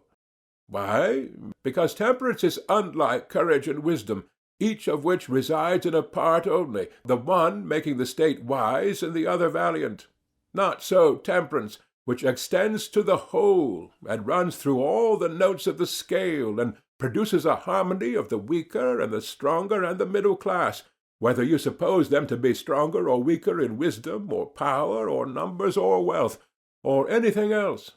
Most truly, then, may we deem temperance to be the agreement of the naturally superior and inferior, as to the right of rule of either, both in states and individuals. I entirely agree with you. And so, I said, we may consider 3 out of the 4 virtues to have been discovered in our state. The last of these qualities which make a state virtuous must be justice, if we only knew what that was. The inference is obvious. The time has then arrived, Glaucon, when, like huntsmen, we should surround the cover, and look sharp that justice does not steal away, and pass out of sight, and escape us. For beyond a doubt she is somewhere in this country. Watch, therefore, and strive to catch a sight of her, and if you see her first, let me know. Would that I could, but you should regard me rather as a follower, who has just eyes enough to see what you show him. That is about as much as I am good for. Offer a prayer with me and follow. I will, but you must show me the way. Here is no path, I said, and the wood is dark and perplexing. Still we must push on. Let us push on. End of Book 4, Part 1. Book 4, Part 2. Here I saw something. Hello, I said. I begin to perceive a track, and I believe that the quarry will not escape. Good news, he said. Truly, I said, we are stupid fellows. Why so? Why, my good sir, at the beginning of our inquiry, ages ago, there was justice tumbling out at our feet, and we never saw her. Nothing could be more ridiculous. Like people who go about looking for what they have in their hands. That was the way with us. We looked not at what we were seeking, but at what was far off in the distance, and therefore, I suppose, we missed her. What do you mean? I mean to say that in reality, for a long time past we have been talking of justice, and have failed to recognize her. I grow impatient at the length of your exordium. Well then, tell me, I said, whether I am right or not. You remember the original principle which we were always laying down at the foundation of the state, that one man should practice one thing only, the thing to which his nature was best adapted. Now, justice is this principle, or a part of it. Yes, we often said that one man should do one thing only. Further, we affirmed that justice was doing one's own business and not being a busybody. We said so again and again, and many others have said the same to us. Yes, we said so. Then to do one's own business in a certain way may be assumed to be justice. Can you tell me whence I derive this inference? I cannot, but I should like to be told. Because I think that this is the only virtue which remains in the state when the other virtues of temperance and courage and wisdom are abstracted, and that this is the ultimate cause and condition of the existence of all of them, and while remaining in them is also their preservative. And we were saying that if the three were discovered by us, justice would be the fourth or remaining one. Well, that follows of necessity. If we are asked to determine which of these four qualities by its presence contributes most to the excellence of the state, whether the agreement of rulers and subjects, or the preservation in the soldiers of the opinion which the law ordains about the true nature of dangers, or wisdom and watchfulness in the rulers, or whether this other which I am mentioning, and which is found in children and women, slave and freeman, artisan, ruler, subject, the quality, I mean, of everyone doing his own work, and not being a busybody, would claim the palm, the question is not so easily answered. Certainly, he replied, there would be a difficulty in saying which. Then the power of each individual in the state to do his own work appears to compete with the other political virtues, wisdom, temperance, courage. Yes, he said. And the virtue which enters into this competition is justice? Exactly. Let us look at the question from another point of view. Are not the rulers in a state those to whom you would entrust the office of determining suits at law? Certainly. And are suits decided on any other ground but that a man may neither take what is another's, nor be deprived of what is his own? Yes, that is their principle. Which is a just principle? Yes. Then on this view also, justice will be admitted to be the having and doing what is a man's own and belongs to him? Very true. Think now, and say whether you agree with me or not. Suppose a carpenter to be doing the business of a cobbler, or a cobbler of a carpenter, and suppose them to exchange their implements or their duties, or the same person to be doing the work of both, or whatever be the change. Do you think that any great harm would result to the state? Not much. But when the cobbler or any other man whom nature designed to be a trader, having his heart lifted up by wealth or strength or the number of his followers, or any like advantage, attempts to force his way into the class of warriors, or a warrior into that of legislators and guardians, for which he is unfitted, and either to take the implements or the duties of the other, or when a man is trader, legislator, and warrior all in one, then I think you will agree with me in saying that this interchange and this meddling of one with another is the ruin of the state. Most true. Seeing, then, I said, that there are three distinct classes, any meddling of one with another, or the change of one into another, is the greatest harm to the state, and may be most justly termed evil-doing. Precisely. And the greatest degree of evil-doing to one's own city would be termed by you injustice? Certainly. This, then, is injustice, and on the other hand, when the trader, the auxiliary, and the guardian each do their own business, that is justice, and will make the city just. I agree with you. We will not, I said, be over-positive as yet. But if, on trial, this conception of justice be verified in the individual as well as in the state, there will be no longer any room for doubt. If it be not verified, we must have a fresh inquiry. First, let us complete the old investigation, which we began, as you remember, under the impression that, if we could previously examine justice on the larger scale, there would be less difficulty in discerning her in the individual. That larger example appeared to be the state, and accordingly we constructed as good a one as we could, knowing well that in the good state justice would be found. Let the discovery which we made be now applied to the individual. If they agree, we shall be satisfied, or if there be a difference in the individual, we will come back to the state and have another trial of the theory. The friction of the two, when rubbed together, may possibly strike a light in which justice will shine forth, and the vision which is then revealed we will fix in our souls. That will be in regular course. Let us do as you say.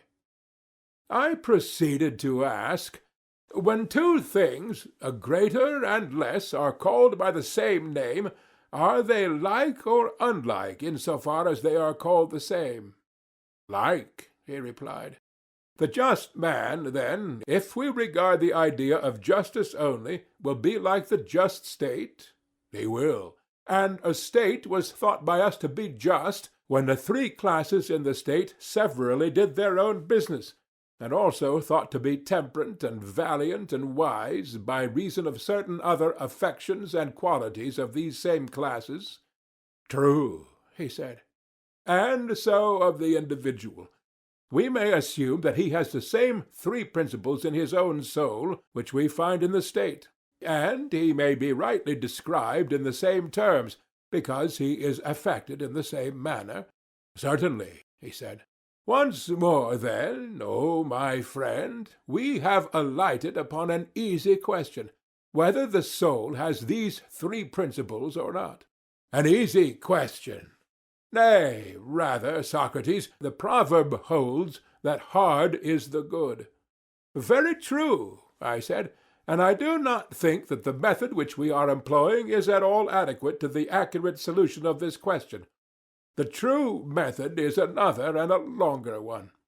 Still, we may arrive at a solution not below the level of the previous inquiry. May we not be satisfied with that?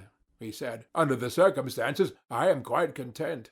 I, too, I replied, shall be extremely well satisfied. Then faint not in pursuing the speculation, he said. Must we not acknowledge, I said, that in each of us there are the same principles and habits which there are in the state, and that from the individual they pass into the state? How else can they come there? Take the quality of passion or spirit. It would be ridiculous to imagine that this quality, when found in states, is not derived from the individuals who are supposed to possess it. For example, the Thracians, the Scythians, and in general the northern nations, and the same may be said of the love of knowledge, which is the special characteristic of our part of the world, or the love of money, which may, with equal truth, be attributed to the Phoenicians and Egyptians. Exactly so, he said. There is no difficulty in understanding this. None whatever.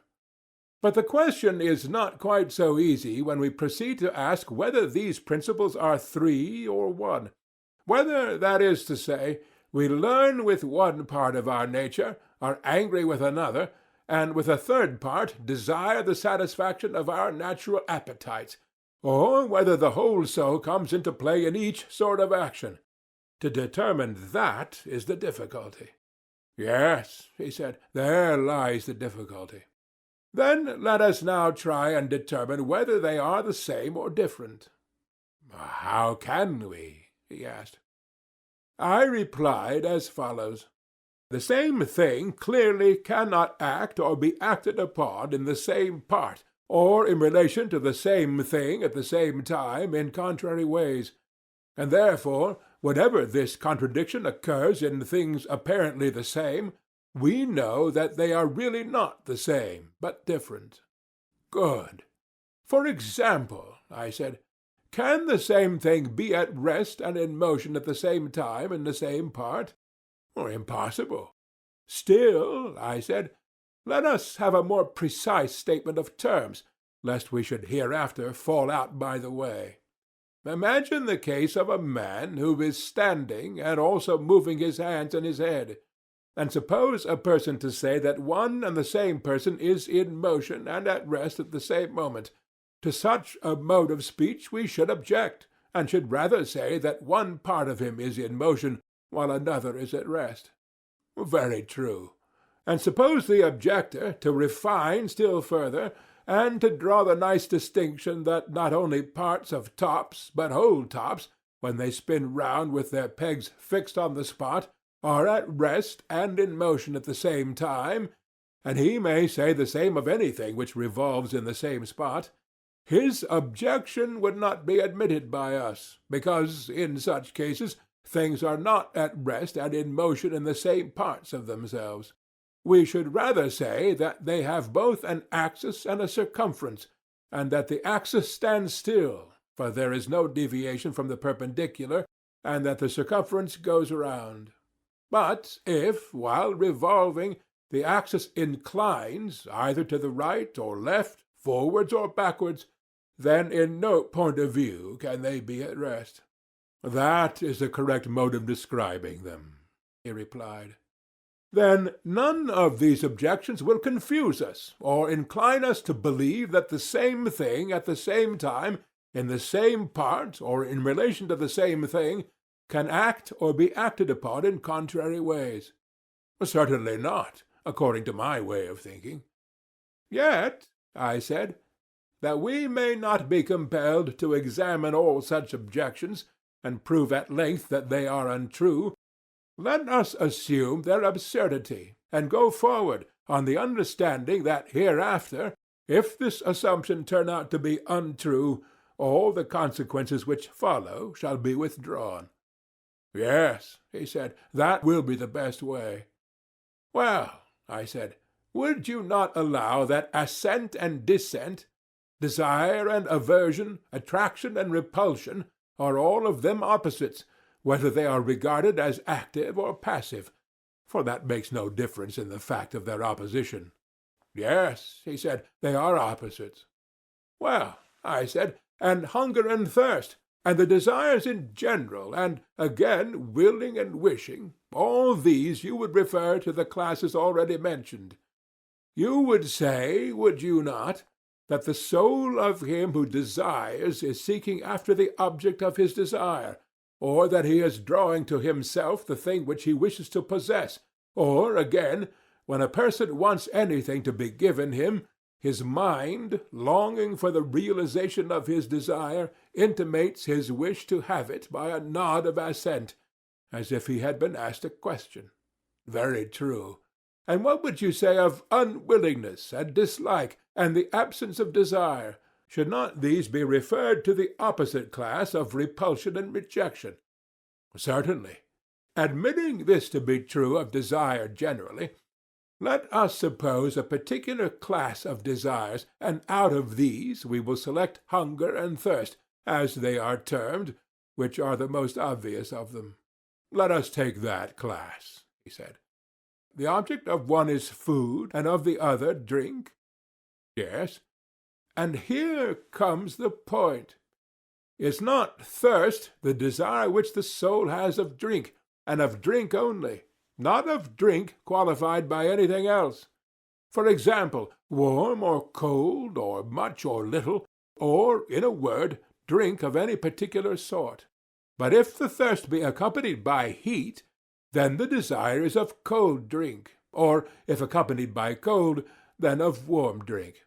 Or, if the thirst be excessive, then the drink which is desired will be excessive. Or, if not great, the quantity of drink will also be small. But thirst, pure and simple, will desire drink pure and simple, which is the natural selection of thirst, as food is of hunger.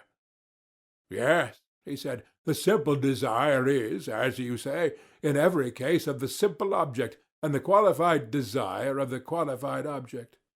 But here a confusion may arise, and I should wish to guard against an opponent starting up and saying that no man desires drink only, but good drink, or food only, but good food. For good is the universal object of desire, and thirst, being a desire, will necessarily be thirst after good drink, and the same is true of every other desire. Yes, he replied, the opponent might have something to say. Nevertheless, I should still maintain that of relatives some have a quality attached to either term of the relation, others are simple and have their correlatives simple. I do not know what you mean. Well, you know, of course, that the greater is relative to the less? Certainly. And the much greater to the much less? Yes. And the sometime greater to the sometime less, and the greater that is to be to the less that is to be? Certainly, he said.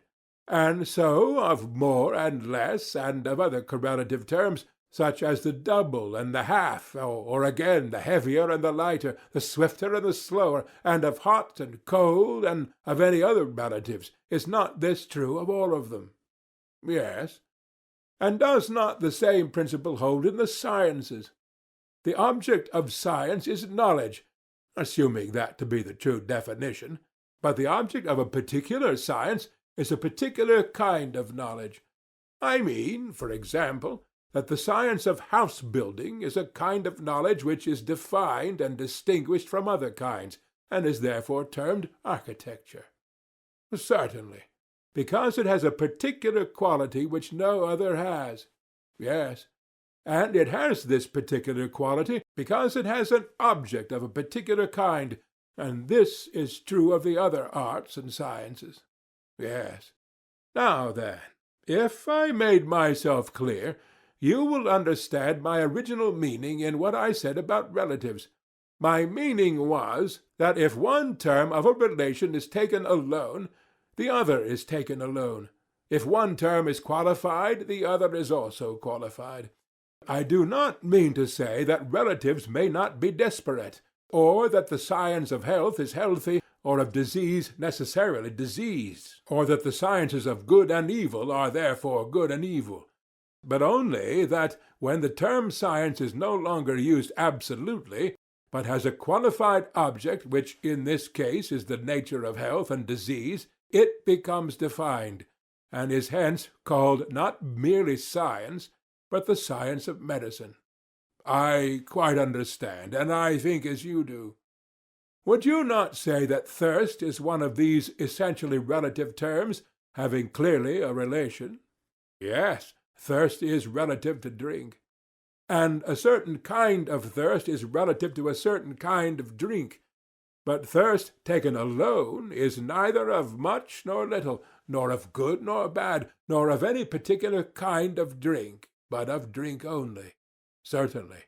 Then the soul of the thirsty one, in so far as he is thirsty, desires only drink. For this he yearns and tries to obtain it. That is plain.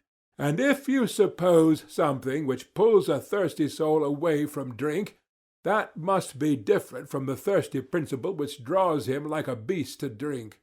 For, as we were saying, the same thing cannot at the same time, with the same part of itself, act in contrary ways about the same. Impossible. No more than you can say that the hands of the archer push and pull the bow at the same time. But what you say is that one hand pushes and the other pulls. Exactly so, he replied. And might a man be thirsty and yet unwilling to drink? Yes, he said, it constantly happens. And in such a case what is one to say? Would you not say that there was something in the soul bidding a man to drink, and something else forbidding him, which is other and stronger than the principle which bids him? I should say so. And the forbidding principle is derived from reason, and that which bids and attracts proceeds from passion and disease? Clearly.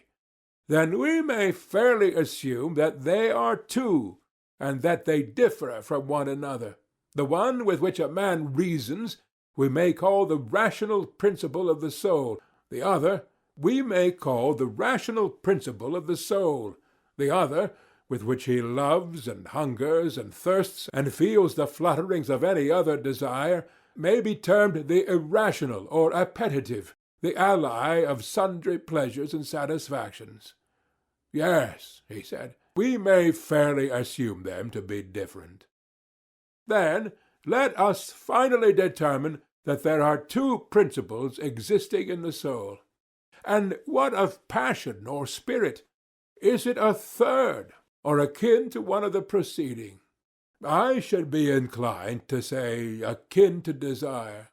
Well, I said, there is a story which I remember to have heard, and in which I put faith. The story is that Leontius, the son of Algleion, coming up one day from the Piraeus, under the north wall on the outside, observed some dead bodies lying on the ground at the place of execution. He felt a desire to see them, and also a dread and abhorrence of them. For a time he struggled and covered his eyes, but at length the desire got the better of him, and forcing them open, he ran up to the dead bodies, saying, "Look, ye wretches, take your fill of the fair sight." "I have heard the story myself," he said. "The moral of the tale is that anger at times goes to war with desire, as though they were two distinct things." "Yes, that is the meaning," he said. "And are there not many other cases in which we observe that when a man's desires violently prevail over his reason, he reviles himself, and is angry at the violence within him, and that in this struggle, which is like the struggle of factions in a state, his spirit is on the side of his reason? But for the passionate or spirited element to take part with the desires when reason decides that she should not be opposed, is a sort of thing which I believe that you never observed occurring in yourself, nor, as I should imagine, in any one else." "Certainly not. Suppose that a man thinks he has done a wrong to another. The nobler he is, the less able he is to feel indignant at any suffering, such as hunger or cold, or any other pain which the injured person may inflict upon him. These he deems to be just, and, as I say, his anger refuses to be excited by them." "True," he said. "But when he thinks that he is the sufferer of the wrong, then he boils and chafes, and is on the side of what he believes to be justice. And because he suffers hunger or cold or other pain, he is only the more determined to persevere and conquer. His noble spirit will not be quelled until he either slays or is slain, or until he hears the voice of the shepherd, that is, reason, bidding his dog bark no more." "The illustration is perfect," he replied, "and in our state, as we were saying, the auxiliaries were to be dogs, and to hear the voice of the rulers, who are their shepherds." "I perceive," I said, "that you quite understand me. There is, however, a further point which I wish to consider." "What point?" "You remember that passion or spirit appeared at first sight to be a kind of desire. But now we should say quite the contrary, for in the conflict of the soul spirit is arrayed on the side of the rational principle." "Most assuredly." "But a further question arises.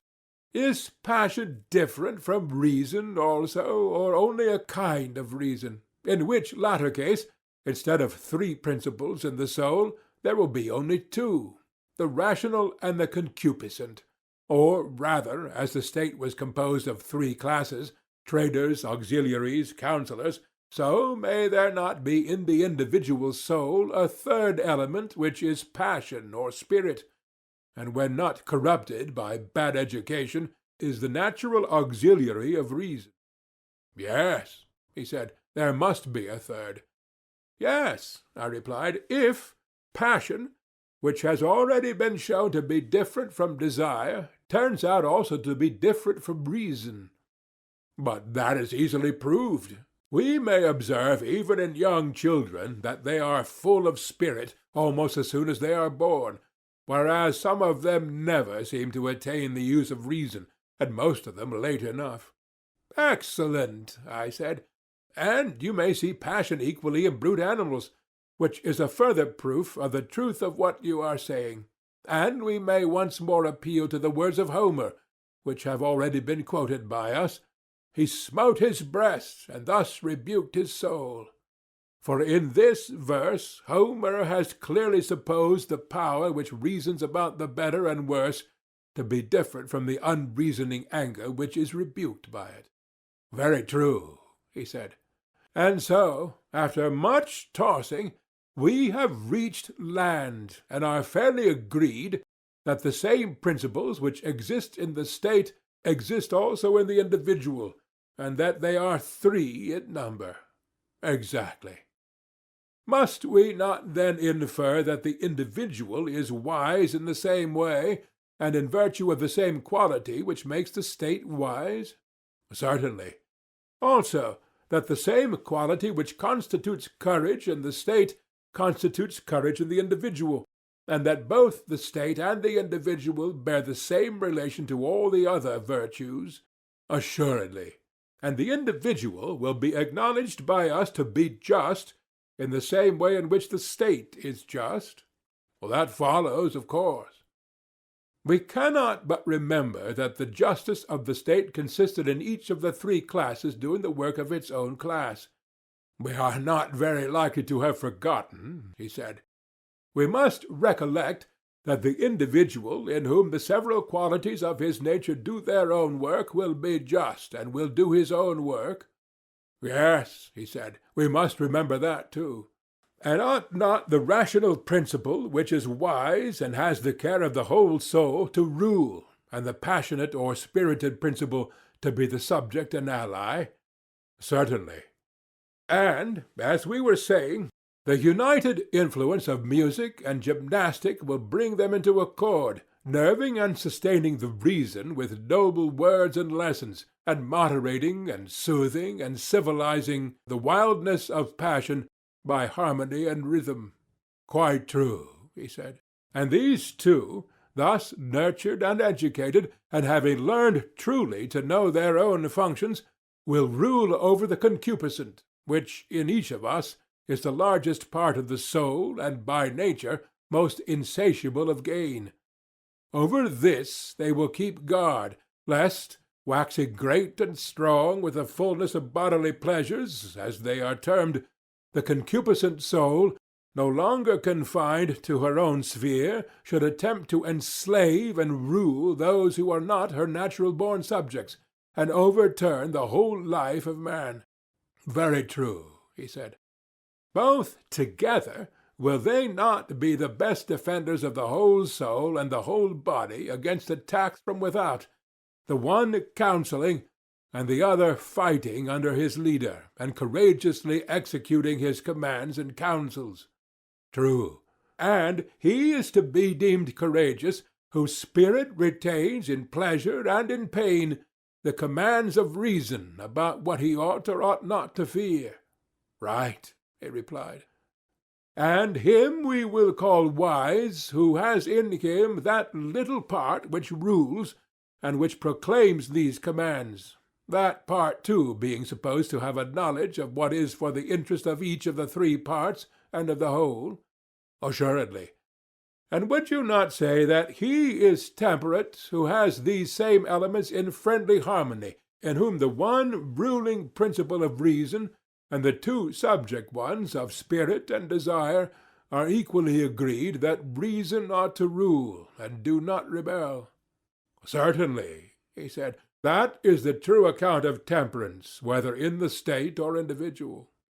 And surely, I said, we have just explained again and again how and by virtue of what quality a man will be just. That is very certain. And is justice dimmer in the individual, and is her form different, or is she the same which we found her to be in the state? There is no difference in my opinion, he said, because, if any doubt is still lingering in our minds, a few commonplace instances will satisfy us of the truth of what I am saying. What sort of instances do you mean? If the case is put to us, we must not admit that the just state, or the man who is trained in the principles of such a state, will be less likely than the unjust to make away with a deposit of gold or silver. Would any one deny this? No one, he replied. Will the just man or citizen ever be guilty of sacrilege or theft, or treachery either to his friends or to his country? Never. Neither will he ever break faith where there have been oaths or agreements? Impossible.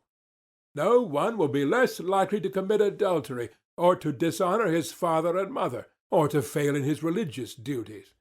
No one. And the reason is that each part of him is doing its own business, whether in ruling or being ruled. Exactly so. Are you satisfied, then, that the quality which makes such men and such states is justice, or do you hope to discover some other? But not I, indeed. Then our dream has been realized, and the suspicion which we entertained at the beginning of our work of construction, that some divine power must have conducted us to a primary form of justice, has now been verified? Yes, certainly. And the division of labor which required the carpenter and the shoemaker and the rest of the citizens to be doing each his own business and not another's was a shadow of justice, and for that reason it was of use? Clearly. But in reality justice was such as we were describing, being concerned, however, not with the outward man, but with the inward, which is the true self and concernment of man. For the just man does not permit the several elements within him to interfere with one another, or any of them to do the work of others. He sets in order his own inner life, and is his own master and his own law, and at peace with himself. And when he has bound together the three principles within him, which may be compared to the higher, lower, and middle notes of a scale, and the intermediate intervals, when he has bound all these together, and is no longer many, but has become one entirely temperate and perfectly adjusted nature, then he proceeds to act, if he has to act, whether in a matter of property, or in the treatment of the body, or in some affair of politics or private business, always thinking and calling that which preserves and cooperates with this harmonious condition just and good action, and the knowledge which presides over it wisdom, and which at any time impairs this condition, he will call unjust action, and the opinion which presides over it ignorance. You have said the exact truth, Socrates. Very good. And if we were to affirm that we had discovered the just man and the just state, and the nature of justice in each of them, we should not be telling a falsehood. Most certainly not. May we say so, then? Let us say so. And now, I said, injustice has to be considered. Clearly. Must not injustice be a strife, which arises among the three principles of meddlesomeness and interference, and rising up of a part of the soul against the whole, an assertion of unlawful authority, which is made by a rebellious subject against a true prince, of whom he is the natural vassal?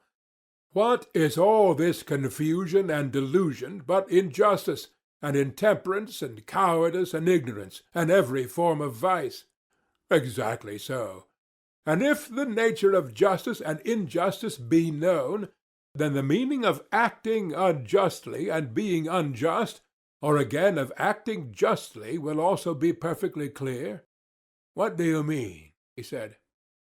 Why, I said, they are like disease and health, being in the soul just what disease and health are in the body. How so? He said. Why, I said, that which is healthy causes health, and that which is unhealthy causes disease. Yes. And just actions cause justice, and unjust actions cause injustice? Well, that is certain. And the creation of health is the institution of a natural order, and government of one by another in the parts of the body, and the creation of disease is the production of a state of things at variance with this natural order. True. And is not the creation of justice the institution of a natural order, and government of one by another in the parts of the soul, and the creation of injustice the production of a state of things at variance with the natural order? Exactly so, he said. Then virtue is the health and beauty and well-being of the soul, and vice the disease and weakness and deformity of the same. True. And do not good practices lead to virtue, and evil practices to vice? Assuredly. Still, our old question of the comparative advantage of justice and injustice has not been answered. Which is the more profitable, to be just and act justly and practice virtue, whether seen or unseen of gods and men, or to be unjust and act unjustly, if only unpunished and unreformed? In my judgment, Socrates, the question has now become ridiculous. We know that when the bodily constitution is gone, life is no longer endurable, though pampered with all kinds of meats and drinks, and having all wealth and all power. And shall we be told that when the very essence of the vital principle is undermined and corrupted, life is still worth having to a man, if only he be allowed to do whatever he likes, with the single exception that he is not to acquire justice and virtue, or to escape from injustice and vice, assuming them both to be such as we have described? Yes, I said, the question is, as you say, ridiculous.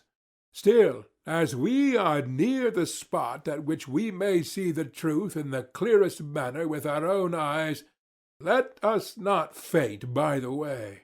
Certainly not, he replied. Come up hither, I said, and behold the various forms of vice, those of them, I mean, which are worth looking at. I am following you, he replied. Proceed. I said, the argument seems to have reached a height from which, as from some tower of speculation, a man may look down and see that virtue is one, but that the forms of vice are innumerable, there being 4 special ones which are deserving of note. What do you mean? He said. I mean, I replied, that there appear to be as many forms of the soul as there are distinct forms of the state. How many? There are 5 of the state and 5 of the soul, I said. What are they?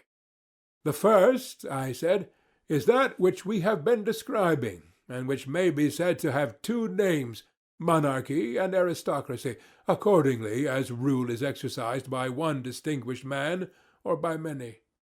True, he replied. But I regard the 2 names as describing one form only. For whether the government is in the hands of one or many, if the governors have been trained in the manner which we have supposed, the fundamental laws of the state will be maintained. That is true, he replied. End of Book 4. Book 5, Part 1. Such is the good and true city or state, and the good and true man is of the same pattern. And if this is right, every other is wrong, and the evil is one which affects not only the ordering of the state, but also the regulation of the individual soul, and is exhibited in 4 forms. What are they? He said. I was proceeding to tell the order in which the 4 evil forms appeared to me to succeed one another, when Polemarchus, who was sitting a little way off, just beyond Adeimantus, began to whisper to him. Stretching forth his hand, he took hold of the upper part of his coat by the shoulder, and drew him towards him, leaning forward himself so as to be quite close, and saying something in his ear, of which I only caught the words, "Shall we let him off?" or "What shall we do?" "Certainly not," said Adeimantus, raising his voice. "Who is it," I said, "whom you are refusing to let off?" "You," he said. I repeated, why am I especially not to be let off? Why, he said, we think that you are lazy and mean to cheat us out of a whole chapter which is a very important part of the story, and you fancy that we shall not notice your airy way of proceeding, as if it were self-evident to everybody that in the matter of women and children friends have all things in common. And was I not right, Adeimantus? Yes, he said, but what is right in this particular case, like everything else, requires to be explained, for community may be of many kinds. Please, therefore, to say what sort of community you mean. We have been long expecting that you would tell us something about the family life of your citizens, how they will bring children into the world and rear them when they have arrived, and in general, what is the nature of this community of women and children. For we are of opinion that the right or wrong management of such matters will have a great and paramount influence on the state for good or for evil. And now, since the question is still undetermined, and you are taking in hand another state, we have resolved, as you heard, not to let you go until you give an account of all this.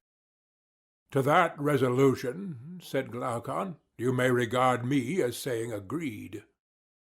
And without more ado, said Thrasymachus, you may consider us all to be equally agreed. I said, you know not what you are doing in thus assailing me. What an argument are you raising about the state, just as I thought that I had finished and was only too glad that I had laid this question to sleep, and was reflecting how fortunate I was in your acceptance of what I then said. You ask me to begin again at the very foundation, ignorant of what a hornet's nest of words you are stirring. Now I foresaw this gathering trouble, and avoided it. For what purpose do you conceive that we have come here? Said Thrasymachus. To look for gold, or to hear discourse? Yes, but discourse should have a limit. Yes, Socrates, said Glaucon, and the whole of life is the only limit which wise men assign to the hearing of such discourses. But never mind about us. Take heart yourself, and answer the question in your own way. What sort of community of women and children is this which is to prevail among our guardians, and how shall we manage the period between birth and education, which seems to require the greatest care? Tell us how these things will be.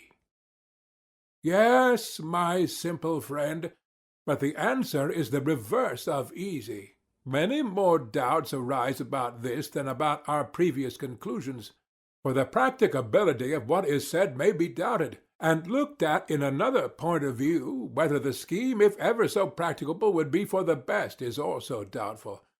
Hence I feel a reluctance to approach the subject, lest our aspiration, my dear friend, should turn out to be a dream only. Fear not, he replied, for your audience will not be hard upon you. They are not skeptical or hostile. I said, my good friend, I suppose that you mean to encourage me by these words. Yes, he said. Then let me tell you that you are doing just the reverse. The encouragement which you offer would have been all very well had I myself believed that I knew what I was talking about. To declare the truth about matters of high interest which a man honors and loves among wise men who love him need occasion no fear of faltering in his mind. But to carry on an argument when you are yourself only a hesitating inquirer, which is my condition, is a dangerous and slippery thing. And the danger is not that I shall be laughed at, of which the fear would be childish, but that I shall miss the truth where I have most need to be sure of my footing, and drag my friends after me in my fall. And I prayed Nemesis not to visit upon me the words which I am going to utter. For I do indeed believe that to be an involuntary homicide is a less crime than to be a deceiver about beauty or goodness or justice in the matter of laws, and that it is a risk which I would rather run among enemies than among friends. Therefore you do well to encourage me. Glaucon laughed and said, Well, then, Socrates, in case you and your argument do us any serious injury, You shall be acquitted beforehand of the homicide, and shall not be held to be a deceiver. Take courage, then, and speak." "Well," I said, "the law says that when a man is acquitted he is free from guilt, and what holds at law may hold in argument." "Then why should you mind?" "Well," I replied, "I suppose that I must retrace my steps, and say what I perhaps ought to have said before in the proper place. The part of the men has been played out, and now properly enough comes the turn of the women. Of them I will proceed to speak, and the more readily since I am invited by you. For men born and educated like our citizens, the only way, in my opinion, of arriving at a right conclusion about the possession and use of women and children is to follow the path on which we originally started, when we said that the men were to be the guardians and watchdogs of the herd. True. Let us further suppose the birth and education of our women to be subject to similar or nearly similar regulations. Then we shall see whether the result accords with our design. What do you mean? What I mean may be put into the form of a question, I said. Are dogs divided into he's and she's, or do they both share equally in hunting and in keeping watch and in other duties of dogs? Or do we entrust to the males the entire and exclusive care of the flocks, while we leave the females at home, under the idea that the bearing and suckling their puppies is labor enough for them? No, he said, they share alike. The only difference between them is that the males are stronger and the females weaker. But can you use different animals for the same purpose, unless they are bred and fed in the same way? You cannot. Then, if women are to have the same duties as men, they must have the same nurture and education? Yes. The education which was assigned to the men was music and gymnastic? Yes. Then women must be taught music and gymnastic, and also the art of war, which they must practice like the men. That is the inference, I suppose. I should rather expect, I said, that several of our proposals, if they are carried out, being unusual, may appear ridiculous. No doubt of it. Yes, and the most ridiculous of all will be the sight of women naked in the palestra, exercising with the men, especially when they are no longer young.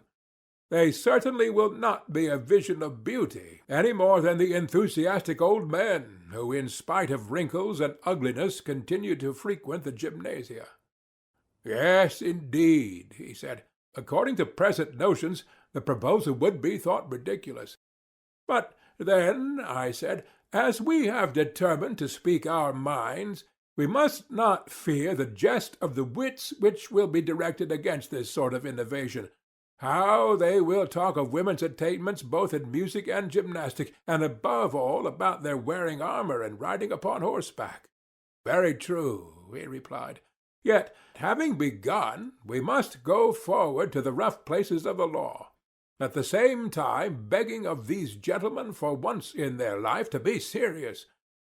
Not long ago, as we shall remind them, the Hellenes were of the opinion, which is still generally received among the barbarians, that the sight of a naked man was ridiculous and improper, and when first the Cretans and then the Lacedaemonians introduced the custom, the wits of that day might equally have ridiculed the innovation, no doubt. But when experience showed that to let all things be uncovered was far better than to cover them up, and the ludicrous effect to the outward eye vanished before the better principle which reason asserted, then the man was perceived to be a fool who directs the shafts of his ridicule at any other sight but that of folly and vice, or seriously inclines to weigh the beautiful by any other standard but that of the good. Very true, he replied. First, then, whether the question is to be put in jest or in earnest, let us come to an understanding about the nature of woman. Is she capable of sharing either wholly or partially in the actions of men, or not at all? And is the art of war one of those arts in which she can or cannot share? That will be the best way of commencing the inquiry, and will probably lead to the fairest conclusion. That will be much the best way. Shall we take the other side first, and begin by arguing against ourselves? In this manner the adversary's position will not be undefended. Why not? He said. Then let us put a speech into the mouths of our opponents. They will say, Socrates and Glaucon, no adversary need convict you, for you yourselves at the first foundation of the state admitted the principle that everybody was to do the one work suited to his own nature, and certainly, if I am not mistaken, such an admission was made by us. And do not the natures of men and women differ very much indeed? And we shall reply, of course they do. Then we shall be asked, whether the tasks assigned to men and to women should not be different, and such as are agreeable to their different natures. Certainly they should. But if so, have you not fallen into a serious inconsistency in saying that men and women, whose natures are so entirely different, ought to perform the same actions? What defense will you make for us, my good sir, against any one who offers these objections? That is not an easy question to answer when asked suddenly, and I shall and I do beg of you to draw out the case on our side. These are the objections, Glaucon, and there are many others of a like kind which I foresaw long ago. They made me afraid and reluctant to take in hand any law about the possession and nurture of women and children. By Zeus, he said, the problem to be solved is anything but easy. Why, yes, I said, but the fact is that when a man is out of his depth, whether he has fallen into a little swimming bath or into mid-ocean, he has to swim all the same. Very true. And must not we swim and try to reach the shore? We will hope that Arian's dolphin or some other miraculous help may save us. I suppose so, he said. Well, then, let us see if any way of escape can be found. We acknowledged, did we not, that different natures ought to have different pursuits, and that men's and women's natures are different. And now what are we saying? That different natures ought to have the same pursuits? This is the inconsistency which is charged upon us. Precisely. Verily, Glaucon, I said, glorious is the power of the art of contradiction. Why do you say so? Because I think that many a man falls into the practice against his will. When he thinks that he is reasoning, he is really disputing, just because he cannot define and divide, and so know that of which he is speaking. And he will pursue a merely verbal opposition in the spirit of contention, and not a fair discussion. Yes, he replied, such is very often the case. But what has that to do with us and our argument? A great deal, for there is certainly a danger of our getting unintentionally into a verbal opposition. In what way? Why, we valiantly and pugnaciously insist upon the verbal truth, that different natures ought to have different pursuits, but we never considered at all what was the meaning of sameness or difference of nature, or why we distinguished them when we assigned different pursuits to different natures, and the same to the same natures. Why, no, he said, that was never considered by us. I said, suppose that by way of illustration we were to ask the question whether there is not an opposition in nature between bald men and hairy men, and if this is admitted by us, then if bald men are cobblers, we should forbid the hairy men to be cobblers, and conversely. That would be a jest, he said. Yes, I said, a jest. And why? Because we never meant when we constructed the state that the opposition of natures should extend to every difference, but only to those differences which affected the pursuit in which the individual is engaged. We should have argued, for example, that a physician and one who is in mind a physician may be said to have the same nature. True, whereas the physician and the carpenter have different natures. Certainly. And if, I said, the male and female sex appear to differ in their fitness for any art or pursuit, we should say that such pursuit or art ought to be assigned to one or the other of them. But if the difference consists only in women bearing and men begetting children, This does not amount to a proof that a woman differs from a man in respect to the sort of education she should receive, and we shall therefore continue to maintain that our guardians and their wives ought to have the same pursuits. Very true, he said. Next, we shall ask our opponent how, in reference to any of the pursuits or arts of civic life, the nature of a woman differs from that of a man. That will be quite fair, and perhaps he, like yourself, will reply that to give a sufficient answer on the instant is not easy, but after a little reflection there is no difficulty. Yes, perhaps. Suppose, then, that we invite him to accompany us in the argument, and then we may hope to show him that there is nothing peculiar in the constitution of women which would affect them in the administration of the state. By all means. Let us say to him, "Come now, and we will ask you a question. When you spoke of a nature gifted or not gifted in any respect, did you mean to say that one man will acquire a thing easily, another with difficulty? A little learning will lead the one to discover a great deal, whereas the other, after much study and application, no sooner learns than he forgets? Or again, did you mean that the one has a body which is a good servant to his mind, while the body of the other is a hindrance to him?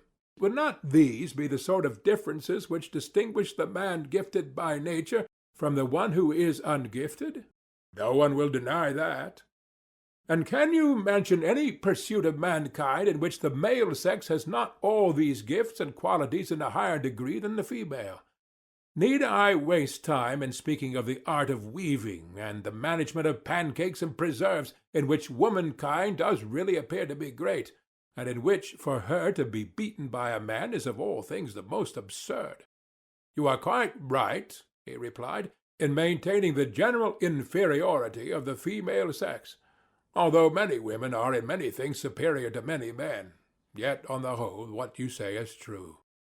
And if so, my friend, I said, there is no special faculty of administration in a state which a woman has because she is a woman, or which a man has by virtue of his sex. But the gifts of nature are alike diffused in both. All the pursuits of men are the pursuits of women also, but in all of them a woman is inferior to a man. Very true. Then are we to impose all our enactments on men and none of them on women? That will never do. One woman has a gift of healing, another not. One is a musician, and another has no music in her nature. Very true. And one woman has a turn for gymnastics and military exercises, and another is unwarlike and hates gymnastics. Certainly.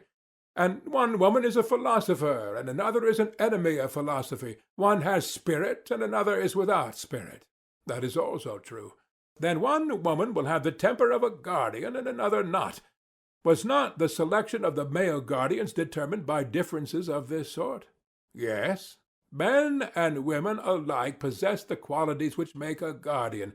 They differ only in their comparative strength or weakness. Obviously. And those women who have such qualities are to be selected as the companions and colleagues of men who have similar qualities, and whom they resemble in capacity and in character? Very true. And ought not the same natures to have the same pursuits? They ought. Then, as we were saying before, there is nothing unnatural in assigning music and gymnastic to the wives of the guardians. To that point we come round again. Certainly not. The law which we then enacted was agreeable to nature, and therefore not an impossibility or mere aspiration, and the contrary practice, which prevails at present, is in reality a violation of nature. That appears to be true. We had to consider first whether our proposals were possible, and secondly, whether they are the most beneficial. Yes. And the possibility has been acknowledged? Yes. The very great benefit was next to be established? Quite so. You will admit that the same education which makes a man a good guardian will make a woman a good guardian, for their original nature is the same? Yes. I should like to ask you a question. What is it? Would you say that all men are equal in excellence? or is one man better than another? The latter. And in the commonwealth which we are founding, do you conceive the guardians who have been brought up on our model system to be more perfect men, or the cobblers whose education has been cobbling? What a ridiculous question! You have answered me, I replied. Well, and may we not further say that our guardians are the best of our citizens? By far the best. And will not their wives be the best women? Yes, by far the best. And can there be anything better for the interests of the state than that the men and women of the state should be as good as possible? There can be nothing better. And this is what the arts of music and gymnastic, when present in such manner as we have described, will accomplish? Certainly. Then we have made an enactment not only possible, but in the highest degree beneficial to the state? True. Then let the wives of our guardians strip, for their virtue will be their robe, and let them share in the toils of war and the defence of their country. Only in the distribution of labours the lighter are to be assigned to the women, who are the weaker natures, but in other respects their duties are to be the same. And as for the man who laughs at naked women exercising their bodies from the best of motives, in his laughter he is plucking a fruit of unripe wisdom. And he himself is ignorant of what he is laughing at, or what he is about. For that is, and ever will be, the best of sayings, that the useful is the noble, and the hurtful is the base. Very true. Here, then, is one difficulty in our law about women, which we may say that we have now escaped. The wave has not swallowed us up alive for enacting that the guardians of either sex should have all the pursuits in common. To the utility and also to the possibility of this arrangement, the consistency of the argument with itself bears witness. Yes, that was a mighty wave which you have escaped. Yes, I said, but a greater is coming. You will not think much of this when you see the next. Go on, let me see. The law, I said, which is the sequel of this and of all that has preceded, is to the following effect, that the wives of our guardians are to be common, and their children are to be common, and no parent is to know his own child, nor any child his parent. Yes, he said, that is a much greater wave than the other, and the possibility as well as the utility of such a law are far more questionable. I do not think, I said, that there can be any dispute about the very great utility of having wives and children in common. The possibility is quite another matter, and will be very much disputed. I think that a good many doubts may be raised about both. You imply that the two questions must be combined, I replied. Now, I meant that you should admit the utility, and in this way, as I thought, I should escape from one of them, and then there would remain only the possibility. But that little attempt is detected, and therefore you will please to give a defence of both. Well, I said, I submit to my fate. Yet grant me a little favour. Let me feast my mind with the dream, as daydreamers are in the habit of feasting themselves when they are walking alone. For before they have discovered any means of effecting their wishes, that is, a matter which never troubles them, they would rather not tire themselves by thinking about possibilities.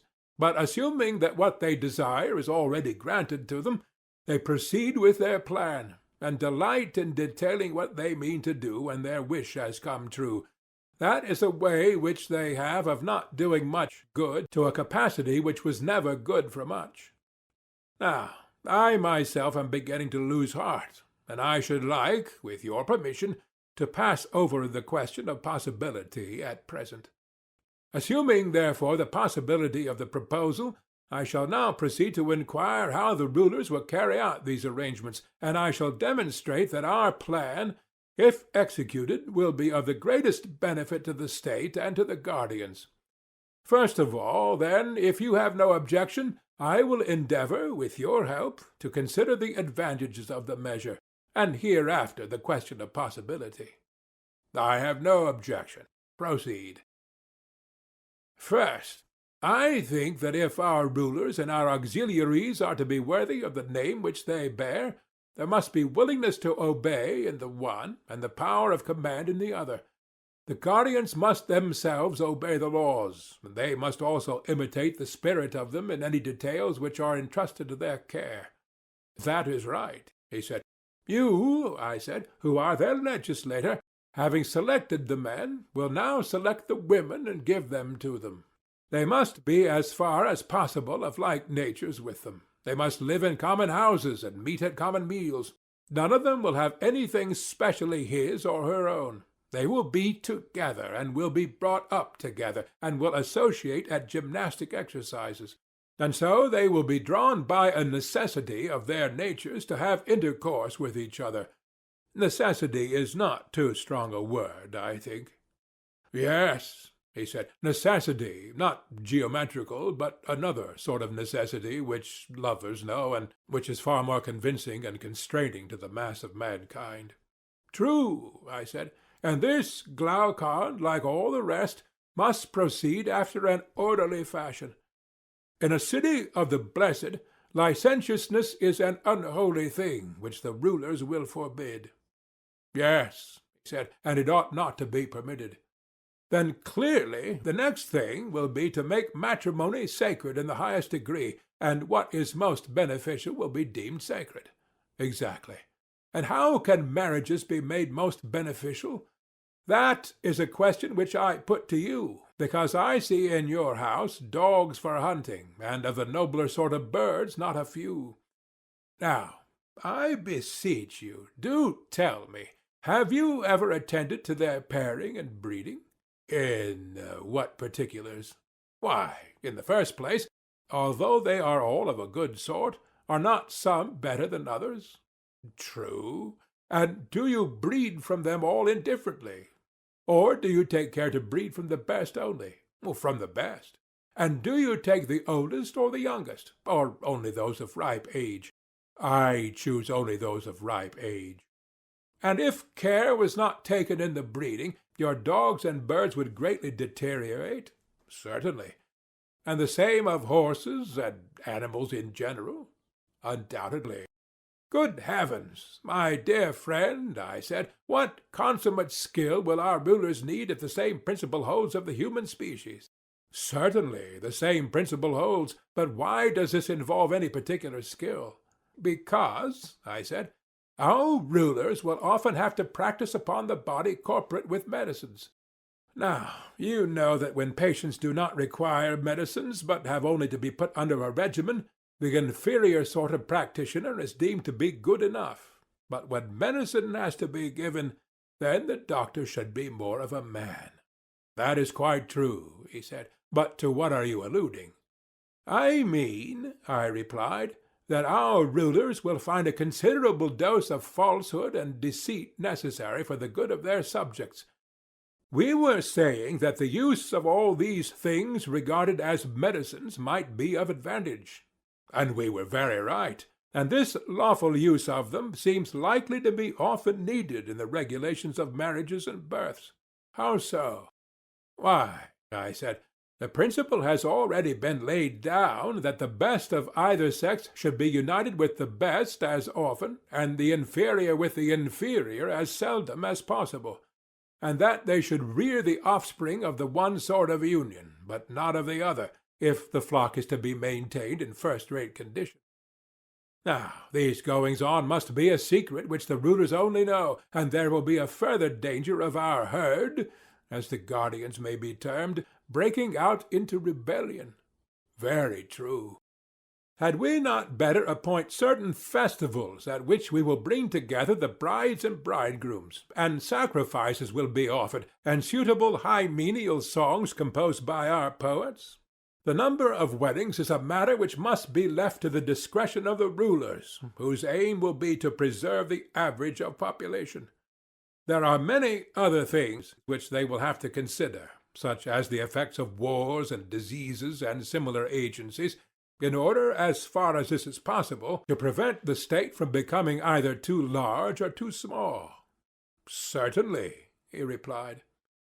We shall have to invent some ingenious kind of lots, which the less worthy may draw on each occasion of our bringing them together, and then they will accuse their own ill luck, and not the rulers.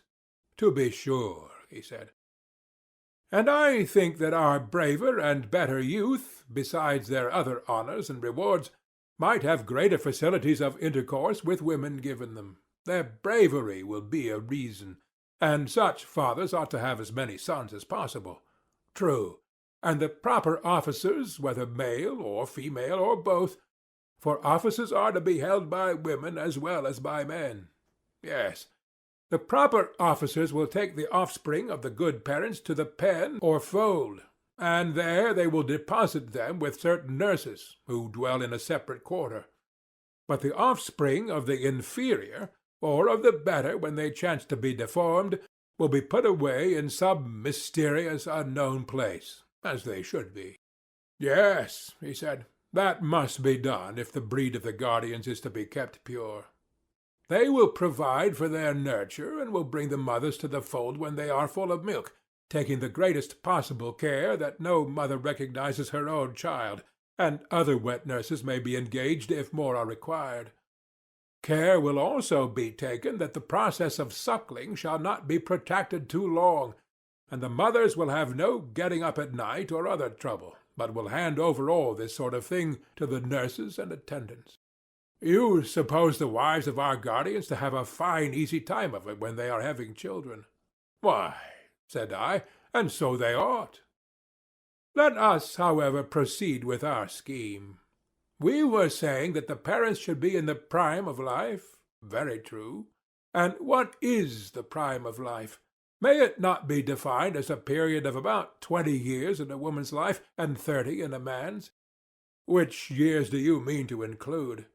A woman, I said, at 20 years of age may begin to bear children to the state, and continue to bear them until 40.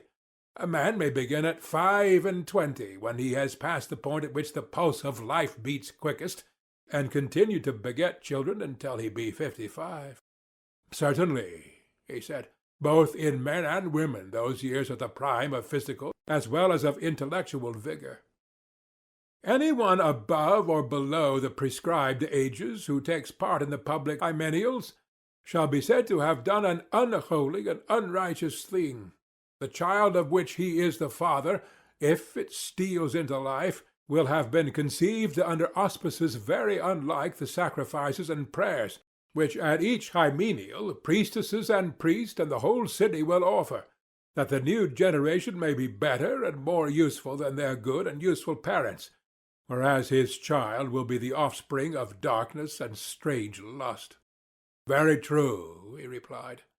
And the same law will apply to any one of those within the prescribed age who forms a connection with any woman in the prime of life without the sanction of the rulers. For we shall say that he is raising up a bastard to the state, uncertified and unconsecrated. Very true, he replied.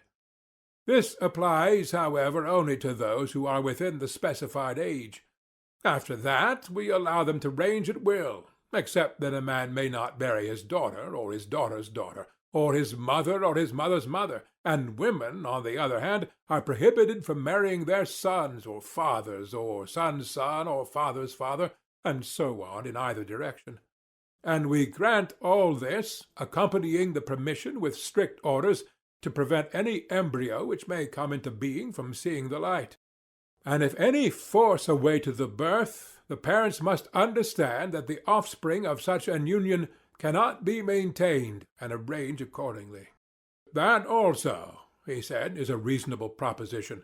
But how will they know who are fathers and daughters, and so on? They will never know. The way will be this: dating from the day of the hymeneal, the bridegroom who was then married will call all the male children who are born in the 7th and 10th month afterwards his sons, and the female children his daughters, and they will call him father, and he will call their children his grandchildren, and they will call the elder generation grandfathers and grandmothers. All who were begotten at the time when their fathers and mothers came together will be called their brothers and sisters, and these, as I was saying, will be forbidden to intermarry. This, however, is not to be understood as an absolute prohibition of the marriage of brothers and sisters. If the lot favors them, and they receive the sanction of the Pythian oracle, the law will allow them. Quite right, he replied. Such is the scheme, Glaucon, according to which guardians of our state are to have their wives and families in common. And now you would have the argument show that this community is consistent with the rest of our polity, and also that nothing can be better, would you not? Yes, certainly. Shall we try to find a common basis by asking of ourselves what ought to be the chief aim of the legislator in making laws and in the organization of the state? What is the greatest good and what is the greatest evil? And then consider whether our previous description has the stamp of the good or of the evil. By all means. End of Book 5, Part 1. Book 5, Part 2. Can there be any greater evil than discord and distraction and plurality, where unity ought to reign, or any greater good than the bond of unity? Well, there cannot. And there is unity where there is community of pleasures and pains, where all the citizens are glad or grieved on the same occasions of joy and sorrow? No doubt. Yes, and where there is no common but only private feeling, a state is disorganized, when you have one half of the world triumphing and the other plunged in grief at the same events happening to the city or the citizens? Certainly. Such differences commonly originate in a disagreement about the use of the terms mine and not mine, his and not his. Exactly so. And is not that the best ordered state in which the greatest number of persons apply the terms mine and not mine in the same way to the same thing? Quite true. Or that again which most nearly approaches to the condition of the individual, as in the body when but a finger of one of us is hurt, the whole frame drawn towards the soul as a centre and forming one kingdom under the ruling power therein, feels the hurt and sympathizes altogether with the part affected, and we say that the man has a pain in his finger, and the same expression is used about any other part of the body which has a sensation of pain at suffering or of pleasure at the alleviation of suffering. Very true, he replied, and I agree with you that in the best ordered state there is the nearest approach to this common feeling which you describe. Then when any one of the citizens experiences any good or evil, the whole state will make his case their own, and will either rejoice or sorrow with him? Yes, he said, that is what will happen in a well-ordered state.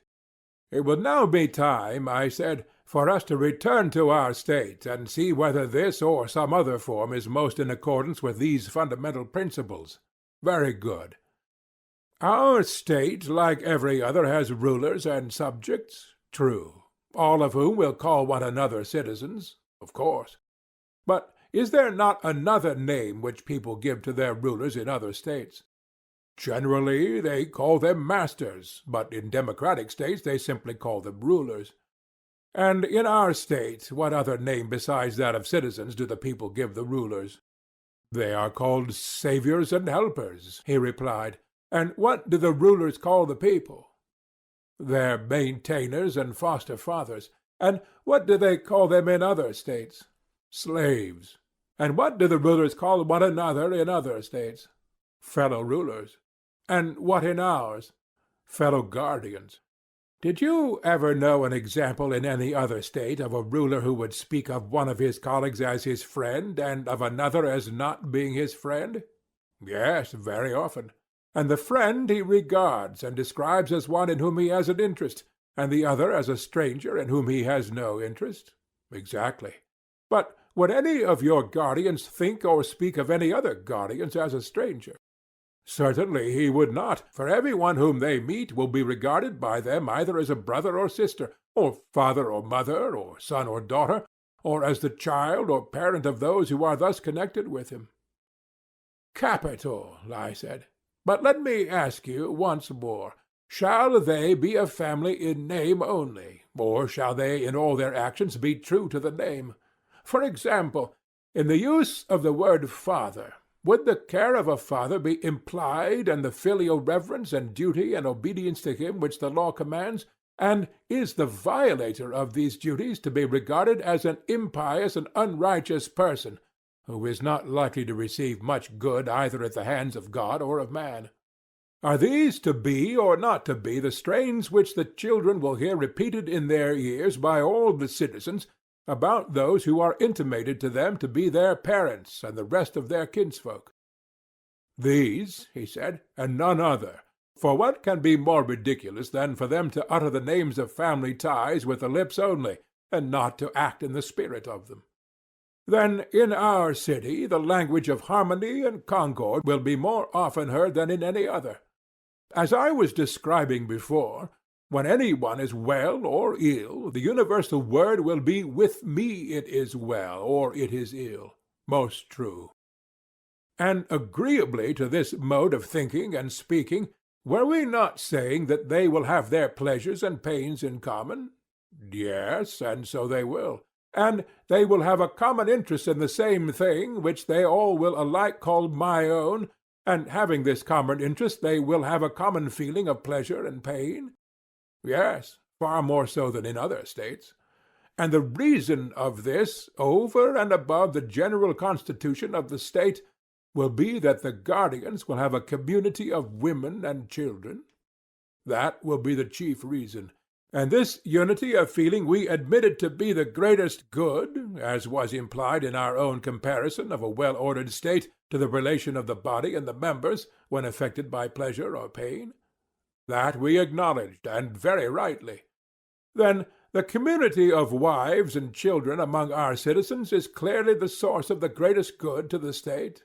Certainly, and this agrees with the other principle which we were affirming, that the guardians were not to have houses or lands or any other property. Their pay was to be their food, which they were to receive from other citizens, and they were to have no private expenses, for we intended them to preserve their true character of guardians.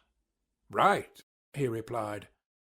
Both the community of property and the community of families, as I am saying, tend to make them more truly guardians. They will not tear the city in pieces by differing about mine and not mine, each man dragging any acquisition which he has made into a separate house of his own, where he has a separate wife and children and private pleasures and pains. But all will be affected, as far as may be, by the same pleasures and pains, because they are all of one opinion about what is near and dear to them, and therefore they all tend towards a common end. Certainly, he replied. And as they have nothing but their persons which they can call their own, suits and complaints will have no existence among them. They will be delivered from all those quarrels of which money or children or relations are the occasion. Of course they will. Neither will trials for assault or insult ever be likely to occur among them. For that equals should defend themselves against equals we shall maintain to be honorable and right. We shall make the protection of the person a matter of necessity. That is good, he said.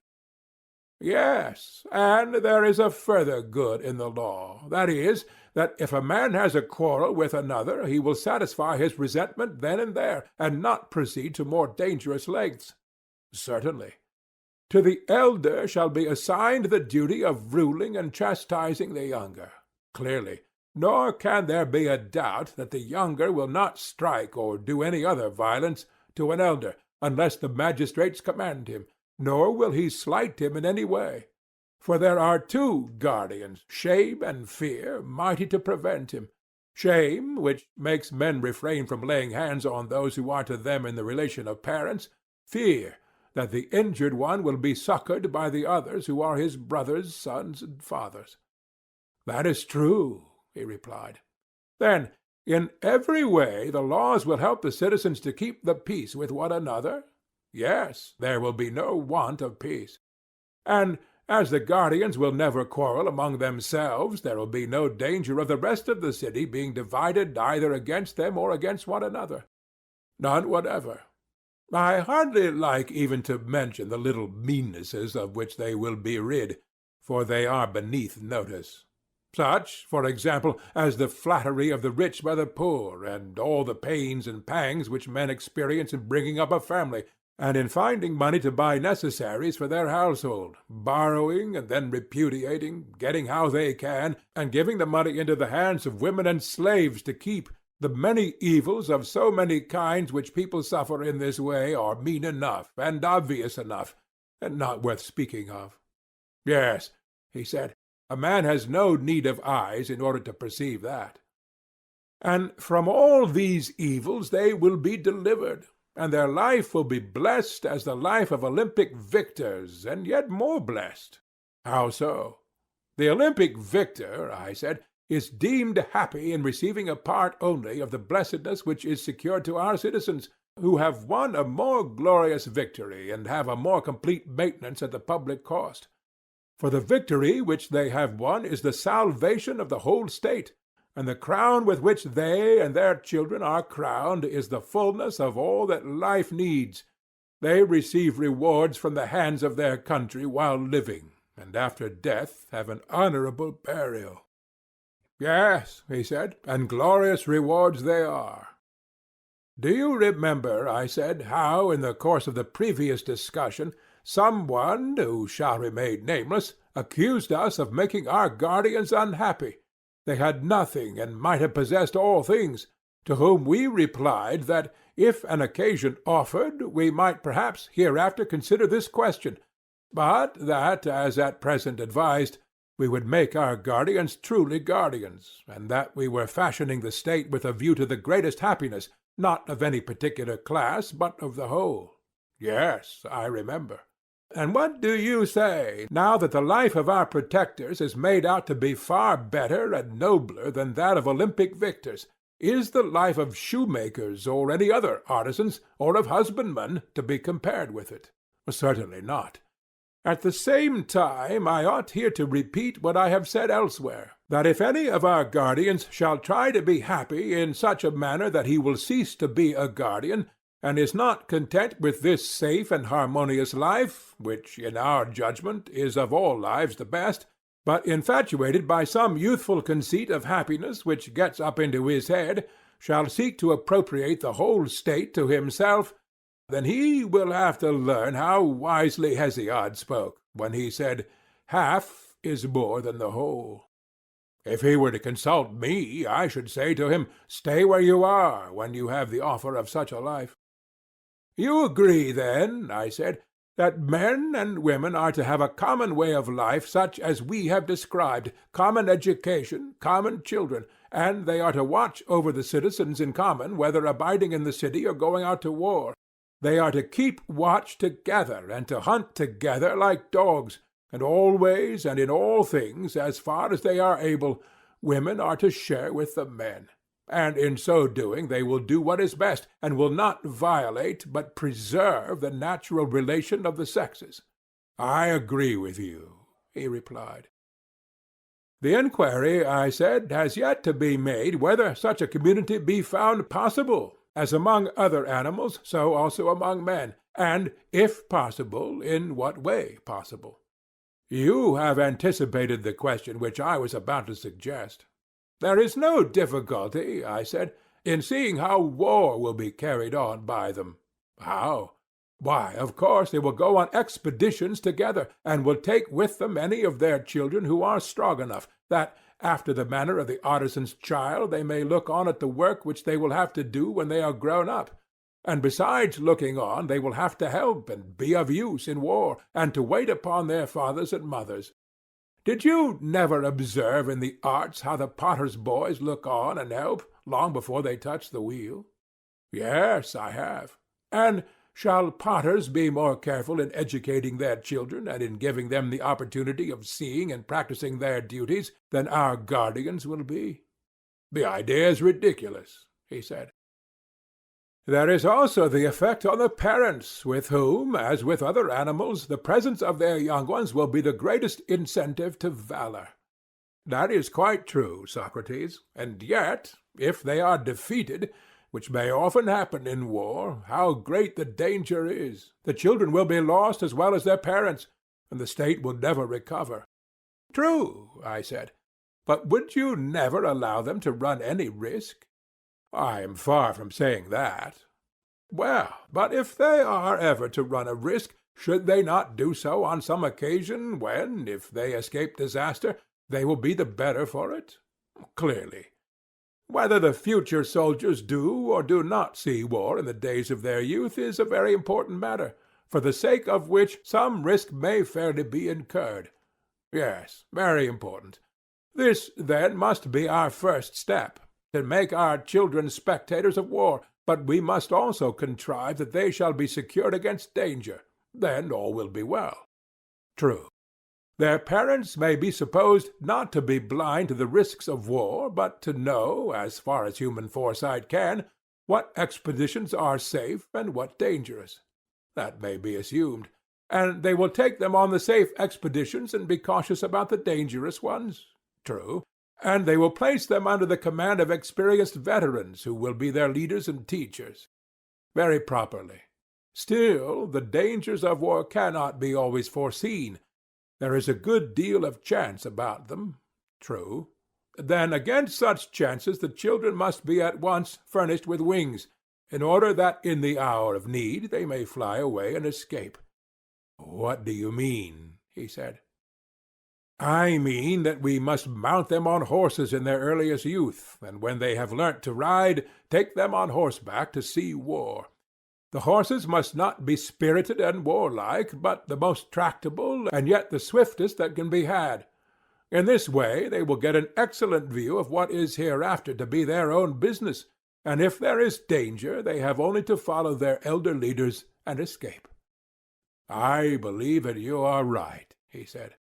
Next, as to war, what are to be the relations of your soldiers to one another and to their enemies? I should be inclined to propose that the soldier who leaves his rank or throws away his arms, or is guilty of any other act of cowardice, should be degraded into the rank of a husbandman or artisan. What do you think? By all means, I should say. And he who allows himself to be taken prisoner may as well be made a present of to his enemies. He is their lawful prey, and let them do what they like with him. Certainly. But the hero who has distinguished himself, what shall be done to him?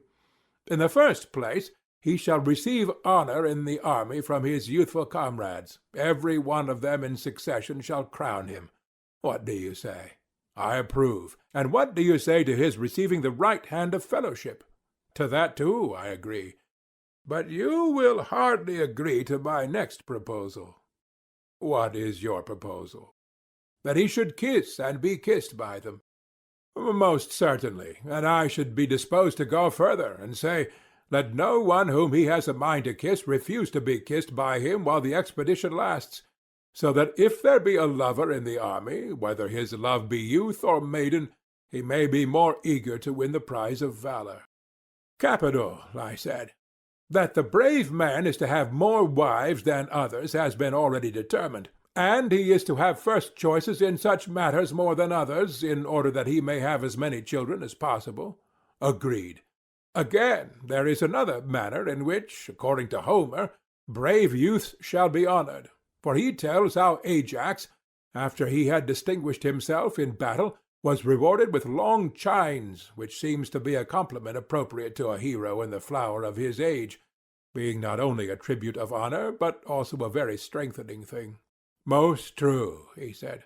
Then in this, I said, Homer shall be our teacher, and we too, at sacrifices and on like occasions, will honor the brave according to the measure of their valor, whether men or women, with hymns and those other distinctions which we are mentioning. Also with seats of precedence and meats and full cups, and in honoring them we shall be at the same time training them. That, he replied, is excellent. Yes, I said, and when a man dies gloriously in war, shall we not say, in the first place, that he is of the golden race? To be sure. Nay, have we not the authority of Hesiod for affirming that when they are dead, they are holy angels upon the earth, authors of good, averters of evil, the guardians of speech-gifted men? Yes, and we accept his authority. We must learn of the god how we are to order the sepulture of divine and heroic personages. And what is to be their specific distinction? And we must do as he bids? By all means. And in ages to come we will reverence them, and kneel before their sepulchres as at the graves of heroes. And not only they, but any who are deemed preeminently good, whether they die from age or in any other way, shall be admitted to the same honors. That is very right, he said. Next, how shall our soldiers treat their enemies? What about this? In what respect do you mean? Well, first of all, in regard to slavery. Do you think it right that Hellenes should enslave Hellenic states, or allow others to enslave them, if they can help? Should not their custom be to spare them, considering the danger which there is that the whole race may one day fall under the yoke of the barbarians? To spare them is infinitely better. Then no Hellene should be owned by them as a slave. That is a rule which they will observe, and advise the other Hellenes to observe. Certainly, he said. They will in this way be united against the barbarians, and will keep their hands off one another. Next, as to the slain. Ought the conquerors, I said, to take anything but their armor? Does not the practice of despoiling an enemy afford an excuse for not facing the battle? Cowards skulk about the field, pretending that they are fulfilling a duty, and many an army before now has been lost from this love of plunder. Very true. And is there not illiberality and avarice in robbing a corpse, and also a degree of meanness and womanishness in making an enemy of the dead body when the real enemy has flown away and left only his fighting gear behind him?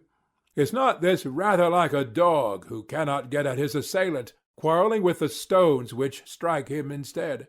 Very like a dog, he said. Then we must abstain from spoiling the dead or hindering their burial? Yes, he replied, we most certainly must.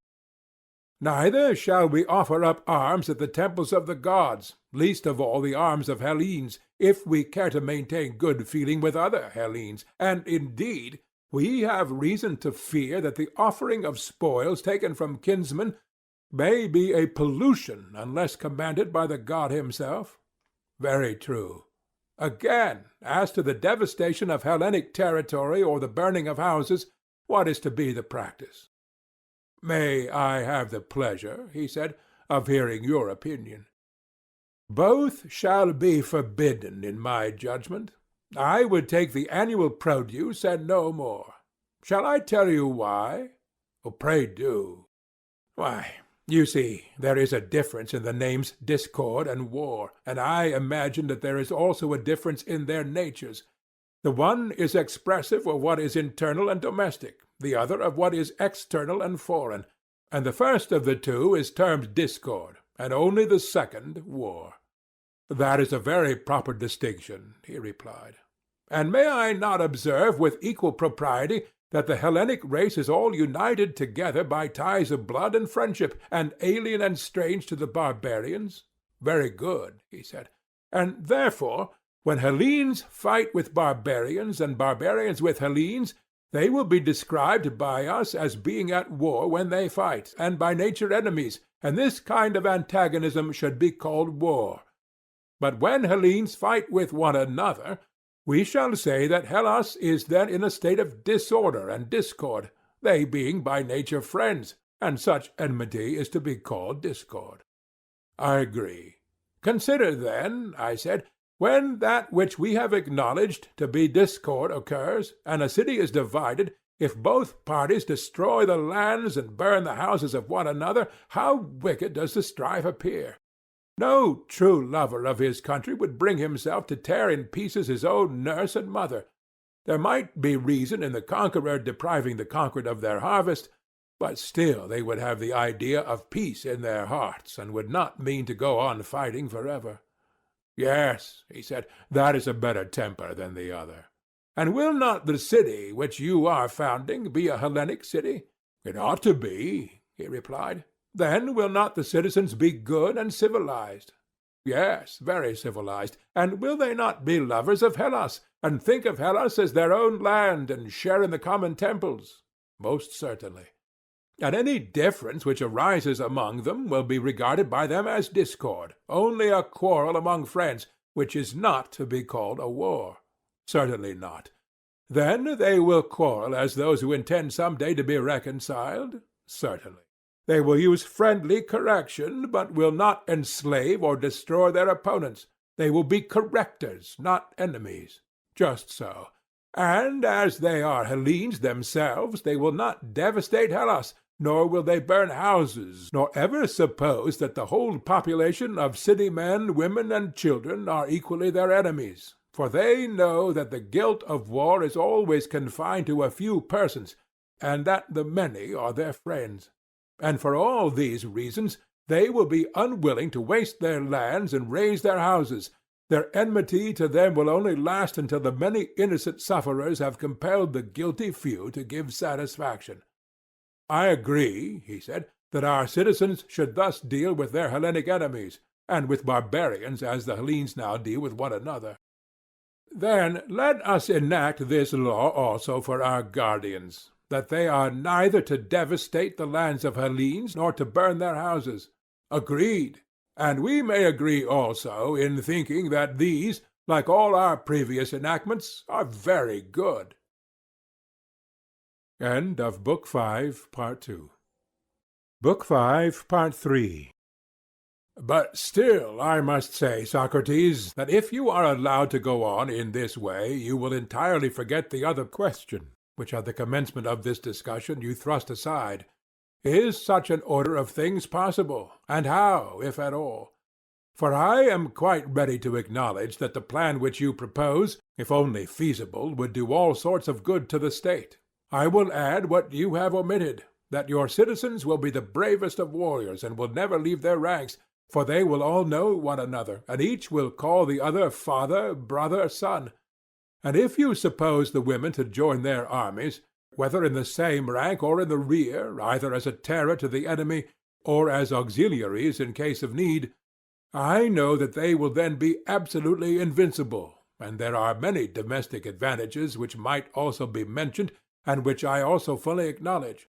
But as I admit all these advantages, and as many more as you please, if only this state of yours were to come into existence, we need say no more about them. Assuming then the existence of the state, let us now turn to the question of possibility and ways and means. The rest may be left. If I loiter for a moment, you instantly make a raid upon me, I said, and have no mercy. I have hardly escaped the first and second waves, and you seem not to be aware that you are now bringing upon me the third, which is the greatest and heaviest. When you have seen and heard the third wave, I think you will be more considerate, and will acknowledge that some fear and hesitation was natural respecting a proposal so extraordinary as that which I have now to state and investigate. The more appeals of this sort which you make, he said, the more determined are we that you shall tell us how such a state is possible. Speak out, and at once. Let me begin by reminding you that we found our way hither in the search after justice and injustice. True, he replied, but what of that? I was only going to ask whether, if we have discovered them, we are to require that the just man should in nothing fail of absolute justice, or may we be satisfied with an approximation, and the attainment in him of a higher degree of justice than is to be found in other men? The approximation will be enough. We are inquiring into the nature of absolute justice, and into the character of the perfectly just, and to injustice and the perfectly unjust, that we might have an ideal. We were to look at these in order that we might judge of our own happiness and unhappiness according to the standard which they have exhibited, and the degree in which we resembled them, but not with any view of showing that they could exist in fact. True, he said. Would a painter be any the worse because, after having delineated with consummate art an ideal of a perfectly beautiful man, he was unable to show that any such man could ever have existed? He would be none the worse. Well, and were we not creating an ideal of a perfect state? To be sure. And is our theory a worse theory because we are unable to prove the possibility of a city being ordered in the manner described? Surely not, he replied. That is the truth, I said.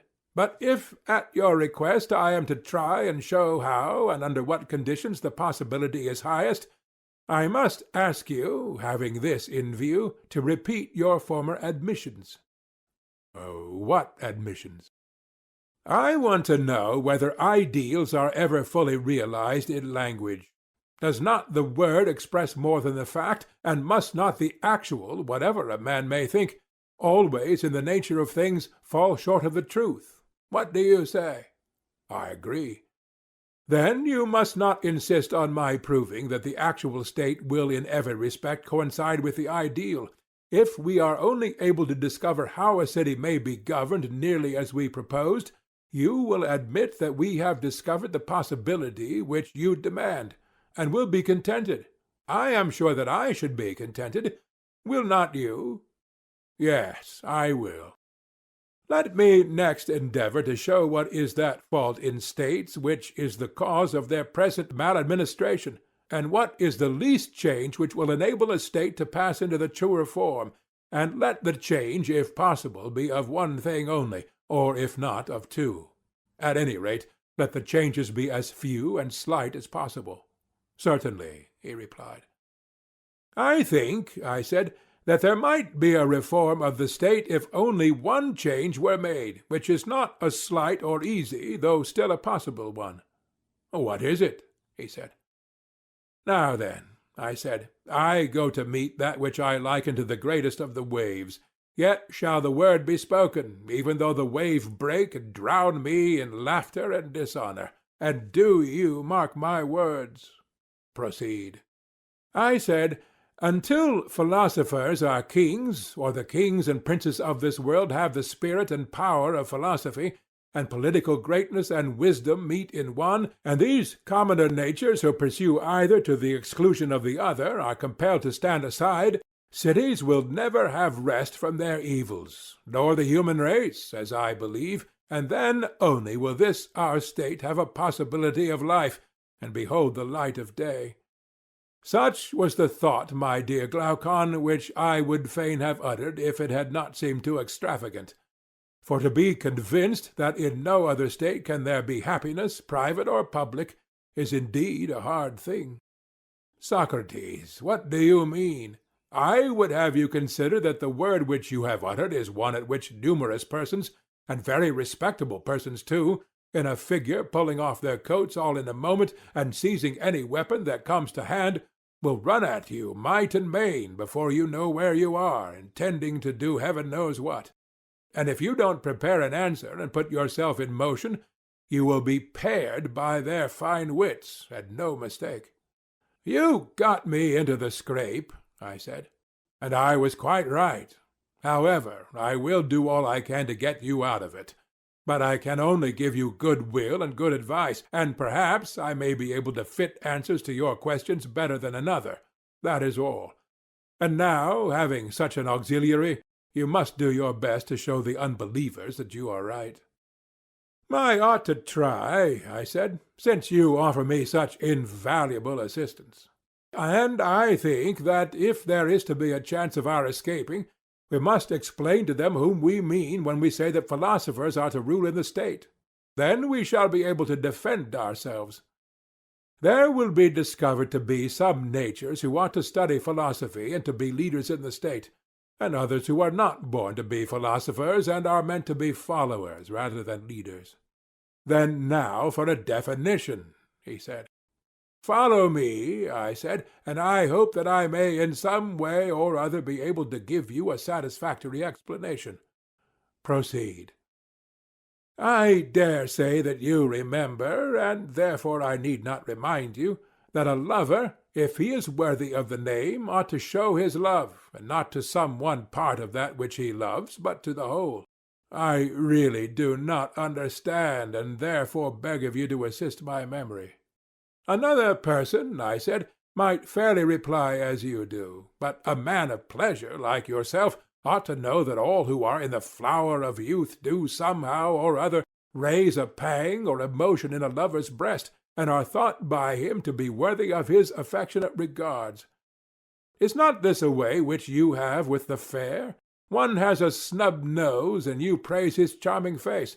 The hook nose of another has, you say, a royal look, while he who is neither snub nor hooked has the grace of regularity.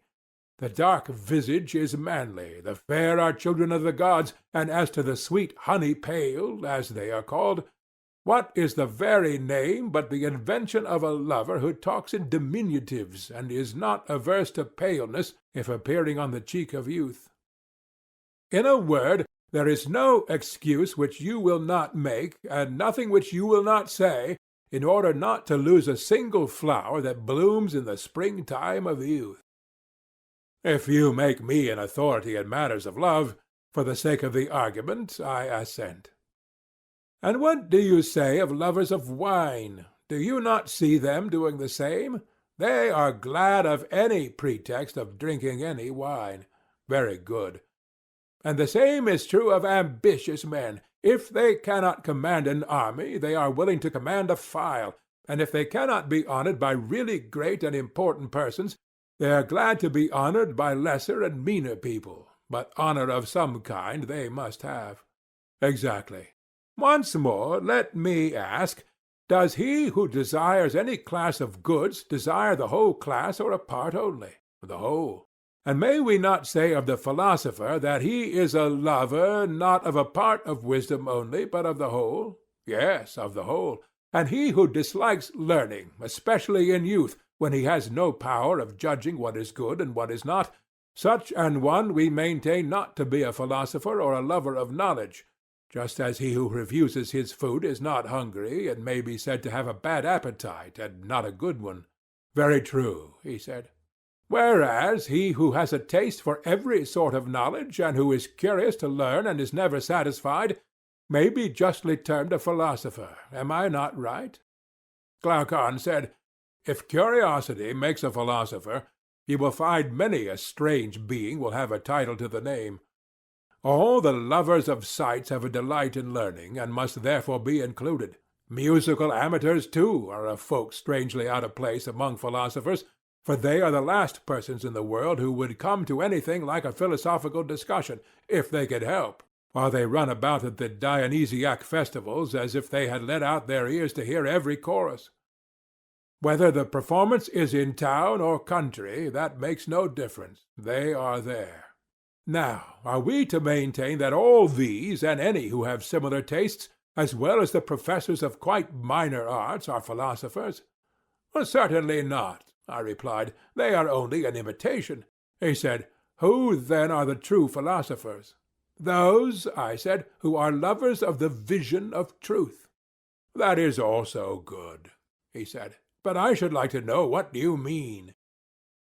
To another, I replied, I might have a difficulty in explaining, but I am sure that you will admit a proposition which I am about to make. What is the proposition? That since beauty is the opposite of ugliness, they are two. Certainly. And inasmuch as they are two, each of them is one. True again. And of just and unjust, good and evil, and every other class, the same remark holds. Taken singly, each of them is one, but from the various combinations of them, with actions and things, and with one another, they are seen in all sorts of lights and appear many. Very true. And this is the distinction which I draw between the sight-loving, art-loving, practical class, and those of whom I am speaking, and who are alone worthy of the name of philosophers. How do you distinguish them? He said. The lovers of sounds and sights, I replied, are, as I conceive, fond of fine tones and colors and forms and all the artificial products that are made out of them. But their mind is incapable of seeing or loving absolute beauty. True, he replied. Few are they who are able to attain the sight of this. Very true. And he who, having a sense of beautiful things, has no sense of absolute beauty, or who, if another lead him to a knowledge of that beauty, is unable to follow, of such a one, I ask, is he awake or in a dream only? Reflect, is not the dreamer, sleeping or waking, one who likens dissimilar things, who puts the copy in the place of the real object? I should certainly say that such an one was dreaming. But take the case of the other, who recognizes the existence of absolute beauty and is able to distinguish the idea from the objects which participate in the idea, neither putting the subjects in the place of the idea, nor the idea in the place of the objects. Is he a dreamer, or is he awake? He is wide awake. And may we not say that the mind of the one who knows has knowledge, and that the mind of the other, who opines only, has opinion? Certainly. But suppose that the latter should quarrel with us and dispute our statement. Can we administer any soothing cordial or advice to him without revealing to him that there is sad disorder in his wits? We must certainly offer him some good advice, he replied. Come, then, and let us think of something to say to him. Shall we begin by assuring him that he is welcome to any knowledge which he may have, and that we are rejoiced at his having it? But we should like to ask him a question. Does he who has knowledge know something or nothing? You must answer for him. I answer that he knows something. Something that is or is not? Something that is, for how can that which is not ever be known? And are we assured, after looking at the matter from many points of view, that absolute being is or may be absolutely known, but that the utterly non-existent is utterly unknown? Nothing can be more certain. Good. But if there be anything which is of such a nature as to be and not to be, that will have a place intermediate between pure being and the absolute negation of being? Yes, between them. And as knowledge corresponded to being and ignorance of necessity to not being, for that intermediate between being and not being there has to be discovered a corresponding intermediate between ignorance and knowledge, if there be such. Certainly. Do we admit the existence of opinion? Undoubtedly. As being same with knowledge or another faculty? Another faculty. Then opinion and knowledge have to do with different kinds of matter corresponding to this difference of faculties? Yes, and knowledge is relative to being and knows being. But before I proceed further, I will make a division. What division? I will begin by placing faculties in a class by themselves. There are powers in us, and in all other things, by which we do as we do. Sight and hearing, for example, I should call faculties. Have I clearly explained the class which I mean? Yes, I quite understand. Then let me tell you my view about them. I do not see them, and therefore the distinctions of figure, color, and the like, which enable me to discern the differences of some things, do not apply to them. In speaking of a faculty, I think only of its sphere and its result, and that which has the same sphere and the same result I call the same faculty, but that which has another sphere and another result I call different. Would that be your way of speaking? Yes. And will you be so very good as to answer one more question? Would you say that knowledge is a faculty, or in what class would you place it? Certainly knowledge is a faculty, and the mightiest of all faculties. And is opinion also a faculty? Certainly, he said, for opinion is that with which we are able to form an opinion. And yet you were acknowledging a little while ago that knowledge is not the same as opinion. Why, yes, he said. How can any reasonable being ever identify that which is infallible with that which errs? An excellent answer, proving, I said, that we are quite conscious of a distinction between them. Yes. Then knowledge and opinion, having distinct powers, have also distinct spheres or subject matters? That is certain. Being is the sphere and subject matter of knowledge, and knowledge is to know the nature of being? Yes. And opinion is to have an opinion? Yes. Then do we know what we opine? Or is the subject matter of opinion the same as the subject matter of knowledge? Nay, he replied, that has been already disproven. If difference in faculty implies difference in the sphere or subject matter, and if, as we were saying, opinion and knowledge are distinct faculties, then the sphere of knowledge and of opinion cannot be the same. Then if being is the subject matter of knowledge, something else must be the subject matter of opinion? Yes, something else. Well, then, is not being the subject matter of opinion? Or rather, how can there be an opinion at all about not being? Reflect. When a man has an opinion, has he not an opinion about something? Can he have an opinion which is an opinion about nothing? Impossible. He who has an opinion about some one thing. Yes. And not being is not one thing, but, properly speaking, nothing. True. Of not being, ignorance was assumed to be the necessary correlative. Of being, knowledge. True, he said. Then opinion is not concerned either with being or with not being. Not with either. And can therefore neither be ignorance or knowledge. That seems to be true. But is opinion to be sought without and beyond either of them, in a greater clearness than knowledge, or in a greater darkness than ignorance? In neither. Then I suppose that opinion appears to you to be darker than knowledge, but lighter than ignorance? Both, and in no small degree. And also to be within and between them? Yes. Then you would infer that opinion is intermediate. No question.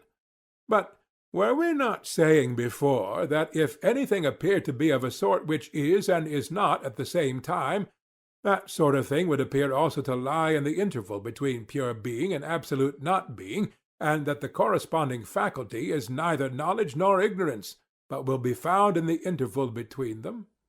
True. And in that interval there has now been discovered something which we call opinion? There has. Then what remains to be discovered is the object which partakes equally of the nature of being and not being, and cannot rightly be termed either, pure and simple. This unknown term, when discovered, we may truly call the subject of opinion, and assign each to their proper faculty, the extremes to the faculties of the extremes, and the mean to the faculty of the mean. True. This being premised, I would ask the gentleman who is of the opinion that there is no absolute or unchangeable idea of beauty, in whose opinion the beautiful is manifold, he, I say, your lover of beautiful sights, who cannot bear to be told that the beautiful is one and the just is one, or that anything is one, to him I would appeal, saying, Will you be so very kind, sir, as to tell us whether, of all these beautiful things, there is one which will not be found ugly, or of the just which will not be found unjust, or of the holy which will not also be unholy? No, he replied, the beautiful will in some point of view be found ugly, and the same is true of the rest. And may not the many which are doubles be also halves? Doubles, that is, of one thing and halves of another? Quite true. And things great and small, heavy and light, as they are termed, will not be denoted by these any more than by the opposite names? True, both these and the opposite names will always attach to all of them. And can any one of these many things which are called by particular names be said to be this rather than not to be this? He replied, They are like the punning riddles which are asked at feasts, or the children's puzzle about the eunuch aiming at the bat, with what he hit him, as they say in the puzzle, and upon what the bat was sitting. The individual objects of which I am speaking are also a riddle and have a double sense, nor can you fix them in your mind either as being or not being, or both, or neither. Then what will you do with them? I said. Can they have a better place than between being and not being? For they are clearly not in greater darkness or negation than not being, and more full of light and existence than being. That is quite true, he said. Thus, then, we seem to have discovered that the many ideas which the multitude entertain about the beautiful and about all other things are tossing about in some region which is halfway between pure being and pure not being. We have. Yes, and we had before agreed that anything of this kind which we might find was to be described as matter of opinion, and not as matter of knowledge, being the intermediate flux which is caught and detained by the intermediate faculty. Quite true. Then those who see the many beautiful, and who yet neither see absolute beauty, nor can follow any guide who points the way thither, who see the many just and not absolute justice, and the like, Such persons may be said to have opinion, but not knowledge. That is certain. But those who see the absolute and eternal and immutable may be said to know, and not to have opinion only. But neither can that be denied. The one love and embrace the subjects of knowledge, the other those of opinion.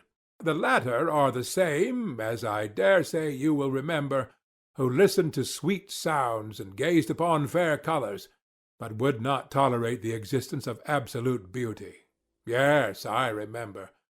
Shall we then be guilty of an impropriety in calling them lovers of opinion rather than lovers of wisdom, and will they be very angry with us for thus describing them?